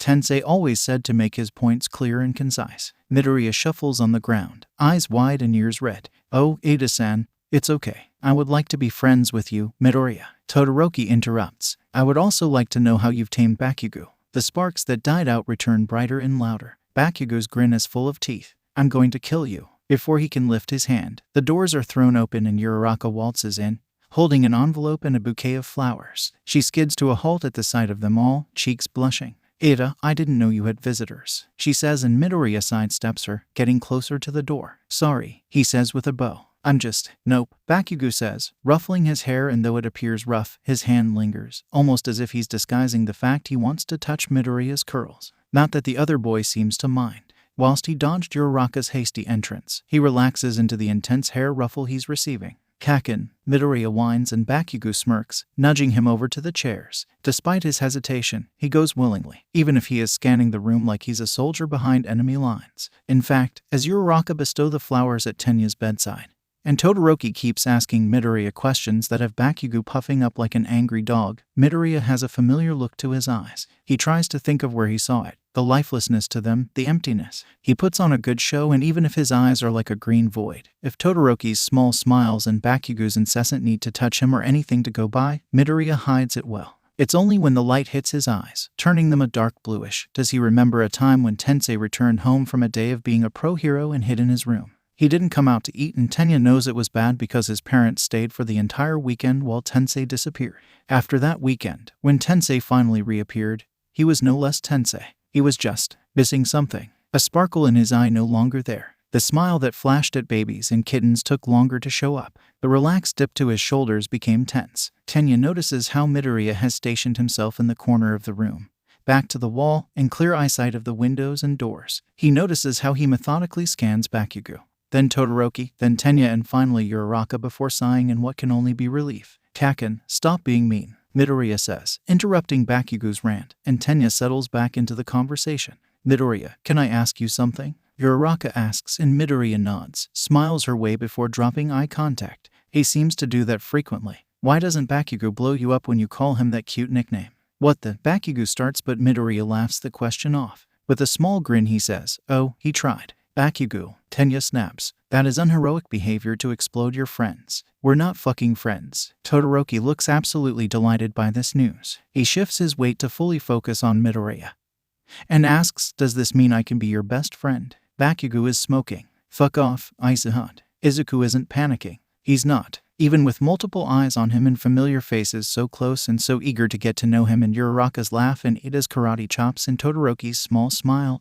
Okay, so maybe he is panicking. Maybe he's more than a little overwhelmed, especially as they sit in a hospital. The smell of bleach and cleaning products in the air, sterile white walls, and the oppressive aura that something is wrong here. Izuku has always hated hospitals, first and foremost because of his quirklessness, then because he always wound up in them after getting All Might's quirk, and finally because hospitals meant death. During the midst of the after, hospitals were practically non-existent. Small medical tents were set up where needed, and even then, supplies were low. It soon became a simple white sheet over a body, then a piece of clothing over their face when the sheets weren't applicable. In the end, there was either no body to cover or nothing to cover the body with. Izuku doesn't know how many times he stood beside one of his friends, nothing on hand to honor them with. He simply had knelt by their side and closed their eyes and wept. Sometime during the after, Izuku lost the tears. Midoriya genes be damned. Tears were pointless and death continuous. In one of their old bases, Tetsu had kept track by striking lines in the wall. For months, the lines kept growing until there was simply no space left. When Tetsu passed, with Kendo at his side, Monoma took up chipping the lines into the wall. Izuku tried to remember every line, the first for Katsuki, then Midnight, then Kirishima, then, but by the end, the lines had blurred. There were simply too many to remember. Midoriya, Uraraka calls, and it's so different from Deku. His heart hurts, his lungs burn with lack of oxygen. He looks up and meets familiar brown eyes. It's hard to look at them fully. Hard not to see his version of his friends. Hard not to see their deaths. Yes, he asks, darting his gaze back to Katsuki's shoulders and then his own hands. You look like you've seen a ghost, she says, softly, and Izuku struggles to correct his expression into something relaxed. Something more hero student Deku rather than war torn Izuku. Sorry, I'm not used to. He waves his hands at them. This. She tilts her head and Izuku shrugs. He doesn't know whether he should admit his quirklessness, doesn't know if that would help or hinder him. If they know and reject him, they're safe. But he'll also spend his every waking moment mulling over the fact the friends he lived and watched die for him don't want him anymore now they know the truth. Because even when the war happened, and everyone found out about One for All, everyone thought the stockpiling part was his own quirk. No one wanted to dare believe the child single-handedly taking on All for One could be a quirkless kid underneath All Might's quirk. Fuck off, cheeks, Katsuki snaps, saving Izuku the trouble of trying to lie. Don't you have Tinken to care about? Izuku rolls his eyes. Tinken, seriously? As quickly as his day was saved, his day is also ruined, because the doors open and in walks Shinsu, Eri and Aizawa. Shouta scans the room of children, eyes flitting between his nephew, who looks alert and so much better than the bloody mess he was found in, Uraraka, who isn't a surprise, and Bakugo, who certainly is, especially the boy next to Bakugo, Midoriya Izuku, their first quirkless student. A student that takes one look at Shouta, eyes the capture weapon and then blanches, eyes wide. A student that knows who Eraserhead is. Aizawa-sensei, Tenya asks, drawing his attention away from the boy. Hisashi was right, it's the eyes. There's something wrong with his eyes, empty and wide and lost, to his nephew. Hello, he greets and nudges Eri forward. We didn't expect you to have visitors, but Eri wanted to give you a get-well-soon card. Eri stays frozen in front of him, clearly hating the attention of multiple people at once. It makes Shouta's heart break, and when he's about to offer an option to leave, a voice breaks through the silence. Kaken, remember when you pushed me into a lake? Midoriya comments nonchalantly, and Bakugo immediately spins in his chair and snarls at him. Everyone looks away from Eri and to Midoriya. You bit me. Midoriya smiles, proud. You deserved it. No, I fuck. Red eyes dart to Eri, freaking didn't. You stole my lunch, Midoriya replies, and then punched Tanaka when he said my mum's cooking was bad. Now it's Bakugo's turn to look proud. Auntie is off limits. Midoriya smiles and then narrows his eyes. So, you can make me face plant mud, but insulting my mum is a no-no. Bakugo grins, showing all of his teeth. Yes, you two seem very close, Todoroki says, and while Midoriya ducks his head, Bakugo glares. We're not close, Izuku. You need your eyes tested. Uraraka's lips twitch as she says, I agree with Todoroki, you seem very close. Cheeks, I swear. As an argument begins, Eri slips away from Shouta's side and hands Tenya her card. He smiles down at her, thanking her, but Shouta can't help but look back over at Midoriya. The boy was able to shift the attention away from Eri so that she wasn't scared. He did that effortlessly, almost subconsciously, like he himself knows what it's like to be surrounded by unwanted attention, which, considering his quirklessness, makes sense. The boy notices eyes on him. That much is obvious by the twitching of his hands, the quick side glances he gives Shouta. Normally Shouta keeps the traumatizing students to office hours only, but his quirk is all about staring, and Midoriya is interesting. He is full of contradictions. His empty eyes, his broad shoulders, the fact that Bakugo Katsuki seems to listen to him. Shouta is interested, especially knowing about the kid's brain and how smart he is. His score on the entrance exam and the fact Nezu wants him as a personal student proves that. Hitoshi speaks, shifting on his heels, clearly finding his nerve. Hi, Midoriya. Before Midoriya can speak, Bakugo beats him to it. Red eyes glare at the green-haired boy. You know him? He asks, accusingly, all defensive and stern. We sit next to each other in class. Midoriya responds and then nods to Hitoshi. Hi, clearly sensing the rising tension. And weathering Bakugo's sudden glare without a flinch, Hitoshi nudges Eri and nods his head to the door. Want to go to the park? Eri grins and then quickly looks to Shouta. He could never say to those big eyes, and he ushers them both out of the door. He then turns to the teens surrounding his nephew's bed. Scram, he drawls. Uraraka and Midoriya immediately rise, and while Todoroki considers, Bakugo straight up stares at him. Not that anyone could ever win a staring contest against Eraserhead. Why, Kakin, Midoriya hisses and then kicks the foot of his seat. Bakugo's hands start sparking, but Midoriya doesn't even blink. He simply bows to Ada, nods his head to Shouta, and practically bolts from the room. In his absence, Todoroki is quick on his heels with Uraraka, and Bakugo admits defeat and follows with a stride that implies he's not rushing for anyone. With the teenagers gone, Shouta looks to Tenya and says, not because he's soft and cares, but because Tenya has shown potential. You're going to be a great hero like your brother someday, so don't push yourself to recover. There will always be a place in my classroom for you. Tenya's eyes fill with tears, and that's when Shouta starts to panic. Shizome perches atop a building, studying ingenium as he races through Musutafu's streets. The light is ebbing as day slides into night, and Shizome waits for his next victim.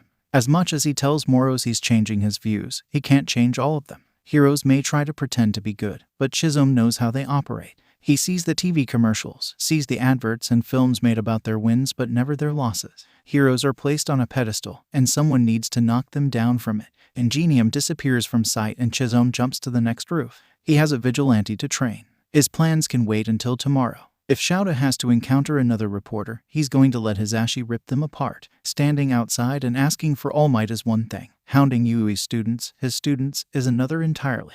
Shouta steps into the classroom and all is quiet. His students have learnt in the short amount of time that he demands nothing but quick reflexes and an attitude to match that of a hero. Only today, there are fewer students in his class. Tenya is in Yuuei's walls, on bedrest in the hospital wing so he can continue his studies without doing anything physical. And with him safe, Tensei can start his new patrol routes. Aoyama remains, with his family, in the apartments built by Cementos, also in Yuuei's walls. Shouta hasn't been told everything, mostly because he's with his own family, but Nezu has kept him in the loop. He is Nezu's favorite after all. Mineta unfortunately remains, but his time will come soon. Shouta's assignment to the girls to get them to inform him of every single infraction has been working well. A file has been made, and it should be less than a week before his seat will be empty. His other students are in differing states of wounded. Most have been healed fully, but the extent of All Might's battle trials lingers in their winces and marks they can't hide. 2 seconds, he says, with a smile that makes them shiver. You're improving. Good. Before I start, Ida is recovering well, and those that wish can visit during lunch. Now, on to heroism law, subsection 85, clause 9.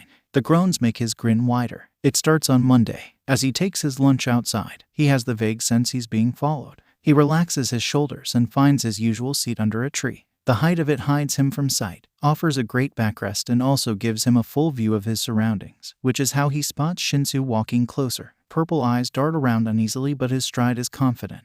And his voice is too when he stops in front of Izuku and asks, gesturing to the grass beside him, is this seat taken? Izuku is so dumbfounded he shakes his head, and Shinsu grins. He drops down next to Izuku and pulls out his own bento, cracking open the chopsticks to dig into some fried rice. The quality is so good, if Izuku didn't know who Shinsu's parents are, he'd assume his fathers were chefs. How's the English assignment going? Shinsu asks, and his voice is lighter now, more hesitant in the face of Izuku's silence. Izuku, for all it's worth, has a bleeding heart. He can't help himself when he replies, "It's going." Izuku doesn't have the heart to tell him he's fluent. Shinsu's lips quirk and he chuckles. Yeah, that sounds about right. Tuesday rolls around and Shinsu once again follows him outside. Only this time, he's interrupted by Katsuki, who waltzes over, sparks flying from his hands, ranting about hero training. Wednesday is much the same, only Katsuki ends up being followed by who Izuku knows will soon become the self-proclaimed Baku Squad. Ashido on Kirishima's back while Kaminari gestures wildly to a befuddled-looking Zero.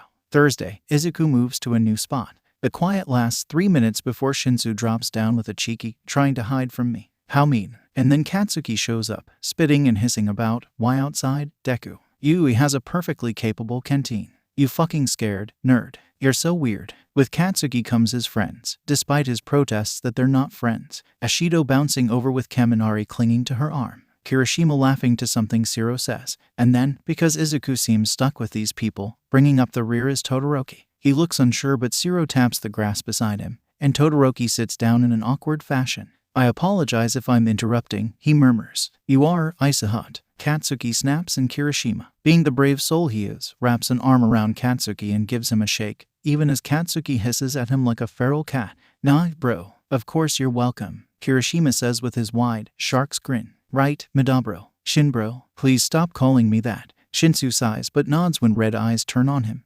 Izuku, too overwhelmed by people, dead friends, his mind whispers, nods too, and Kirishima's smile somehow gets wider. By Friday, he's not surprised when he allows himself to be dragged to the canteen by Katsuki. Shinsu tags along, head bowed towards Kaminari as the boy fixes him with stars in his eyes, tripping over his words explaining his newfound fixation on stars. Hiraraka also joins them. She spends her lunches between the girls' table in the canteen and Ida's hospital bed. She is happily talking to Ashido about incorporating more of a dance-like rhythm to her fight style. Izuku can't breathe. They're all here and they won't leave. He hoped Shinsu would be the only one, but Katsuki is a permanent figure in his life, and with Katsuki comes the others. Others who talk to Izuku even when he's hesitant to respond. They won't stop interacting with him, asking his opinion on things, trying to get embarrassing stories out of him about Katsuki. It's painful. Painful to see them. Painful to talk to them. Painful to act like they didn't die for him. He remembers Ashido's scream when finding Kirishima's body. He remembers how inconsolable Shinsu was after Kaminari drowned. He remembers how the number of his friends was whittled down to a handful. Warning, Level 3 security breach. Okay, sadly the chapter is over. And if you enjoyed the video, just leave a like and subscribe with post notification, so when the next chapter is ready, you will be notified. Okay, see you in the next video. Bye.